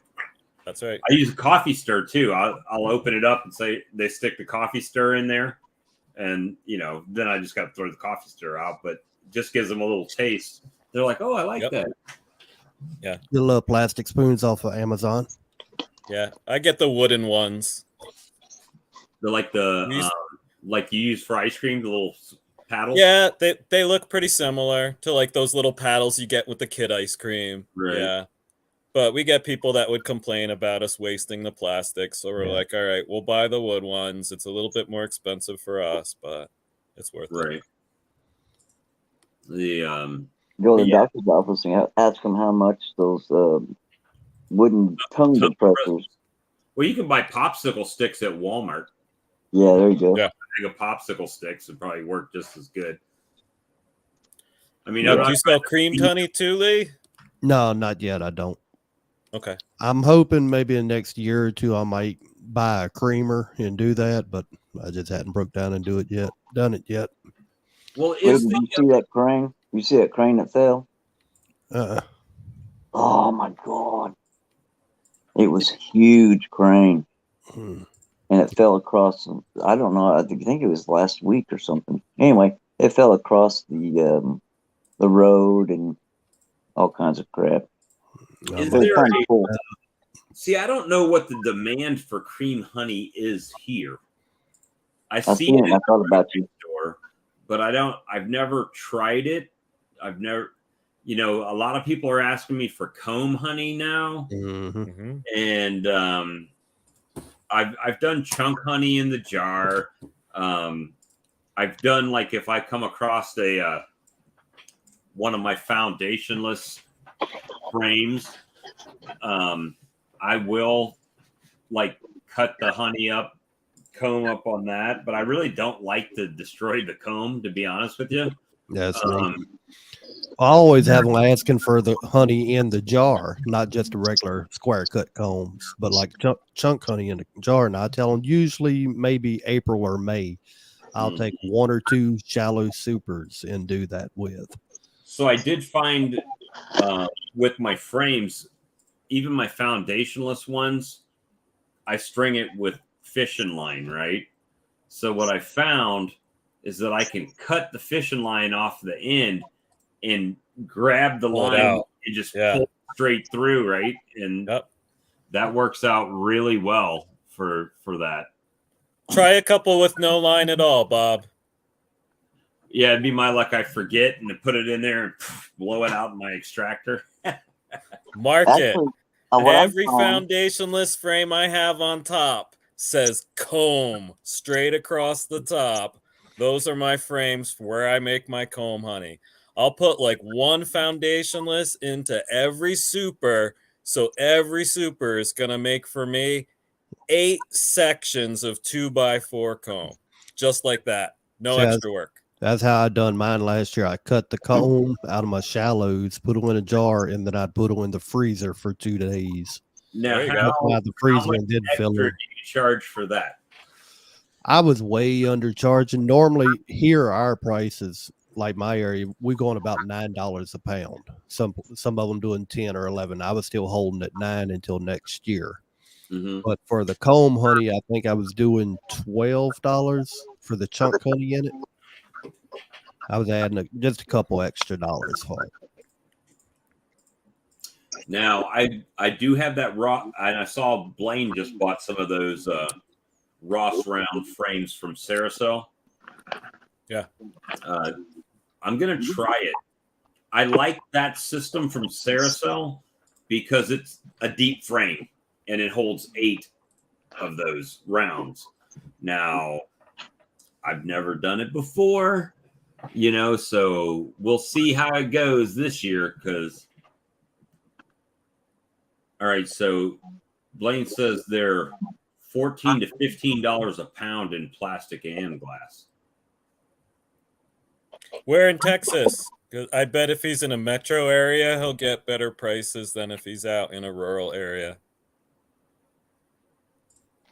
You talk about like the Saracel comb rounds that we done the giveaway with. Yep, those right there. And that comes with the wax foundation too, the thin wax foundation for $19.95. I mean, it's $20. You get all the rings, but you don't get the covers to go on the end, so you have to buy covers for them and the tape to go around the outside. But I figured, I don't know what the desire is. I don't know if how many I need. I really should buy probably at least one for each one of my. Oh, did you buy some, Lee? Nah, that was when we done the giveaway. Oh, you bought the rings. Yeah, they had some extra rings and labels that go around it that say comb honey. Right. That'd be cool. So Blaine, I got your address. Those will be coming to you.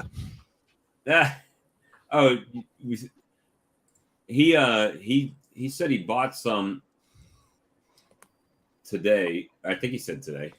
Saw it a little bit earlier in his comments. He'll have some extra labels and the covers that go on them. And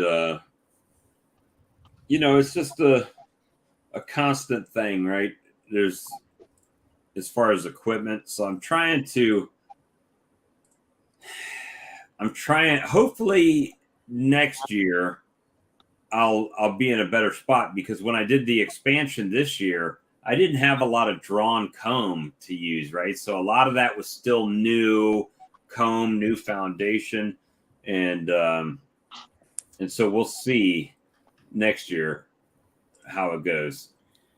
I've been in a place where I've got my deep comb pretty drawn out and a system for building out more, but I was struggling with my medium drawn frames. Mm-hmm. I only had like 2 boxes worth of drawn comb per honey production colony, and I run 8 frame colonies, so I'm still working on building up my medium comb to the point where I can just produce honey. So that's been part of my growth process.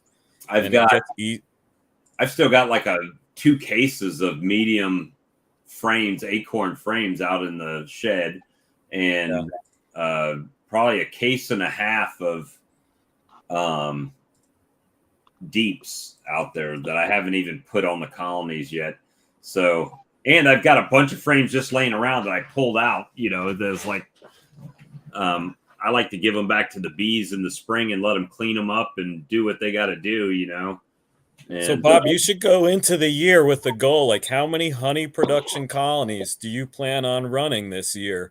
Don't let your splitting and your queen rearing get in the way of that, right? Because you get excited and you have all the fun, but then you forget the honey that you're going to want in August and September. Well, I've got 20 colonies, over 20 colonies that could produce right now. Right. So I've contemplated buying nukes or packages or something to do an expansion. Maybe like I've got Carnies and Italians now, maybe a third line, a breed out there.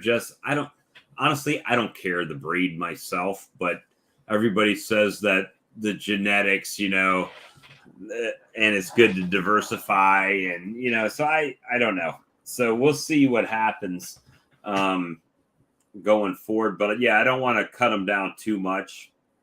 I'd rather probably first thing in the spring, I'll probably just split the 2 framers to start generating queens, and then let them build up in 2 frames, put 2 over 2.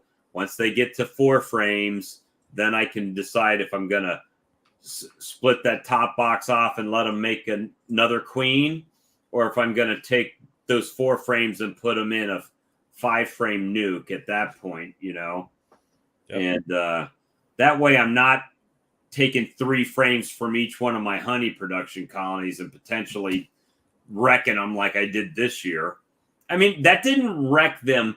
If the first splits would have made it, I would have been all right. But the fact was I had to split again, right, which is what set me back so far.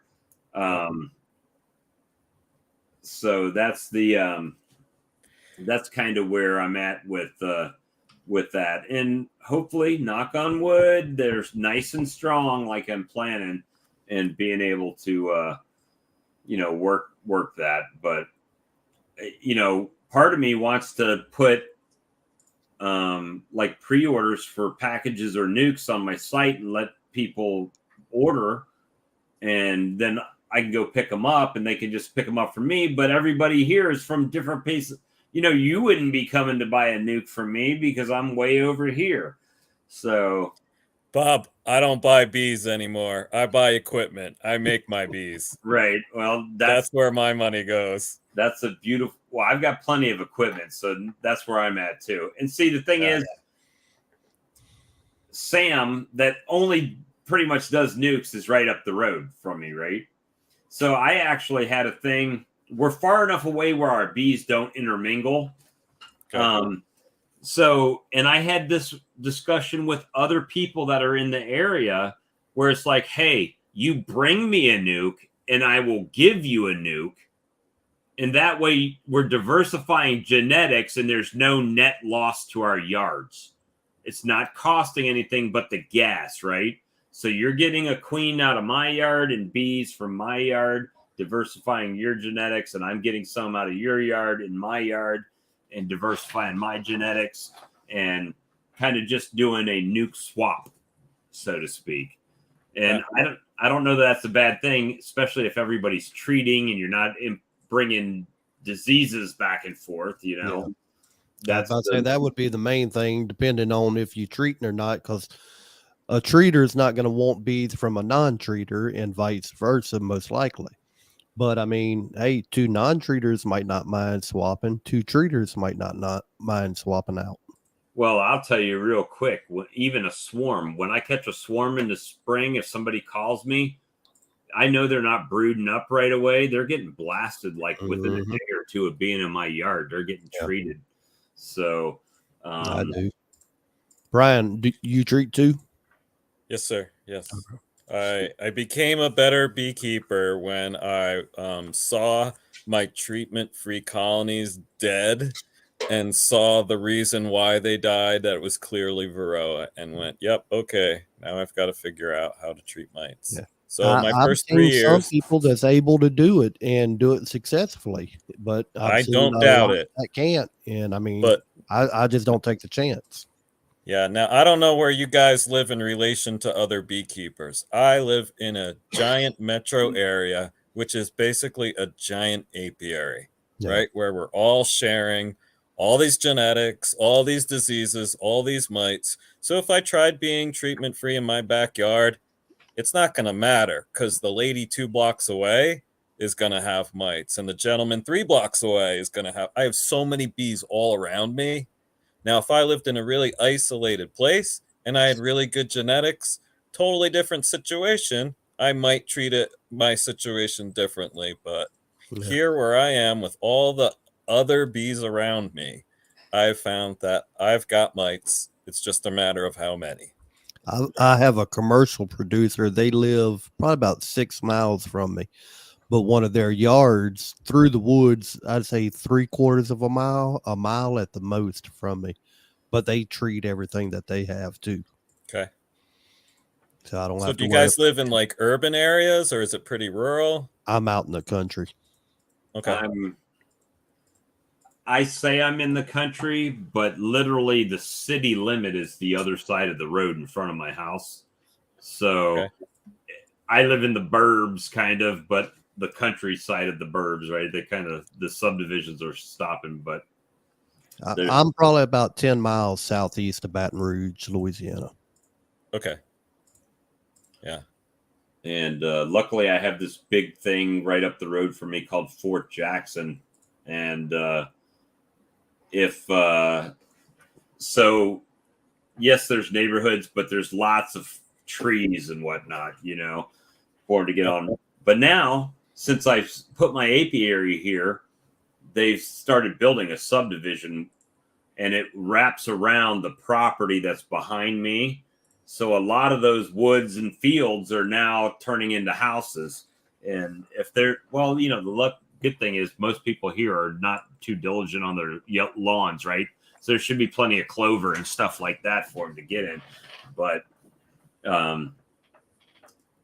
you know, it's still not the same as having a big field over there that they're planting every year or something like that. And Bob, you talked about genetics and wanting to get different genetic lines in your apiary. Most of my apiary has been built by swarms I've caught here in the Denver area. Colorado, the State Beekeeping Association, has created what's called a swarm hotline where they have a dispatch system. So there's someone in charge of that system who sends out swarm calls from any Joe Public, calls the swarm hotline. It goes to the main person, gets sent out to a dispatcher that's in charge of a certain area. And then that dispatcher sends out that information to folks like me who go and catch the swarms. So I don't know my Well- genetics. I basically have mutts. I have no idea. There are times where I see a bee tree and I'm like, yep, that's the tree it swarmed from. But I don't know how those bees got in that tree. Could have been someone's backyard colony that swarmed prior April and just took house in that tree. So I've got a lot of mixed genetics. I just call mine Rocky Mountain mutts. I don't know. I've got I get a lot of calls because of my honey customers, right? And if somebody's posted on Facebook, they're saying call this guy, and I get that call, or they call the beekeeping supply store, and then they call me and say, hey, this person called over there, and that's the same thing with the queens last year. If someone called the beekeeping supply store and needed a queen, well, they'd give them my number. But now they're mad at me for my swarm lure, so they may not do that anymore. I don't know. Man, I lost that one. Nah, Brian, you were saying Rocky Mountain area, so I was going to bring this up for you. Here's a picture I done a couple of years back when I went through a Rocky Mountain National Park. Nice. A lot of people don't realize the scale of it until you see. I don't know if you can see my mouse moving right there. I see it. Yep. If I click there, that's an actual road way down there with cars on it. Compared to the size of the mountains. It's a beautiful part of our country, man. The Rocky Mountains are incredible. I enjoyed it. And Brian, so you do teach school still yet? Yeah, I'm a halftime teacher right now, so I teach halftime. So in the afternoons, I go in at 11:45 and I'm done at 3:30. And it's been my career. I was a classroom teacher for almost 20 years. So right now what I'm doing is teaching third grade math. So I teach third grade math and then third grade math to a different group. And then I've got another hour in my schedule. So I help out the fourth and fifth grade classes with whatever. Well, so it took gotcha. But it's one of those things where it took I was a full-time elementary teacher teaching 8 different lessons a day, planning 8 different lessons. Right. Now I teach math twice. So I can do it in my sleep pretty much. I actually, for the last 2 years, I have a school that calls me and I go give a lesson on beekeeping, well, bees and beekeeping over there. So, good night, I do that too. Good night, James. And James. I've got an observation hive nuke. And matter of fact, that'll probably be one of the ones that I populate early. So when they call me, I can take it out there and talk to the 4th graders about bees, And Lee, do you use a observation hive at the market? Nah, not yet. I've got one, but I've never brought it down there yet. That will sell you some honey too, man. Really? I take a 1-frame observation hive. People that would walk right by your booth will stop. Look at the observation hive. Stop. What you want to do is you want to stop people and get them to come in. Yeah. Then you can sell them stuff. Yeah. You're not going to sell them stuff if they never stop. Well, the good thing is about down there, everybody that works there or has their own little booth set up, one of them might sell this, one of them sells that. Well, one of them that does breads, she's like, oh, bread's good with honey on it. The honey guy's right over there. That's right. So, I mean, everybody we have a lady to me. We have a lady who makes candy, kitchen made candy, beautiful stuff. And she started buying our honey to use in one of her products. And we met her at a market. We do similar markets. So we push people her way. She pushes people our way. And then, we advertise for them and everything too. And they do the same for us. It's awesome. Good. A little co-oping. Yeah. With that observation hive, man, you can teach so many people with an observation hive. We just have a 1-frame observation hive. I bring an old queen. I keep an old queen around, like one of those queens that comes out of spring and does nothing. I'll keep her around. That's my market queen. I've found that older queens, they don't like the way my observation works is that it's like wood all around the frame and then plexiglass. So the queen can hide up in the top part behind the wood. She often prefers the dark. But those older queens, I think they've gotten used to, or they're not as photosensitive anymore. So those older queens will spend the whole day out on the frame. So you get little kids be like, where's the blue dot? Can you find the blue dot? There it is. That's the queen. And then you can have this whole conversation about bee biology while my wife is over there selling the mom or dad whatever they're buying while I'm talking to the kids. Oh, would you like to buy a honey straw? That's right. We got honey sticks as well. Yep. We have these little baby bees that kids can buy. It's all those different price points. There you go, Lee. That's about how I'm set up now. Okay. But I See got your one candles table with my there. honey and all on it, one with some of my candles and my lip balm, and then just my cash Nice. box and the bags Yeah. on another. And you got the banner in the back. Nice. I need to do that. We've got a big flea markets here. We got 2 of them. And I think they charge you, I want to say it's like $20 or $40 for the weekend or something like that for a table. But they also have this one flea market literally has like little storefronts that you can rent for the whole month and just leave your stuff in there locked in. We have a flea market like that here, but it's done over the years. It's kind of went downhill. So a lot of people don't go there anymore. Right. Well, what I'm finding with our flea market is we get a lot of the, how should I say, illegals, I guess is the best way. That's what I was thinking on ours. That they do a lot of, I mean, there's produce out there. I mean, it's a lot of people that go there still yet, you know.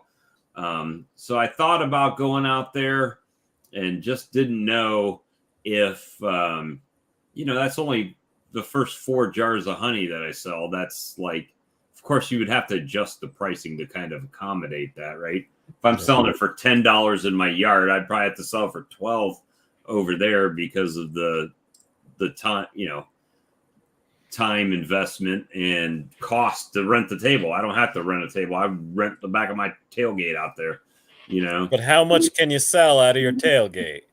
You're paying for a captive audience going to that flea market. You're not going to get hundreds of people going by your front yard looking to buy something. You'll get hundreds of people at that flea market. So that $20, I'm arguing you're going to get your money's worth for $20.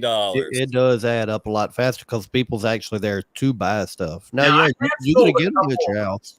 I have sold a couple $100 worth of honey at my house on the weekend without doing that. Nice. But, you know, definitely would probably be better at a flea market or the farmer's market or something. And have you seen Bruce's self-serve box, his self-serve station? I couldn't do that here. Yeah, I wouldn't even try it here where I'm at.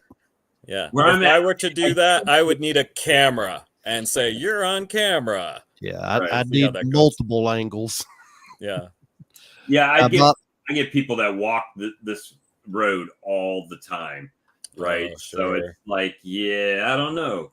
But hey, maybe Larabi's... That's called a crime of opportunity, Bob. Maybe the Larabi's vending machine might work. Have you seen his honey vending machine? That did sound like a good idea. It's basically a snack machine with the coils. And he just puts his bottle of honey in there. And they can just buy the honey and it just dispenses the honey into the bottom and you just grab it and take it out. Like out front of his house or in his shop? Think he's got his in a flea market, set up in a flea market. So he just goes and fills up the machine. And they can just use their debit card or whatever. Now, Bob, I would spend $1,000 on the machine. I did get these in the other day. Oh, you got the new labels? Yeah, I still ain't real big on them. They look good, but about the same thing as the clear ones. If I rub on, like where it says raw honey, if I rub it just a little bit, it does start rubbing off. Look at those labels where it's clear label, right? And you peel the back off, you stick it on the front, and it leaves the letters and all on the bottle, and then you peel the front piece off. So all it is the letters on the bottle itself. Yeah. I need to check into something because I just ordered 250 of those gold foil ones, and I'm still not really satisfied with the quality of it. Well, I think that has to do with the paper, because some of the labels like this that I bought for the swarm lure, right? Mm. It's like a waterproof, oil proof. Yeah, that's what I'm going to probably have to end up going to, even if they ain't on rolls. I'm going to have to do something because these I'm getting from Better Be. I like the quality of the way they look, but they're just not durable enough. You know, I Right. see Texas is showing us another strategy for getting people to slow down. Like on a cold day, make your booth hot. On a hot day, make your booth cool. Have those bucket misters. Do you know what I'm talking about? I Little got one. Homer bucket with those misters. When it is 95 degrees, people are going to stop at your booth just because of that mister. And I then got the sell little ice cold Ryobi water fan there. that connects to the 5-gallon bucket with a tube that goes down in it, and it pumps the mist out. Yeah. You could As always, far as label, yeah, go ahead, Bob. I was going to say, you could always put ice cold bottles of water there for $1. Yeah. We had one lady do that at a market. Just she was selling like artwork, but she had a cooler full of like $2 Cokes. Right? So instead of standing on a half an hour line at one of the food trucks, you could just get a $2 Coke from her right there. It was a great little add-on for her. Some people will put like dog watering bowls out. So if people are there with their dogs, that's a way to get the dog to slow down. People even have like dog treats to Yeah, get people to I've seen slow them do the down with dog their treat. pets too. You see that? Texas said. I Yeah, give my about Sheet the labels. labels. Yeah, I started that. I'm gonna have to check them out. I found that the glossy labels are really what we need. We've had products that we've had to throw out just because the label got old and junky looking, and like, who's going to buy this because the label looks like crap. Yep. All those like non-glossy ones, if you have any oil-based products, they're going to get stained immediately. So any sort of lip balm, salve, lotion bar like that, as soon as it gets stained, it just looks like crap. So we found that paying extra money for those waterproof kind of labels is really worth it. Yeah, that's what I'm gonna have to go to, waterproof or something, because like I said, whether it's the clear label or the gold foil, just rubbing them a little bit, they just start rubbing off. And you want it to look really nice. You Yeah. don't want it to look faded. I mean, I've noticed over time, over the last couple of years, they'll rub off a little here, a little there. But it didn't really hit me until I think it was last week. Mr. Ed was doing a live video, and he was showing a bottle of my honey that I gave him just, a month and a half ago when we went on the fishing trip. And it's like you could barely see any of the label left. And I'm like, nah, it's time to do something different. Yeah. That's why I ordered the gold foil ones, but they seem to want to do the same thing. So I'm trying to see where like is we were talking about the other day, Bob, even if it ain't on a roll, I may just have to go to something that's individual stickers or a page. I was trying to see, this place was trying to tell me about their labels, but now I'm trying to see where their labels are on here. Closures. They also sell honey bottles, plastic honey bottles. That's the place that I get my bottles for my lure from. And I called them up, and they ended up giving me better pricing because I kind of complained at them. But let's see. We get our labels from Avery. We've created all of our labels. We print them out or get them printed on sheets like this. So this is one of our bombs. We make like 5 different bombs. This is one of the front stickers. And then a back sticker has the ingredients on it. We have our honey labels. Same thing on sheets.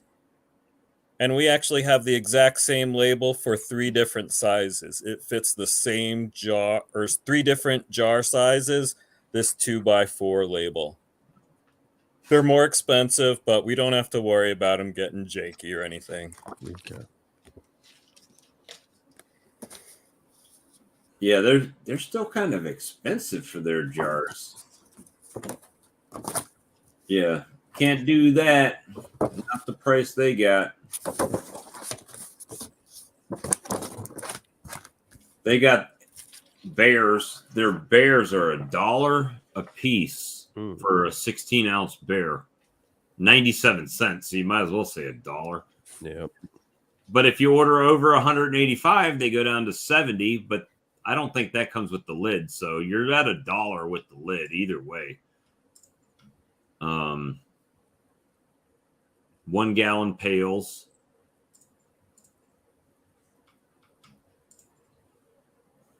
And that's kind of the math I'm trying to do with the Hive Life conference. We're flying in and then driving a rental car back.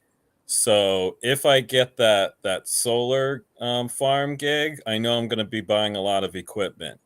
But if we don't, I'm going to be thinking to myself, what's the heaviest item that I can buy there that I don't have to buy that gets mailed to me so I can save money on shipping? Because that's probably where we're going to save the most money as opposed to like 10% off of this product. Yeah. So that's when you get into honey extractors and stuff like that, when you're looking at that real weight for shipping. Yeah. I know my 20 frame Daydan extractor, I think it was like $214 just for the shipping on it. Yeah. So let me tell you this story. I tried at the beginning of this year, around May, to buy 2 pieces of equipment from Better Bee, straight from myself. I was going to get the uncapping tank, the 1,000 millimeter, and the bottling tank. I put the order in and it says, we'll call you back to talk shipping. I get a call back from someone at Better Bee apologetically telling me that shipping was going to be $1,000. So I said, no thanks. No. And I don't know why, but it took me all season to finally call a beekeeping store down in Colorado Springs, which is about an hour and a half from me, which is actually a Better Bee dealer. I ended up buying those 2 pieces of equipment through them. They got my business from me, so they probably made some money. I didn't pay anywhere near the shipping that I was going to have to pay directly What's as a the name of that store? It's Rocky Mountain Bee Supply in Colorado Springs.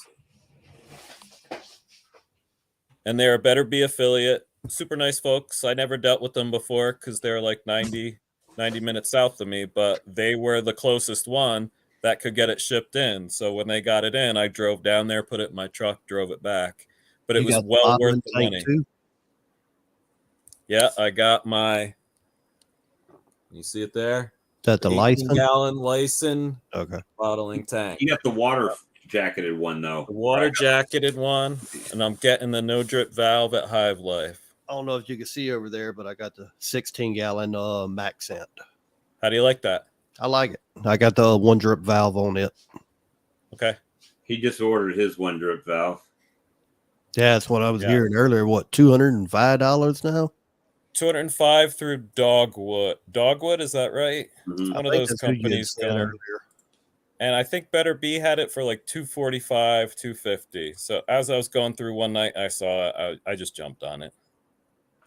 See if I can find it. And see, I bet you they sell Swarm Commander. Yeah, on Better Bee, they're wanting $269 for the 1 drip valve now. Yep. So that's why I felt like that. But I find when you let off the handle, after a few seconds, you're going to get that last drip. But if you let off the handle and then just take your jar, your container you put in it, and rub it across that valve, you won't have no drip then. See, what I do is I'll take my jar it, like bottle it, and then I'll drop it down. I've got a little level right here. So I'll just put it down. So any drip is going to go into that while I'm grabbing my next jar. I fill up my next jar. That bottom jar then gets moved aside. The jar in my hand becomes the bottom jar. So I always have a drip jar, and I'm always constantly moving. So I just have a 5-gallon bucket sitting under mine. So every now and then I'll forget to wipe it, and I'll get 1 drip on it. I'll wipe it up. Always keep the blue paper towels laying around that are real thick. There you go. Blaine, you just need to order the valve I've got. Hook it to your compressor. Step on the pedal. Psh, psh. Put the compressor in the office here, huh? Yes, sir. All right, gentlemen, I've got a market tomorrow. You mean today? Yeah, exactly. So I'm gonna get going. Again, awesome chat. Yeah, man. We've only been on like 5 hours. We still got 8 dedicated people out there. I'm coming home from the market and I'm like, oh, look, Bob's on. I know what I'm doing tonight. And here I still am. Good luck with the market today. Yeah, thanks, guys. All right. I'll probably hop on Tuesday. I'll see you guys then. All right, man. We'll talk to you later. Yeah, take it easy. Well, Lee, I'm glad you joined us. Yeah, I'm surprised I ain't passed out yet. I took my sleep medicine and NyQuil a couple hours ago. Yeah, I'm gonna head out, and my wife was giving me the evil eye a little while ago when she went to bed. So, yeah, go take my sleep medicine. Right. That Colorado sleep medicine. Good night, Lee. Good night. Have a good one. All right, we'll talk to y'all later. We'll see you Tuesday for sure. And Lee, thanks again, and we'll talk to you later. Oh yeah, y'all take it easy. Good night. Good night.